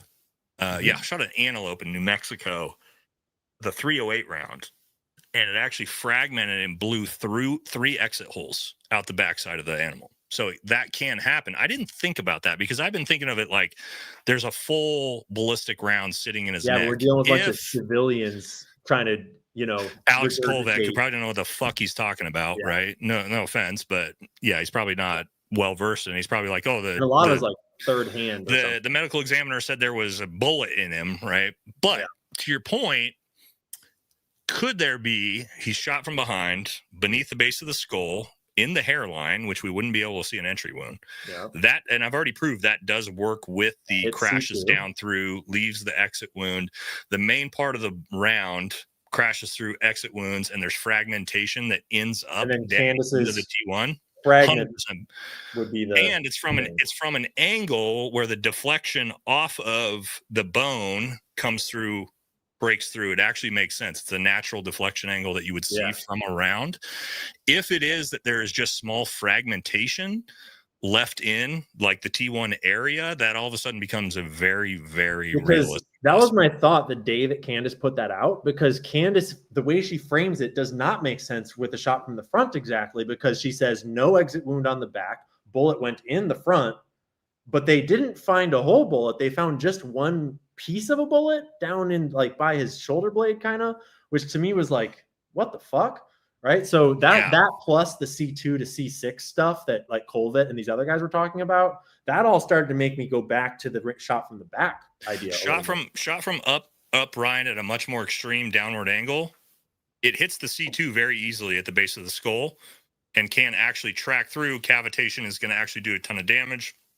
Exit wound comes out near the C5. Makes perfect sense. It actually does. It ballistically makes sense, right? Because it's a natural, actual normal deflection angle that you would expect. Because if you can get a deep angle, right? Like there's a difference between being shot from straight on and then around doing this. But if I'm shot from this angle and it refracts this or deflects like from here to here, that's normal deflection angle. Yeah. So the only problem then becomes where did the shot come from? Because there's not a lot of options behind or to his backside or anything. But what it also becomes a problem is if the autopsy report says that he was shot from the front, then who knows? Which Candace Owens said. She said for sure he was shot from the front. But anyway, that is what she to the point, like this is what makes this thing so interesting is we're 6 weeks later and there's still I can't make everything work together. No matter what I do, like you take the type around, the medical examiner's report, the damage to his body, cavitation to the neck, I can never make them all do this. And it has to all line up. Even like the truth lines up with physics in every way. But maybe some of those are like rare circumstances, but it will still have to line up with physics, even if it's an unlikely physical explanation. Yeah, and that's been my thing for some of these theories of like, if you're breaking the laws of Newtonian physics, I'm out. Like me personally, like I love a good conspiracy and, you know, your tinfoil, but the second you break Newtonian physics, I'm like, nah, I'm sorry. Like it's fun, but no. But that one, to your point, it could work. All right, fragments from behind upon initial impact could have broke the chain, which actually... does that work though? His necklace isn't high enough up to be up in his head. I was thinking about certainly not high enough up to be near the neck, the hairline at all. Yeah, no. New footage at Leon Jake B. Don't know who that is. Olja Wellon, that sounds like a Swedish name, maybe. $10. The hospital they took him from was farther away, worse, and security Frank Turk said they saw the ambulance on the way but didn't stop. I did actually look it up, and I think I agree that it is a little farther away. Not a lot farther away, but a little farther away. So they did take him to the lower level of care hospital? Yes, definitely the lower level of care. And it was pull up my screen real quick. Oh, no, dude, don't tell me that. Yeah, pull up my screen. Oh, fuck. It's not super farther away, but when you search for hospital, but when you're okay, because Ian, we do this is part of everything we do. It certainly has to be part of the medical evac plan, right? Like it's always part of the plan. Right? You got to know where your highest level of trauma center is. And these guys are military guys. They would have. So peep this. This is Utah Valley University right here by this Walmart Supercenter and intersection. That's where it happened, right? Ignore this H down here by it. This is a like clinic, right? But this is Intermountain Health Community Hospital, right? This is Timpanogos where they took him. So what? I don't know the specifics and it's a lower level of trauma. Do we know if it's a lower level of trauma? You know, before I try to make that super like we'd have to look into we'd have to double check it. But that was widely reported that it was a slightly lower level of trauma. Lots of people reported that. Fuck. And it is directly further away, obviously, by 10 blocks or 12 blocks or something. But oh no, dude. Yeah, not a good I hope that's not true because I thought for sure when I heard that had to be misreporting, but I would imagine that this is the higher level of trauma capability because they have a NICU here. Mm-hmm. Utah Valley Hospital. It just looks like a bigger campus and they have a NICU. I thought he got taken to Utah Valley Hospital. No, he got taken to Timpanogos Regional Hospital. Oh, fuck. Which All you need to hear is the name to know that it's probably a lower level. Yeah, no, dude, that's not a good look. Okay, well, especially with no ambulance on the scene, which is already a red flag. Shit. And remember, Timpanogos Regional Hospital was searched in Israel and I was hoping that you were going to debunk that, which you did initially, that it was, no, they took him, if they took him further away, it was because they were taking him to an actual higher level of trauma, or a higher level of trauma care, but it turns out it's looking like they took him further away to a lower level of care, which if that's the case, and they took him, it looks like they took him further away to a lower level of care that just happened to be where all these Israeli Google searches for every single surgeon in the building ran just 2 months prior. Specifically at Timpanogos Regional Hospital. Was there any searches for the UVU hospital? That's the real question, and we don't know. It would take a lot longer to look, and so I'm going to get in touch with Barron and suggest that he do some digging. And I'll do a little myself too. Yeah, okay. That's not what I would like. Again, guys, I don't want this to be, and I don't know how you feel, Ian. I don't want this to be something like I'm thinking it is when we start talking about this. Like, I don't want us to be in a country where this is the type of shit going on.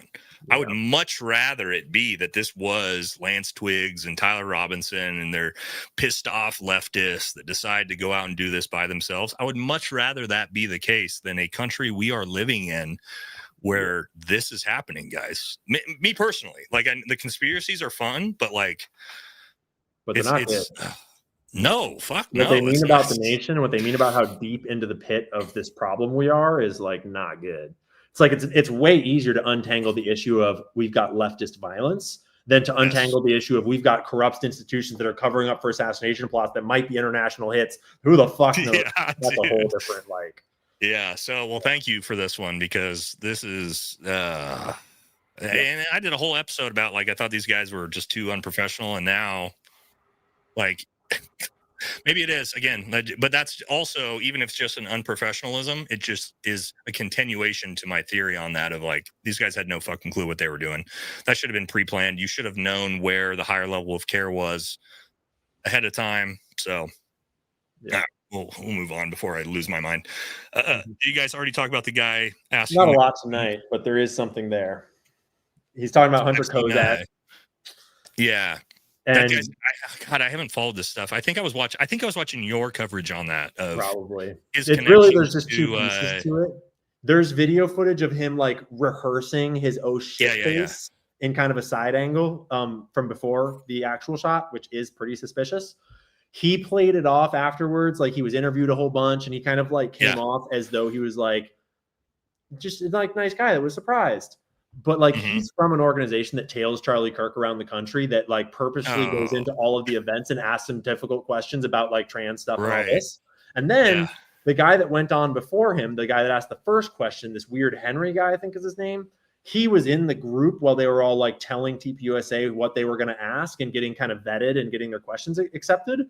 And he says that there was no indication from Hunter's description of his question that it would have anything to do with gun violence.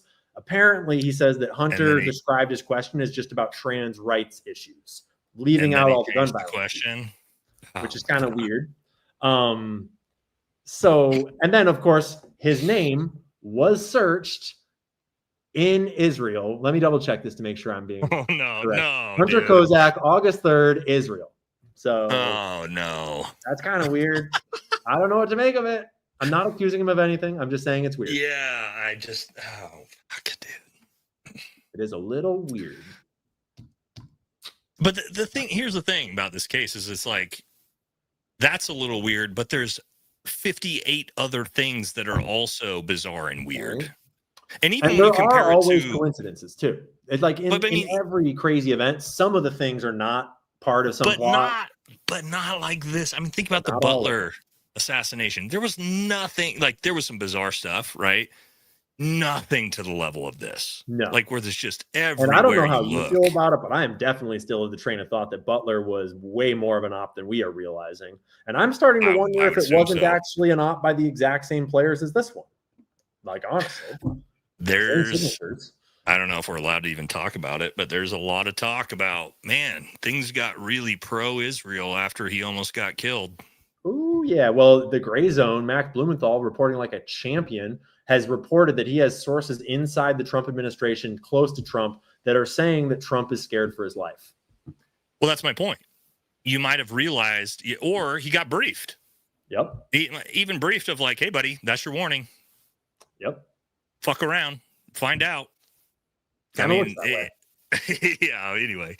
But yeah, it's just bizarre. All right, lips of the staircase guy are wrong. Tyler had those Jimmy J's, Walker lips, Dynamite. I think the problem with that too is we've seen like AI'd rendering of it. We've seen the regular rendering of it. Like, what's the real? It's hard to say. I don't think like. But here's the thing: you've walked that, right? There's cameras ever. You think there'd be high fidelity cameras that would actually be able to see Tyler Robinson? They should be HD. Like, they should be high fidelity as fuck. They should all be like, honestly, they look almost, I mean, I'm sure they're not the exact same, but they look just like the Dairy Queen cameras, basically. Like, wow. There's no reason why they wouldn't be as high quality as the Dairy Queen photos, in my unprofessional opinion. So you've been there. So here's what I want to ask you. If the court, let's say the court case is public and there's no better footage or video than we've seen, what are you going to think? Total bullshit. And there's no footage of him on the roof taking the shot, which even Stephen Gardner did a whole video showing like the camera can very well see exactly where he took the shot from. Without a doubt. Because the other thing is that all of those stills are taken from video, right? Yeah. And so the video would have more opportunities to see the rifle in the pants, right? Yep. And the very least, there's no murder case where you're going to have video of the shooter shooting the person and you're not going to bring that into the court case. There's not a chance in the world. But if you look at the indictment documents, it's very weird the way they describe his actions on the roof. There's no mention of him taking the shot on the surveillance cameras. Nope. They say they mention him goes out of frame, down, crawling up, getting up, running away, everything else. There's no mention of a shot being taken. And you know, my dad's a lawyer and I've talked a lot about him through the indictment documents, because like in legal speak, words mean super specific things. Like typically like words can mean things that don't actually mean what they mean in you know, regular American jargon. And the craziest one is the only time they mention a 30-06 is at the very beginning when they say they found a 30-06 in the woods. But if you actually go into the portion where they do the surveillance portion of what they suspect the rifle round used is, they no longer call it a 30-06. Yep. It's a suspected bolt action rifle.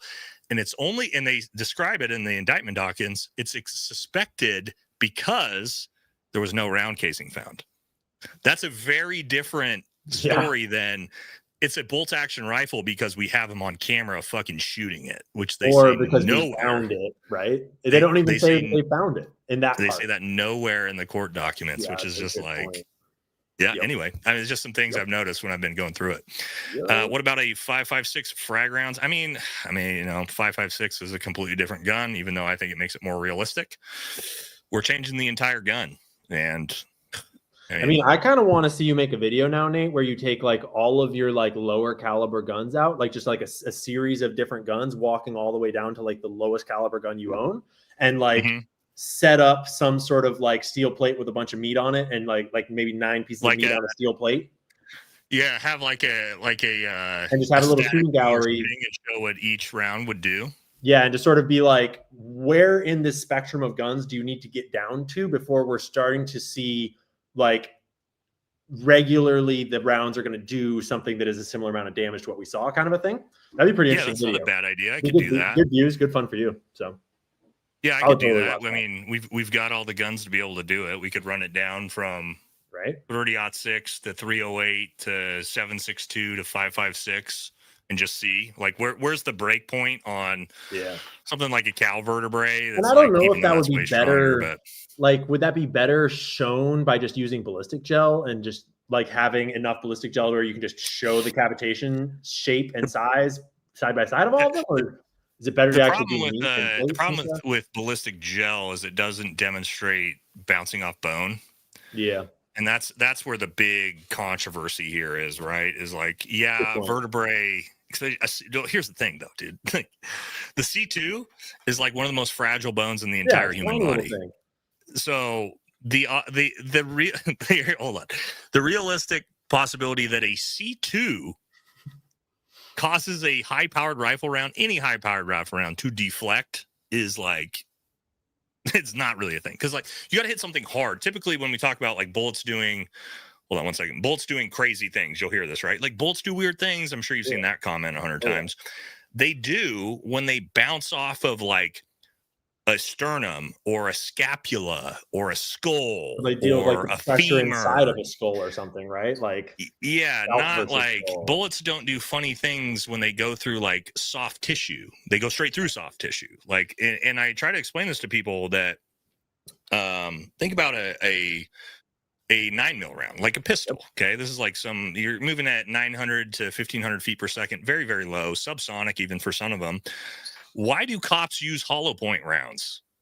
Well, cops use hollow point rounds not to do more damage to people, but so that they purposefully, hopefully, don't penetrate through someone and kill innocent bystanders, or go through walls and kill somebody, like kids on the other side of the wall. So a Full Metal Jacket 9mm pistol round can still very easily blow through a human, blow through right through a C2 neck. And that's like, we're talking about a round that's 1/5, 1/3, 1/4 the size of a 30-06 round, moving at 1/3 the speed, can still blow through a human neck, right? So again, like, again, I don't think he got shot in the C2. I think that's ridiculous. But even like any human neck vertebrae is, dude, this is like, we're not talking about a human femur. We're talking about a vertebrae that's very malleable, because our necks do all this type of different stuff, right? Like it has a hole in the center. Solid. It's got a hole in the center because your spinal cord is running through it, right? So, but anyway, that's not a bad idea. You covering this can be risky. Thanks for all you do. Yeah, I mean, if they want to kill us, they're going to kill us, man. Yeah. It is what it is. You know, I did a pretty dangerous job for over a decade, so I'm not really worried about it. And it'll be fine. But thank you also, $100 dono. Very, very generous of you. Thank you for the generosity. All right, another poll: who thinks representative government is I assume relevant. Relevant, yeah. Does it actually represent real Americans? Like, do we think the American government represents? No. We could do a poll real quick. I mean, I don't think anybody's going to say yes, but what is 1913 the Federal Reserve? Yeah, it ain't been America since then. Maybe before. Oh, here we go. Let's see if I can end the poll here. All right, we'll do one more real quick. Does the American government represent the American people? Oh, that's what it should, right? Yeah. Does the American gov rep the American people currently? What do you guys think? We'll run that poll as we run the rest of the super chats out. I don't think it does. I don't see how you could possibly think that. But you know, I think it represents Ben Shapiro pretty well. Oh yeah, it does actually represent some people. And he's an American citizen, God damn it, and nothing else. You better believe it. I fucking hate Ben Shapiro, dude. Just there's not a lot of people I actually don't like in this world. Him and Officer Tatum are two people that I really, Officer Tatum came into my comment section and tried to talk a bunch of shit to me. No way. Yeah, on my, what video was it? The Bodyguard video. He came in and he said, "I can't believe you're telling people this. How dare you?" or something like that. And he goes, "We need to talk offline."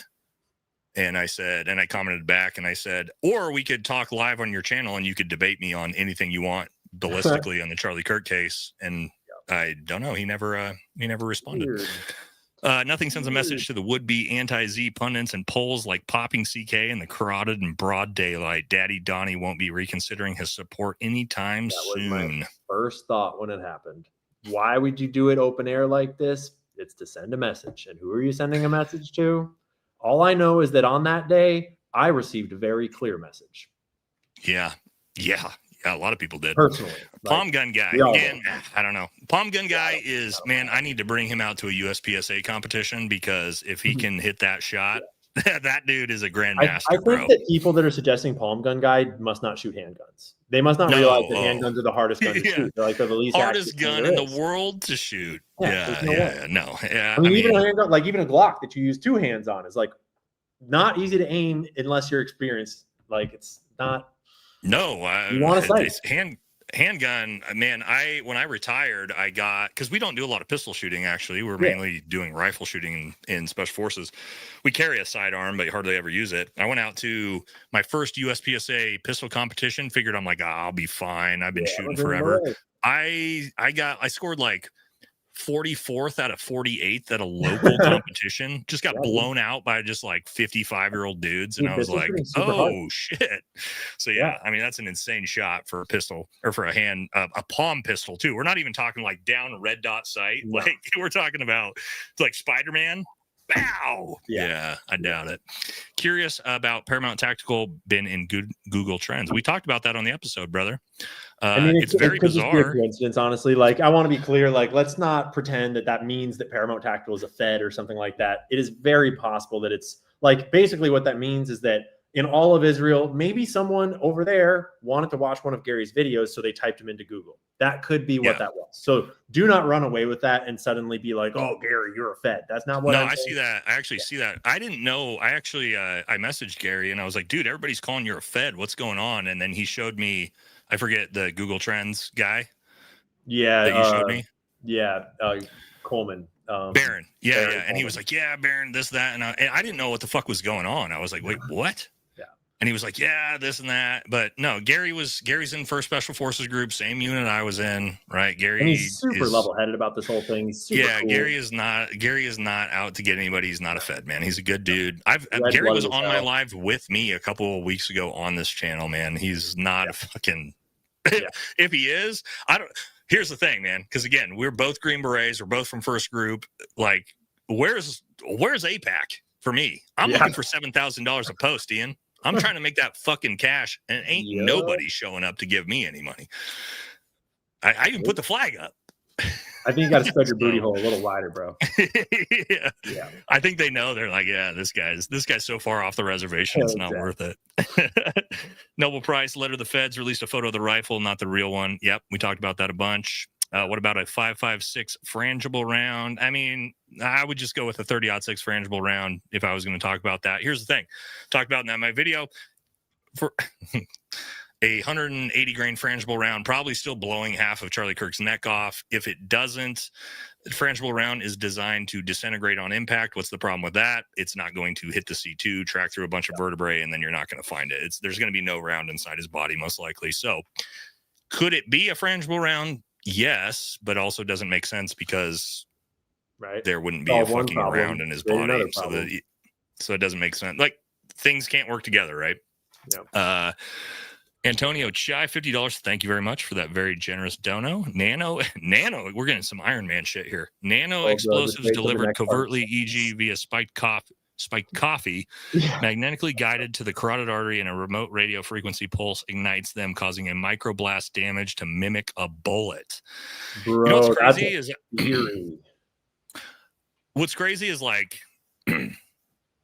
I just got off the phone with a guy I'm going to do an episode on, who's basically running the future of drone programs for special operations. Oh shit! And we're going to talk about basically the future of drone warfare, because he's helping develop it. And you'd be surprised at how fucking crazy technology actually is out there that we don't know about. So yeah, I started laughing when I got to spiked coffee magnetically, and then by the end of the super, I was like, oh god damn it, this actually is possible. That's crazy. Yeah, I mean, again, not probable, but it's not probable, but like, but also, if you had been told about the Israeli pager attack before it happened, you would have been like, no, that's not fucking a thing. That's not possible. So, and in perfect timing, the very next major, very next message, just don't get a new pager. Yep. Yeah. WMX, thank you, $100. Another big dono. Thank you very much. I was saying risky covering this in potential government cover-ups. I don't care if you're right-wing or left-wing. I support anyone trying to explore the facts and find the truth. Yeah, and right-wing and left-wing doing it. And I think here's what I'll say about conspiracies and covering and all these things. I think it's good. I think it's everybody who's got an idea, and everybody, even if it's the most wazoo, what we just saw, You might think it's fucking crazy. I implore everyone to, I see people all the time talk shit to me, and I'm sure you get this too. You should just shut up about this, right? Yeah. Well, no, because the truth and the good for information will get filtered through, and it'll eventually rise to the top, and the bad information will fade away. But if people don't have the freedom to put forth these ideas, I mean, then you might as well mention that process of discerning the truth. That's how you learn, is by using your fucking brain. I grew up as one of those kids that would often get told, like, you think too much. And I'd be like, bitch, what do you do with your brain? Shut up. Go away. Like, what's it for? Yeah, no, I'm all about, like, everybody. The most wazoo theories, like, throw them out there, man. And, like, I might debunk them in my videos, you know what I mean? But at least ideas are coming out there, because maybe something comes up that nobody's thought of before. Yeah. So, but thank you. Shanks, from being in medical field and working trauma situations, just from the amount of blood lost in the initial seconds after being hit and the poor immediate treatment, it was grim. Well, I didn't see any medical treatment, to be honest, which is still bizarre to me. I do want to know what was happening. You know, I said multiple times in my stream, I need to see some high fidelity footage from behind, and you just showed it to me, and it made it worse. So. Yeah, a lot worse. Jonathan, $20, no comment. Thank you. All right, come on, we got to get through these. You guys are. Thank you so much. I'm gonna have to donate some money to. I'm gonna throw a fat like $200 dono to Ian on his next stream for spread the wealth here. Thank you very much, guys. Actually, as a sinus node, the AV node can take that function if the sinus node is dysfunctional. You're talking about the heart node, right? Yeah, I did. I literally just talked about this in one of my fucking videos. What node? Yeah, it was you that taught it to me. Yeah. Again, that's the heart pump. I'm going to note the second. If the spinal cord is severed. The sinoatrial valve. Yeah. No, the sinoatrial node. Sinoatrial node. There it is. So that's actually a linguistic combination of both the phrases that he's referring to there. Yeah, sinoatrial node. There we go. That's why I don't remember that, because it's obnoxious to try to say. But yes, the sinoatrial node does its own electrical impulses into the heart, which allows it to pump with no action from the brain, which is why paraplegics are alive. So interesting. John D, how come nobody flinched when the shot happened? I've talked about this before. The crowd reacts to the visual camera, not the shot. The shot would have made everyone jump. 30-06 from 140 yards. Yes. So 30-06 is insanely loud, not suppressed. That's been a big concern of mine the entire time, is why was there no reaction in that sort of like bowl of urban environment? That type of, it would have sounded like a bomb going off. Why doesn't the entire crowd immediately turn and look? I don't know. Like, it's hard to say, man. Like audio with rounds, again, guys, it's hard for me to tell. I wasn't there, and I'm basing my perspective off iPhone audio, which is, I don't know, maybe Ian's got something he's pulling up here. I'm just looking at the hospital stuff real quick. Okay. All right, Portland, maybe ask, when water boils, do you blame dumb water or those who raise the heat, whereas power, also Article V, is a release valve? Okay. Explains ground and ceiling work and object between his knees. Jonathan Bates, thank you very much. Love you guys love both your guys' content. Ian, what's up with Candace's absence? Please update. Side note, you two should do more live streams together. Yeah, we should do more live streams together, and Candace is fine. People are freaking out. Don't worry. This is the tempo that she purposefully engages with for multiple reasons. One is that she has to do a lot of fucking vetting of these sources, partly because it matters to get she'll get fucking sued and taken down if she gets something really wrong, but also because there are bad actors feeding her bad information, and she has to vet everything and cross-reference, and it's just a lot of work. So she needs the time to put together the next phases, but there's another layer to it too, where Candace has become so big and powerful and so good at what she does that she actually forces the news cycle, and everyone else has to work on her schedule. And so when Candace is like, she's on break for the weekend, the whole reporting cycle stops. And we all sit there and wait for Candace to come back on Monday. You're not wrong, yeah. And like even the FBI is basically sitting there waiting for Candace to come and do their job for them on Monday. And so when she goes hard for a week or two and then goes away for 2 weeks, she basically forces the story to pause. And we're all here twiddling our thumbs, waiting for her to come back and tell and break more shit up. And it's a really powerful mechanism because it flips the whole power dynamic of independent media. You know what I've seen her do too, which she's really good at, is she'll put out information without a source. She just did it to TPUSA with Alex Kolvek. She'll put out information without a source. Everybody will call her a liar. And then she'll drop the receipts 3 days later. Dude. She does it on purpose. She doesn't.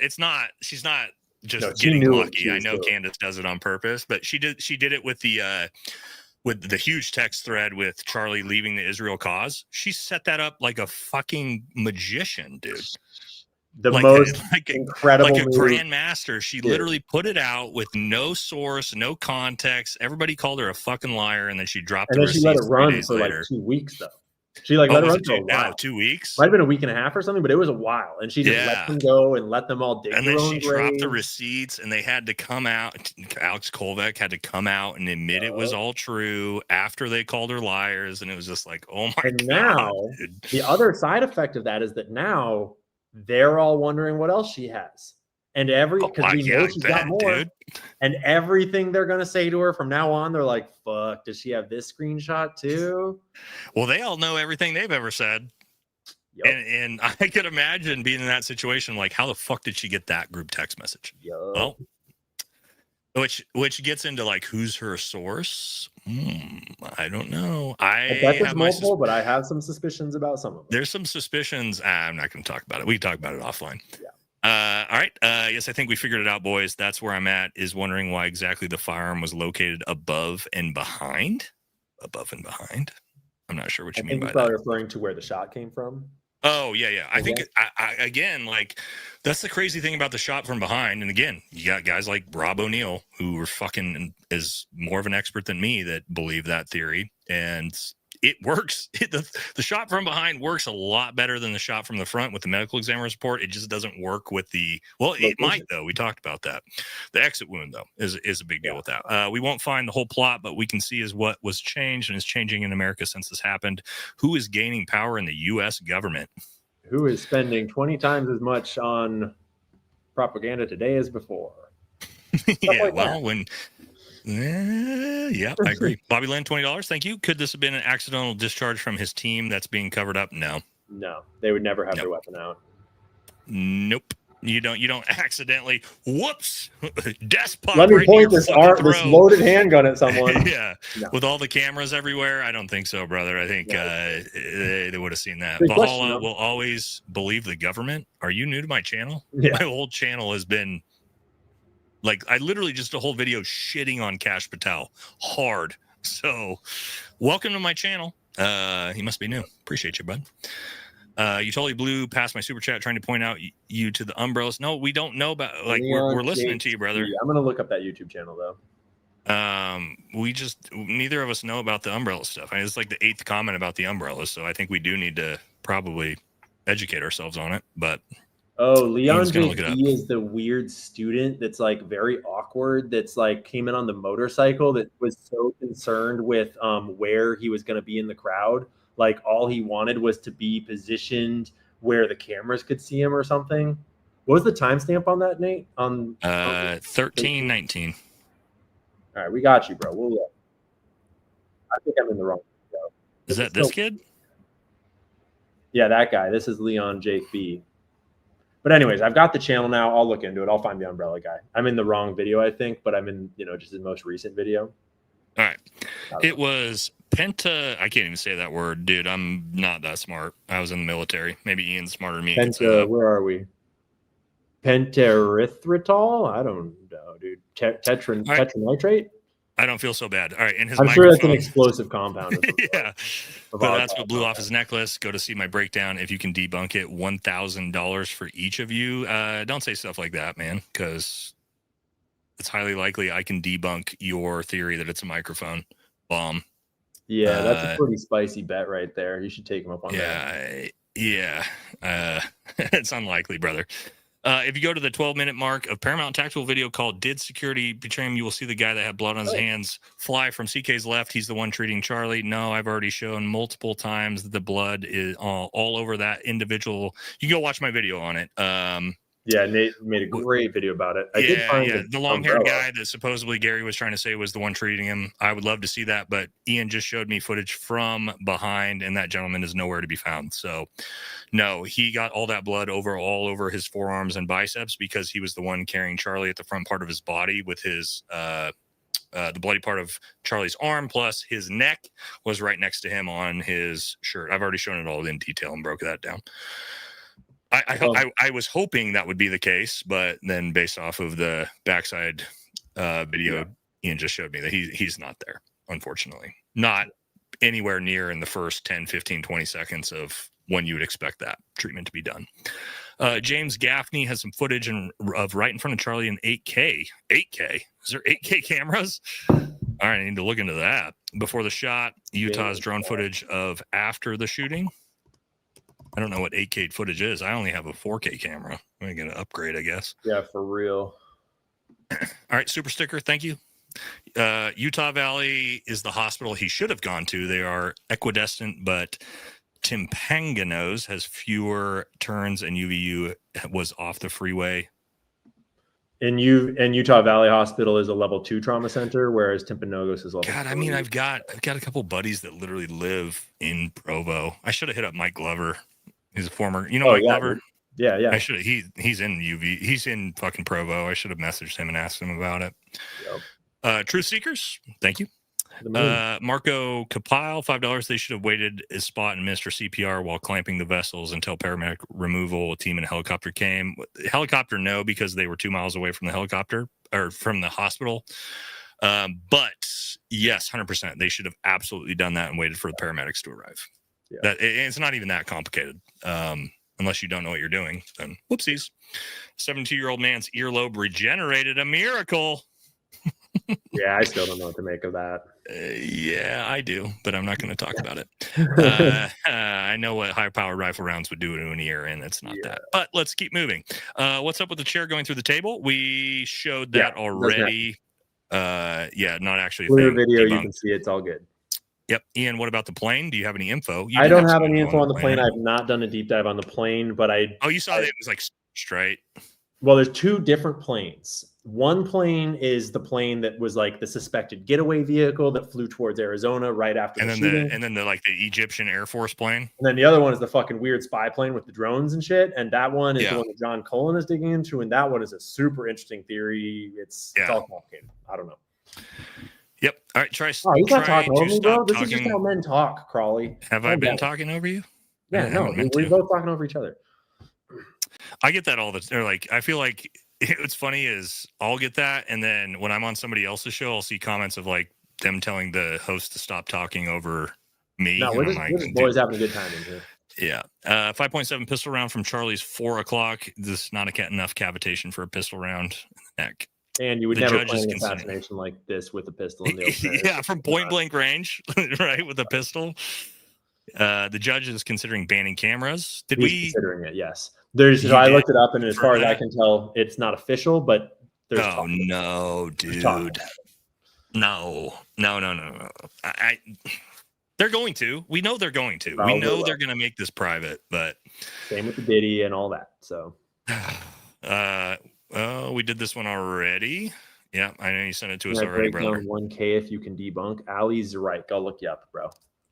Ali's right. Yeah, I can definitely debunk your road mic theory. Actually, no, here we go. Let's do this. Rather than us actually looking you up and debunking you, what we could do instead, if I pull this up. His opening screen of his video is pretty savage, though. It just opens with how Mossad executed Charlie Kirk on a stage in front of thousands on United States soil. It's like, all right, so that's how you roll either way. Rather than us doing that, here's what we're going to do instead. We're going to do this. I'm going to share my screen. All right.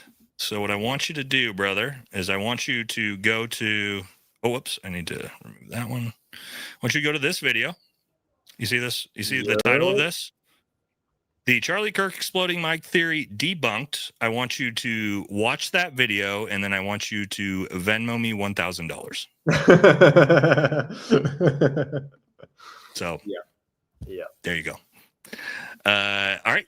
And we got that one already. I was woken up by the Twin Towers. Why not everyone? Right. I wasn't. A lot of people want to. I joined the military and went and fought Islamic terrorism after that. So I didn't wake up based off that. But I mean, to be fair, it was one of the greatest psyops ever conducted, and cover-ups ever conducted in history of the world. You know, it's crazy. I don't want to make a long story, but it's like my first.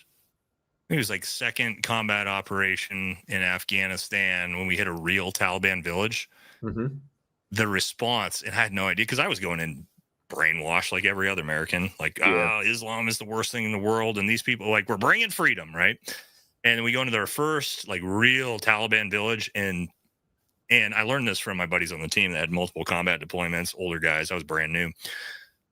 All of a sudden, we go into the first compound, and the women, bro, come out screaming. They're like shoving Afghans and screaming. And the first couple of targets we had done would have been like dry holes. There was like nothing going on. Mm-hmm.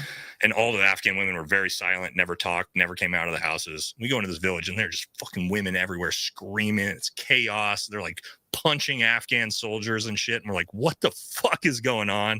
We're going into rooms and like, as they're screaming, we're looking behind like carpeted, they could put a carpet on their walls. You know what I mean? Yeah. Looking behind the carpet and there's like a dude behind the wall with an AK, you know, and shit. And it's like, what they're doing is they're basically causing distractions and trying to protect their men, which are the Taliban, which the regular Afghan women don't do. Because they know you won't shoot the women.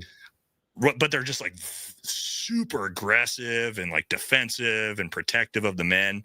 And I learned like, oh shit, these women don't want us here. Like they actually, because you think you're going in to save all these poor women, and you learn, you're like, oh shit, they don't want fucking American freedom at all. They're completely content. And there's nothing wrong with that. It's cultural differences, right? Yeah.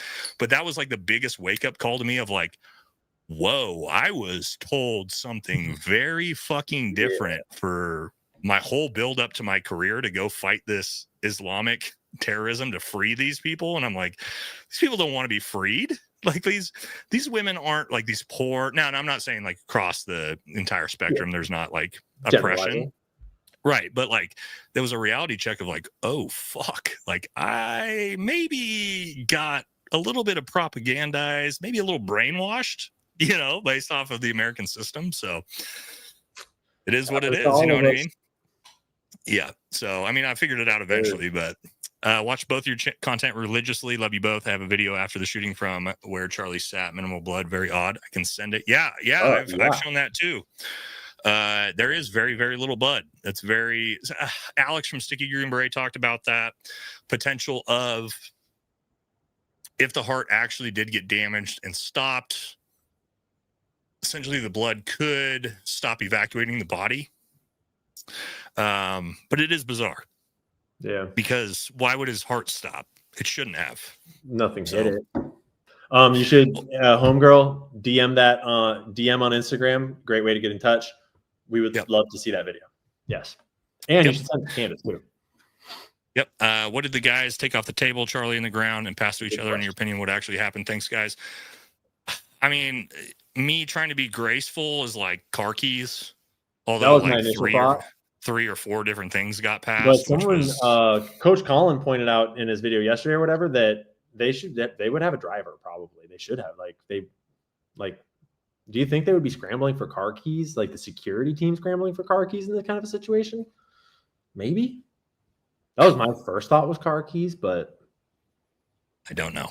And why the fuck are the car keys on the table in the studio setup in front of Charlie? I know. That's not where you get the car keys. I've tried to give some grace on that one because I don't know. And I do try to give grace, right? Where it could be, but I don't know. But I'll say this, based off of how terrible of a job they did overall, it is bizarre. Like the handoffs. And the handoffs are happening while they should be treating Charlie. That's where it's a little bit bizarre. I don't know. But all right, thanks for the super sticker. Level 1 is the highest trauma. Typicos was level 3. Intermountain level 3. I think Oh no, I looked up the other one. Oh no, I'm getting from Brave Search that. Oh, never mind. Utah Valley Hospital, part of Intermountain Healthcare, is designated level 2. But anyways. Okay. I don't know if that changes anything. No, not really. Okay. Trump, Tulsi only. Expose Israel completely. DT saved. Donald Trump saved. I'm not sure. Thank you, though. Got a Q homie in the chat. I suspect a Qer. I know a Qer when I see one. Yeah, I kind of felt that way too. What's the probability analysis of the parallels between Kirk's death and Snake Eyes? We talked about that earlier. It's very, very bizarre. The same as the weird country music video with Erica Kirk flying by a zip line that says 910 right on it. I don't know, man. Like, everything's fake and weird, I guess. That's my only guess with that. FYI, Google Trends no longer let me search Tyler James Robinson in the past 90 days. If that's true. A lot of the things that Baron Coleman has been publishing on his channel, the results have changed. Like, you know that they've changed because you watched him do it live on his channel. What? And then the next week, it's not the same data anymore, which is like. So, you know what? Another one? There's another one that happened. There's a comedian. I forget his name. The very first week, he was doing stand-up, and he actually used ChatGPT. It's got like millions of views on it, where he put in the text messages from Tyler Robinson and asked if they were AI. And AI came back and said, like, they're 100% or like 99% chance they were AI. And then people ran the exact same thing like a week later, and it came back and said 0% chance of being AI. Yeah. Nothing to see here. I mean, it's easy to edit a digital database. Just like click, changed it. They do it with Grok all the time. Elon's constantly like wiping Grok and telling it to do different things. I watched the high def video of Charlie. No way, that's a bullet. His whole shirt fills with air, and his necklace is blown off. What? It was a device. Yeah, but what device caused his shirt to fill full of air? Yeah, the shirt filling full of air kind of plays with the necklace. Like the necklace does, I think so too. Right? Like. Yep. It's hard to replicate, but like, you know, a necklace could make it kind of do its thing. But you also have to keep in mind, guys, like, you're talking about, I know everybody's like, oh, it's not possible, but you're still talking about, and I do think it's a high powered rifle round. I'm almost guaranteed the sound of it sounds like a supersonic round, and also the cavitation. Again, 30-06, not likely, but there's tons of different possibilities here, low caliber rounds. But you're still talking about something hitting Charlie with an insane amount of kinetic energy.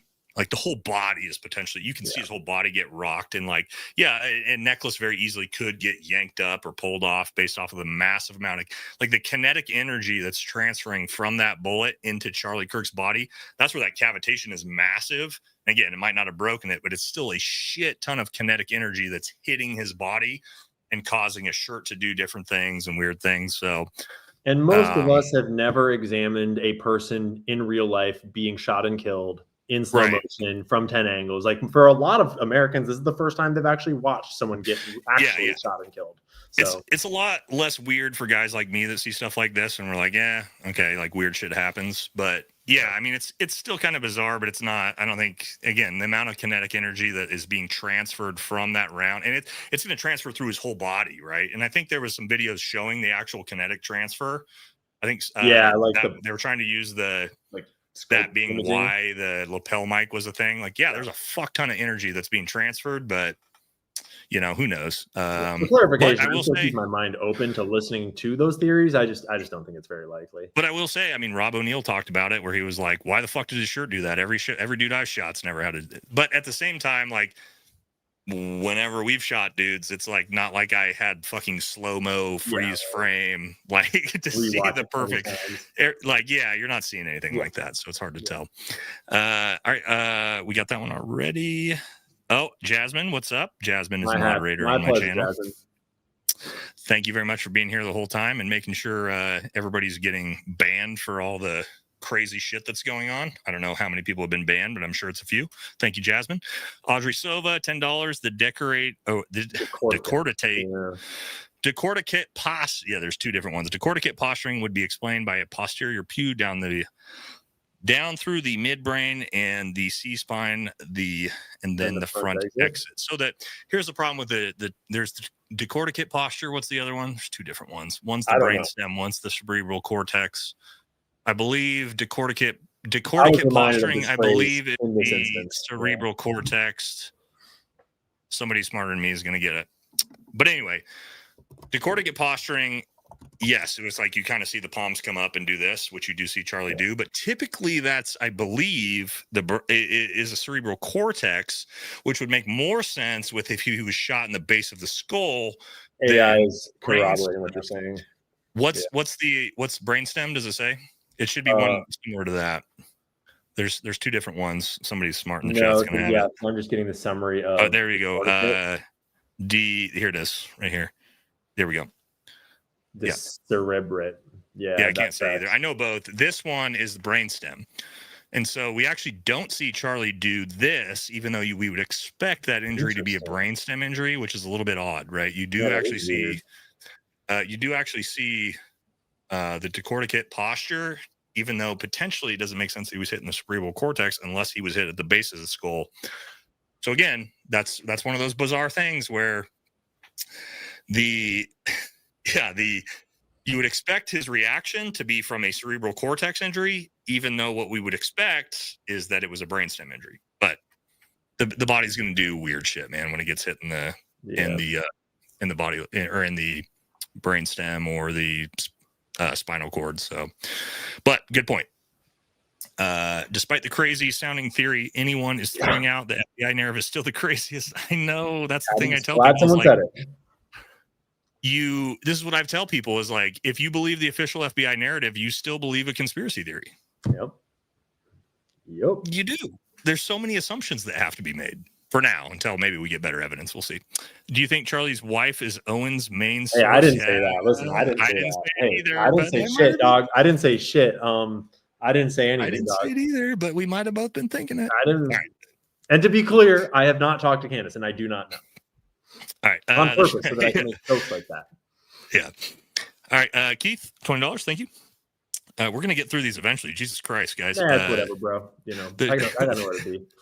All right. The shot looks from high, maybe even the camera. It explains the groundwork in front and behind the object moving between his legs in a video. Also, his hair even moves on the back of his head in that new video you just shared. Yes. Kind of range day, bro, on that. Yep. I do agree with you. Here's the thing. Again, we're talking about if he got shot from the front and the neck, like you're still talking about massive kinetic energy hitting the neck, skin being moved, all these different things. Could that actually move the hair? Yes, it's going to. Is it going to move in this? I don't know, guys. I mean, I've seen a lot of people get fucking shot, and I've never slow-moed it down right in front of me to be able to evaluate it. And guys, honestly, like, this is kind of the first time I've done this in this sense too. Like, to where we're slow-mowing it and getting like freeze frame by this. Like, so I would love for, special operation guys to be like, oh yeah, we know exactly what this looks like to the hairline, when it's like, no, that's not really how it works. Right. I'm not stopping to, in the middle of a gunfight, I'm not stopping to analyze these type of things. Right. Hey, kill cam me, bro. Kill cam me. Yeah. It's not Call of Duty, unfortunately. Yeah. So.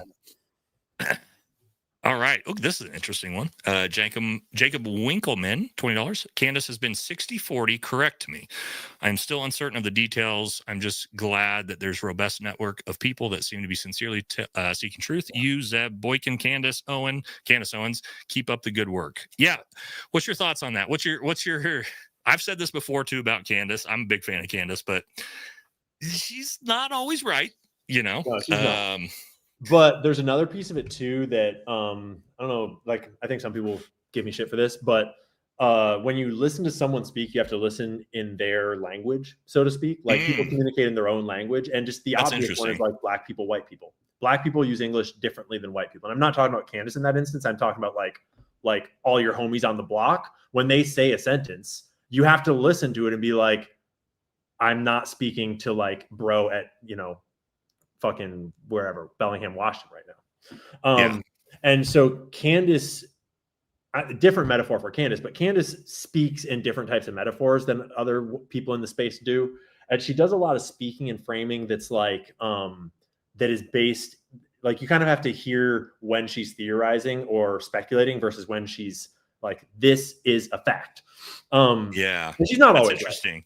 She's not always right. But if you listen to it from her brain's perspective, suddenly that ratio shifts a lot to realize that like, oh, that was an ad lib, that was a joke, and that was like for funsies. And then those things were the facts that she presented. And I think that that's why some people hear and love her so much, and other people hear and are like, she's fucking crazy. Because if you try to listen to her from the way that you speak and the way that you think of it all, you can kind of overlay a lot of incorrectness over the things she says. It's hard to say. But in this case, she's purposely just like shooting all the ducks just to be like, what's fucking going on there? What's going on there? What's going on there? And in some cases, nothing was going on. Like the Valve stuff, nothing's really come up from it. But in other cases, she like hits one of them and suddenly she forces like an entire like organization to collapse and a whole psyop to be like, actually, sorry, those texts are real. My bad. She's right. Yeah. So she knows that she's kind of using like a shotgun to kind of like, you know, hit a target, like trying to hit a fine target. But if she just shoots it enough times, it will hit the target. You know, that's interesting because for me, like the way I speak is I'm like, I will specifically tell you like, hey, this is my tinfoil hat going on X, or like, hey, this is objectively true. So, but you're right. Like not everybody speaks that way.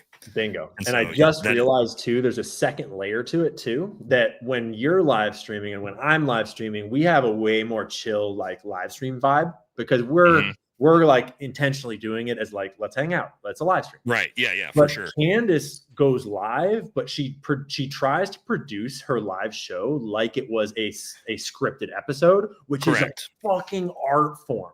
It's basically attempting a one take hour-long oratory production. Yeah, she does do that. Fact-based, narrative-based. It's so fucking hard. And I tried it. I literally sat in her chair and tried to do it. And I learned how to use the teleprompter to do it. And it's so fucking hard. So there's a bit of that. I couldn't do it.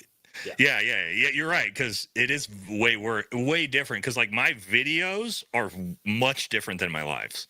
Yeah. Because I have the ability to edit, like, and I'm, you know, we're putting it together perfectly. But if I were to sit down and try to do a live stream, and you're right, I have tried that because I was like, let me do this live, and that way I can cut it up into videos. And I've never been able to do it. You pause after the third sentence, you're like, fuck, like I gotta like, and it's just suddenly you're just back to the like, but having watched Candace do it myself, she's a fucking master at that format because she used to do her shows all scripted through the teleprompter where I think it was like literally every word was scripted. That's what I had to do when I learned how to teleprompt to take over her show. And it took me a fuck long time just to be able to use the teleprompter and not look like a robot. Let alone, but what she does now is she scripts just the barest bones and like this specific quote and this specific figure, and they're just in there to help keep track of them for her. But then she does it where like her goal is kind of, she's not like super strict about it, but she is kind of trying to basically make it like a movie production. Like everything was said once in just the right way. And it was all a flowing episode. And so that format can kind of trap your brain into a lot more of like, I didn't say it perfectly, but I am moving on. Right.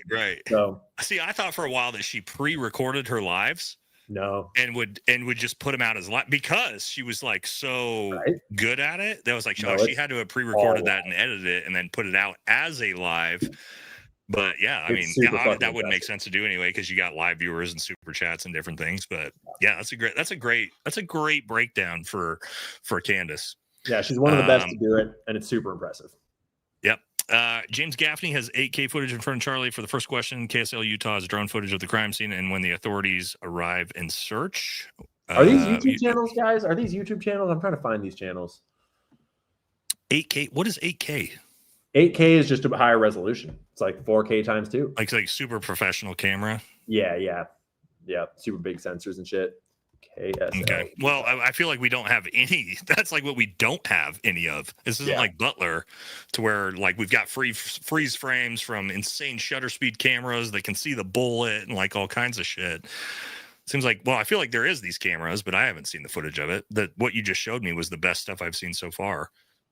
Veronica, thank you. All right, Samwise from New Zealand. All right, Charlie's benefactor, Teal. Are we talking about Peter Teal? Palantir fame is a bit of a psycho and may have had some previous hits. No reason to think he's involved. Peter Teal's involved? I don't know. I've not seen anything linking him. There was the thing about the house that was owned by Palantir. It's not owned by Palantir. Can I tell you a quick funny story about Palantir? Oh, yeah. So 100%. For those of you who don't know, Palantir got their start in special operations using it as an intel apparatus. So I've been using Palantir for a long fucking time. So you know what I did in 2022 when they went public? I bought like 20 grand in Palantir at $8 a share. And this was before the invasion of Ukraine. 20 grand at $8 a share. The invasion happened. The NASDAQ, remember the NASDAQ fucking tanked. Yeah. I sold all of it, got out of it. And yeah, now it's what is it? Fucking. Oh, you got out of it before? At like $10 a share. Oh, I had like 20 grand in it because I knew how good it was, dude. I knew I was like, oh, is this shit's gonna go public? You made profit, right? Yeah, I made like a grand profit. But I look back on it, I'm like, oh, that was like a $400,000 loss. Yeah, hindsight is 2020. That's always in the stock market. I didn't make shit, but that's okay. Has anyone tested whether or not the guy in the roof even had the vantage point to see? Yes, that has been tested, and he does have the vantage point for the shot for sure. Yeah. Super sticker, thank you. Have you watched Matt Kessler's video testing how the rifle could have been concealed, assembled, etc.? I would love to hear your. No, but that sounds very interesting. Kessler's video on it. Just to be blunt, I trust Nate's expertise far more than Matt Kessler's when it comes to firearm stuff, because Nate just has so much more combat and real world experience. I think. Not super familiar with Matt Kessler's background, but I'm pretty sure he said that on a live or something the other night. I don't know Matt Kessler. You'll probably recognize his face. It's Matt Kester, not Kessler. Kestr. He's on my screen right now. Hold up. And I don't proclaim to know more than anybody, right? I've watched this video. Yeah, I watched this video. I'll be honest, I watched this video and I didn't really agree with a whole lot of what he said. Yeah. But I don't think he's a bad guy. I just there was a lot that was, I think, objectively incorrect about this. Now, he does break the gun down, right? But again, there's a lot of tools involved, and you're also having someone that knows how to break this gun down quickly, right? I had my dad do it. I've got a video of my dad breaking down this 30-06 that we have, World War II era one. Mm-hmm. He can do it in about 2 minutes, but also he's also a Green Beret, and these are his guns that he's been shooting for fucking 40 years. Yeah. And he's very, very fast at it. So. And Matt Kessler's gun here looks like it is new to me. Maybe I'm just inexperienced. Let's see. Not necessarily. No, not necessarily. Okay. Yeah, this could be. I'm not sure if in the video he says what era it's from or anything, but this could be anywhere from a World War I to World War II relic. Right, actually, cool. I don't know exactly what that is just by looking at it. Yeah. Seems like a perfectly good guy. But it does. Well, but again, it's hard to tell. I'm not even sure that's a 30-06 actually looking at it. Right. Like that doesn't look like wood. That looks like some other kind of composite or something. Right. Yeah. Again, it's just hard for me. It does. Yeah.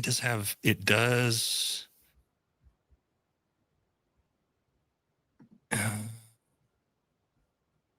I don't. It's hard to know. Just basically off looking at it. Yeah. There's a lot of other issues with the official narrative other than the one that he is, attempting to debunk in this video, though. So I don't know. But it's why we have multiple voices, all just kind of. I proved I don't know shit. That's not why he asked. It's because he wanted to have the old man actually break it down his own gun, bro. I asked my dad to break it down because he's fucking expert. Yeah. Far more than anybody in this chat with that gun, you fucking retard. All right, sorry. Dude, I asked my dad. Yeah, it's his fucking gun, dude. And I want to see somebody that can break it down as fast as possible. That was the entire point. I don't care. I can break it down, right? But I can't break it down fucking fast. And the entire idea was, could someone break? I asked my dad to do it. Could somebody break this down in a rapid succession to get off the roof with it broken down? That was the point. And the answer was no. And we all know that it didn't disassembled on the roof. There's no way. There's no time. Didn't happen. Not a thing. Yeah, no. All right. Stay safe, boys. Pray for you every day. Love you, G. Thank you. Nate, love you long time. Secret Squirrel. Well, thank you, Zachary. Appreciate that. Wait, I'm back at the start. We did some of these already. I got reset. Nice. I see two more that just came in. Black shirt guy OSCK was in Butler too. Oh. And thank you. Did we hit these already? Oh, here we go. Marco Capil, $20. Kirk's flex posture was wrong for the probable spinal cord rupture level. A rupture below the red nucleus should induce a extension reflex posture, much like I can't say this. I can say decorticate. I can never say this one. Right. Decerebrate. Yeah, posture. That's the one that's the brainstem, I believe, in opposition to the decorticate posture. I believe that is what I was trying to explain, but you were probably smarter than me. Or I was trying to explain why it would make sense. That's interesting. Yeah, decorticate posture you would expect from a cerebral cortex injury, but what we see, I believe that's what he's explaining. But again, guys, I am not a fucking human physiology expert, right? So best I got. We have Alex on for that if we were going to get into this crazy level stuff for that. All right, what part of blank play in the Charlie Kirk shooting? Well, you should watch. We don't know, bro. We don't know, but I would encourage you to go watch Ian's live before this as he gets into his Microsoft Excel sheet. If you can watch that portion of it and think the answer is nothing, then good on you. But it's very, very suspicious. Yeah, I'll say that. But it's always suspicious when it comes to that group, isn't it? It's interesting. Netflix and chill, $20. Thank you, Marine. Here, the female. Oh God. Orgasm in Russian disinformation. I have the data. I ran the regressions. I am the science. And if you don't believe the science, you're a Russian shill. You're a threat to democracy. End truth, vertigo. You ran the regressions, bro. I think you should apply for a job at the FBI, bro. You sound like you'll fit right in. First of all, man, dude, I had to do I got my master's in business administration. A lot of regression models. Sounds like my nightmare. Actually, ChatGPT helped me with that. So, what if the explosive was just for the necklace? It was a crucifix. I don't think it was some religious war shit right there. It was what was it? I've seen the actual. Forget what it's called. Somebody in the live chat will know the actual necklace he has on. Yeah, I forget what it was. It's not a crucifix. It's not a cross. It was like more of like a somebody in the chat. Come on, throw it out there. What was his actual pendant? Yeah, the pendant. But what was the pendant? Michael or something. Saint something. Saint Michael's pendant. Yeah. Yeah. Let's see. Do you have it pulled up? There's a picture of it. I used it in one of my images. I don't remember. I do have it right here, though. I actually have it in my thumbnail. Oh, there it is, right there. Shit, it was the first thing that popped up. Here, I'll show you right here. Yeah, I used it. Actually, I used it for one of my my thumbnails. No shit. For a video when I talked about this. There it is. Yeah, bingo. Exactly. Yep. So again, like maybe possibility, but to Ian's point, it was, as far as we know, pretty loose on the neck. So, yeah. I don't know. It gets a little bizarre of the necklace stuff. I don't know, guys. How does the cold bore shot affect Tyler's shot? Any significance? Cold bore shot. Oh, it should. Does that mean first shot out of the rifle?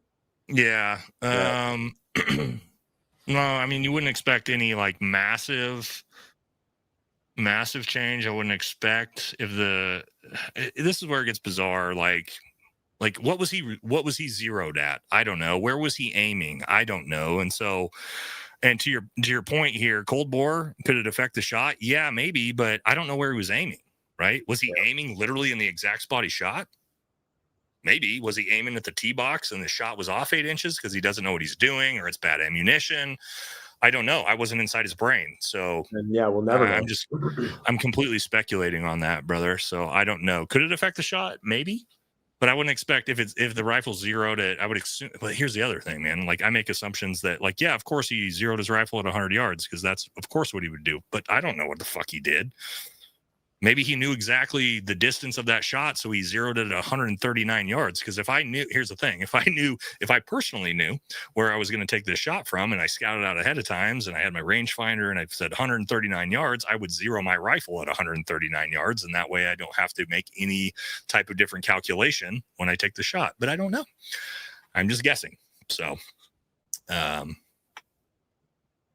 who fucking knows? That's my answer with that one. Maybe he'll tell us in the courtroom.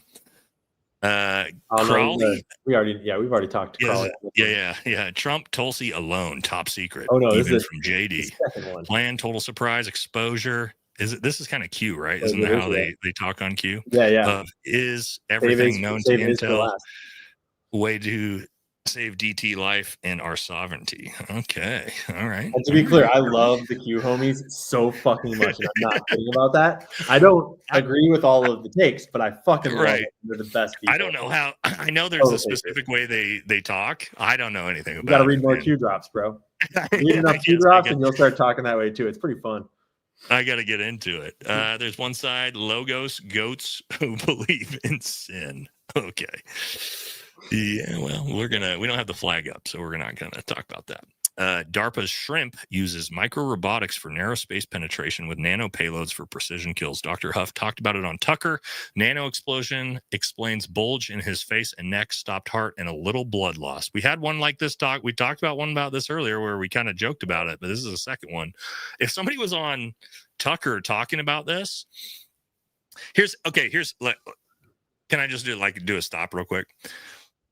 Whenever I hear about crazy like weapons that are being used, here's my problem. Why didn't fucking I have them? Because I was operating at the top level of the military and special forces, that's a good point. And nobody was giving me crazy shit. So you would think we would have been the ones that would have had access to all. We did have some pretty wild shit, right? Don't get me wrong. Yeah. Like we had drone bust. Like we had they looked like Terminator guns with like radio waves that we could knock down drones with, and all kinds of crazy shit. But let me ask you a question to tease the idea. Didn't have nanotech. Did you ever get mission specific tech that you didn't know was available before a specific mission, and then they're like, hey, here's something to use for this thing that you never would have known was around before, as in like compartmentalized technology that's just being metered out to specific units for specific purposes? Or is that never a thing you experienced? Yes, not for God. I can't talk about it. Yeah. I actually can't talk. Because the reason why I asked that is just to say that like DARPA is experimenting with all this shit, but a lot of it would probably eventually hit a level where it's like above this level, we're not just going to give that to all the Green Berets. We're not going to give that to all the ground branch, I would assume. Yes. For don't get yourself into trouble out here, Nate. No, you've already gotten yourself into a lot of trouble on this stream. Answer is yes, but we'll have to talk about it offline. Because the people attached to us is classified top secret, the stuff they have, and that's what I would be talking about. I don't know if I can talk about that, so I don't want to. So we'll leave it at that. Black shirt guy with CK was in Butler too. I don't believe that. I don't think he's the same person. I've seen people show the comparison. The guy who's right next to Trump is also, I forget his name. He's the head of security. The famous photo. Yeah, I don't think it's. I agree. I don't think it's the same guy. Thank you, gentlemen. Thank you. Legends, God bless. Thank you. We're getting close to the end here. President Nixon's revenge is back. Tulsi Gabbard's silence is deafening. I haven't heard from Tulsi in 5 months. I don't know what the hell she's doing. She has access to the Epstein files, CIA, Israel info, and Charlie Kirk Turning Point, USA, CIA, Israel. She knows the truth. Man, I used to be such a big fan of Tulsi, and Tulsi's you're right. A huge Zionist. Is she? She always has been. Yeah. Yeah. Oh, I didn't know that. Yeah, she's not like super out about it in our faces. No, I didn't know that. She is. Didn't know that. That's unfortunate. That's Yep. We don't know. We don't know. Everything is fake and gay. Yeah, well, I said that like 3 times now. Charlie's manager acting suspicious after the shot. You did that one, right? Yes. Big time. Yeah, that's watch Mikey McCoy. Watch Ian's live he just did, because I was watching it. I watched about 80% of it, and when you went through that, I was like, "Ah, fuck." Yeah. Why are you lying? Why are you guys lying? Yeah, they're not going to be happy with us after that. After tonight. No. Just don't lie. There's no like you're gonna get caught. It's on video, guys. Yeah. Black shirt, golf hat with camera, raised it up towards Charlie first to duck between the gun and the sound. The actual shirt, black shirt, golf hat with camera. Is this maybe like a camera gun shot? I don't know, guys. I'm not in. Yeah, we would have to be looking at the footage to know what this is. Audrey Sova. They are both due to injuries to the midbrain. The midbrain is part of the brain stem. The level of the red nucleus has only been studied in cats to differentiate them. Okay, so I think what she's saying is possibility. Yeah, we don't know shit about the brain. That like a midbrain midbrain injury to like in between the brain stem and the cerebral cortex could potentially cause that decorticate posture. Nate, you must have bumped your mic cable or something. It's like a little staticky while you're talking or something now. As you like reached up and it started to, it's like popping and staticking. Come on now. Yeah, just stop touching with your hands. Yeah. We good? No, actually, it's staticking a little bit while you're talking. It almost seems like it's like relative to your headphones being close to it or something. But it was only while you're talking. It's totally silent when you're not talking. Hold on. I don't know what's going on, guys. I'm just here hosting Valhalla VFT for y'all. Shit, dog. It is late, Nate. We're killing it, dude. Do you see this shit? Y'all see what we're doing in here? We're at almost 5 hours of crushing the stream, dude. Dude, this is crazy, y'all.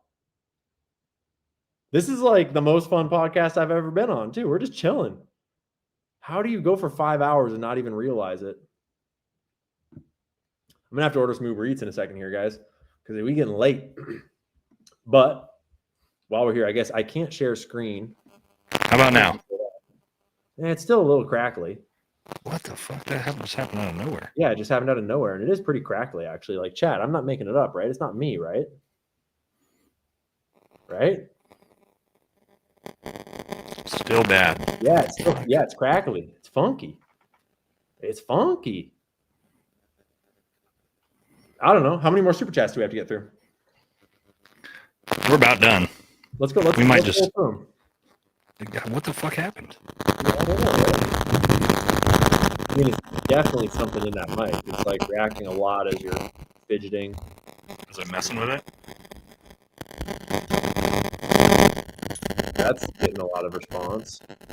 But like it all changed and happened when you weren't touching the mic at all, I don't think. You were like leaning back. So I don't know.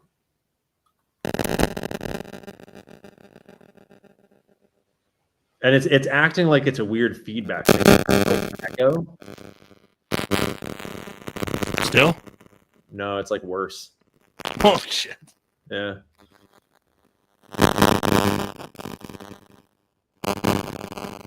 All right, we might have to cut the stream. Sorry, guys. Do you have a mic in your headphones or just like a mic built into your computer that's low quality to just quick finish off the supers? I do. So we leave no man behind, so to speak. Stand by. Yeah, standing by. Roger that. Yeah, so chat, if you aren't already with the picture here, if you're with us still and you're not already subscribed, drop down and subscribe to Nate's channel real quick. Hit the subscribe button, like the video, share it. If you're from my audience and you're not subscribed to Nate yet, drop in there.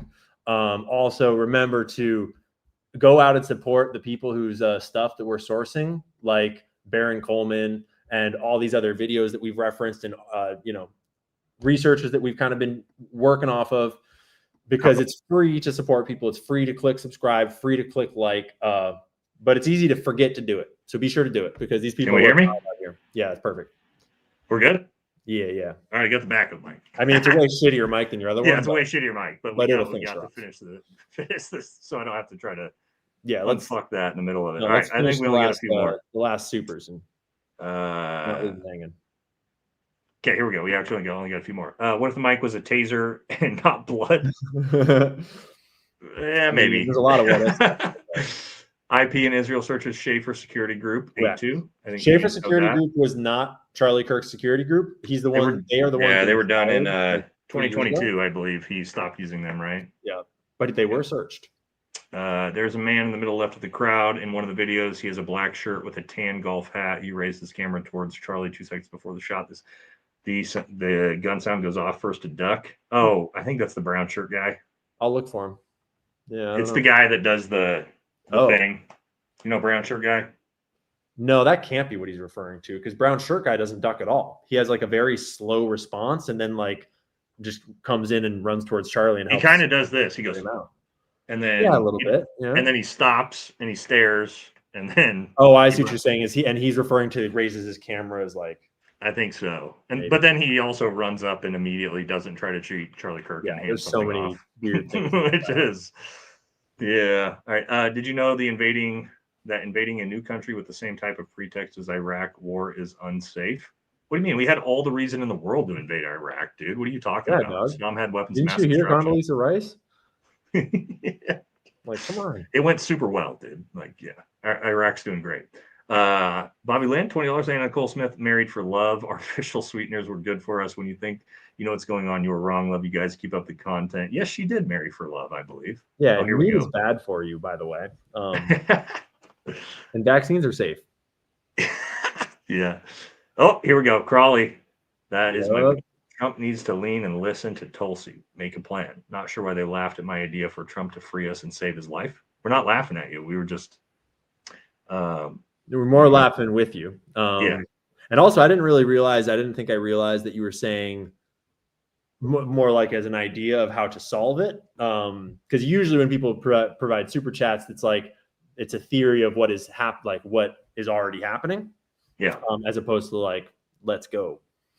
Yeah. I don't think Trump is listening to Tulsi. I think that went out the window when they decided to invade Iran. I think they said we don't give a fuck what Tulsi has to say because Tulsi's anti-war.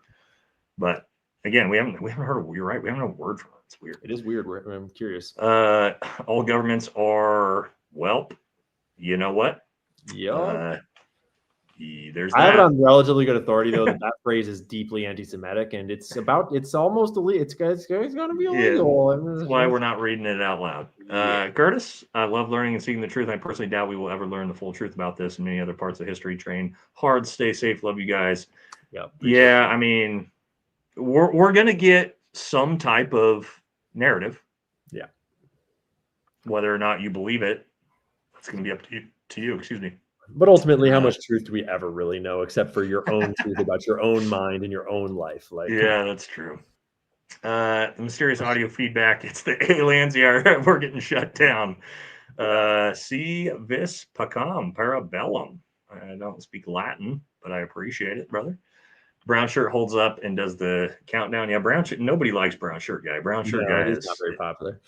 Very unpopular. Can you please pin a list of sources we can support? Thank you, Australia. A list of sources we can support. I was just shouting out all the people, all the different various like researchers and YouTubers and stuff that we'd referenced on stream and telling people to go and subscribe to them.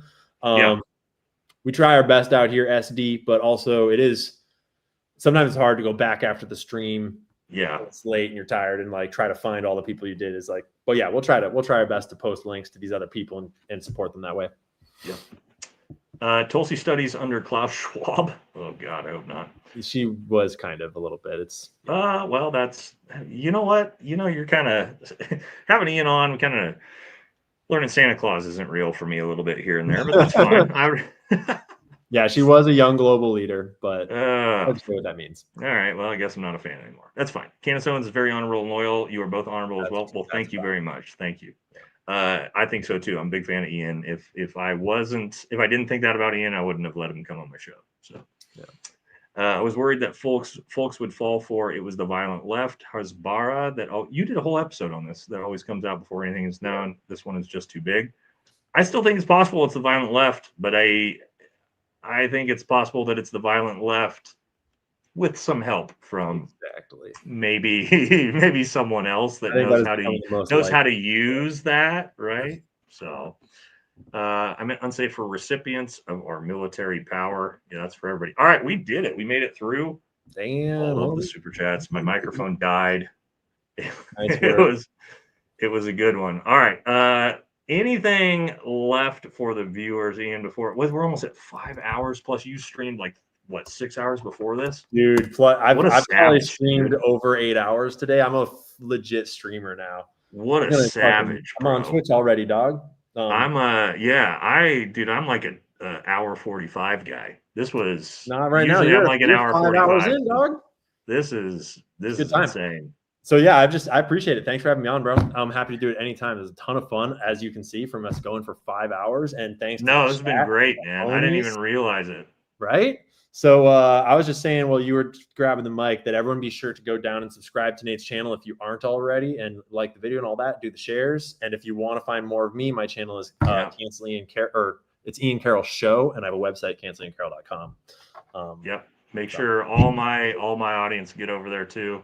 Thank you all very much especially for the super chats. You guys, I mean, fuck, I was barely even got to be able to get through the show. Thank you very much. Thank you to Ian. Yeah, I would love to do this again. Ian's been fucking awesome to have on the show. And we'll definitely do it again. We'll collab on something cool. And probably once if the court case is public, I think we will definitely be collabing on it for sure. I mean, I'll probably go to Utah to fucking cause problems if they're gonna try to keep it private. So we'll see. Oh, dude, yeah, for sure. And yeah, I don't know, maybe some Portland stuff, dude. Maybe if shit's absolutely crazy and you want to do some documentation. I'm moving back up to the Northwest, actually. So yeah, definitely. Oh, really? Yeah. I got a nephew up there. Nice. Yeah, they only get to be young once. Kyle is onto it right here. I've been wondering this exact same question, and I want to know. Yeah, well, that was one of my things too. Of like, okay, it's one thing for the security detail to not have done their pre-coordinations, but hey, college campus, where's the ambulance that you would always have at a event this big? Where's the extra law enforcement that you would always have asked for an event this big? Yeah. Kind of interesting. Yeah. So, all right, that is going to do it. We made it officially in 30 seconds, 5 hours. That's insane. Longest live stream I've ever done. I don't know if I'm built for this. Here, what we'll do, bro, is I'll bounce out and let you roll into an outro for your channel here and whatever you want to do. And let's catch up tomorrow or the next day. It's too fucking late tonight to chat about the other stuff we were talking about offline. But all the things I said that were sketchy, hopefully you marked them down, and we're going to talk about all of them. Yeah, Doug. Thanks for having me on, though. And peace to the whole team. Peace to the chat. I'll see y'all soon. Later, Nate. Yep. See you, buddy. And I'm following out right behind that. Thank you all very much. Thank you to our viewers, and thank you to Ian's viewers if you're new to my channel. Hope you guys enjoyed the live stream. You guys have been great. A lot of great discussion and questions tonight. And so that is going to do it. 5 hours. Goddamn. Ian, Ian can get these lives going, man, because I would not have expected to go on this long. So thank you all very much, and I'll catch y'all. Tomorrow. So tomorrow, yes, I will be up in Portland. Hopefully, I don't get arrested. We're going to be the National Guard is rolling. Oh God, now I already now I'm gonna have to go do a gigantic donation in Ian's stream tomorrow. Thank you very much, Ian. That's out of control that you would do that. We'll donate it back here in a little bit. But yeah, so tomorrow I will be up in Portland. We're going to try to somehow live stream it if we can. The problem is, guys, with live streaming is the Antifa people up there, they're like flashing their trans private parts at people trying to live stream to get their YouTube channels banned. So I may not be able to live stream it, but we're going to get some insane footage. If we can do some maybe Instagram live streaming, we will. And then we'll have some crazy videos. So thank you to Jasmine for hanging in here for the entire time and moderating it. And thank you to everyone else. Final super chats. Make sure I didn't miss these. We got that one already, right? Thank you, gents. Thank you very much. Thank you. All right, everybody. We're going to end it there. Catch y'all in the next video.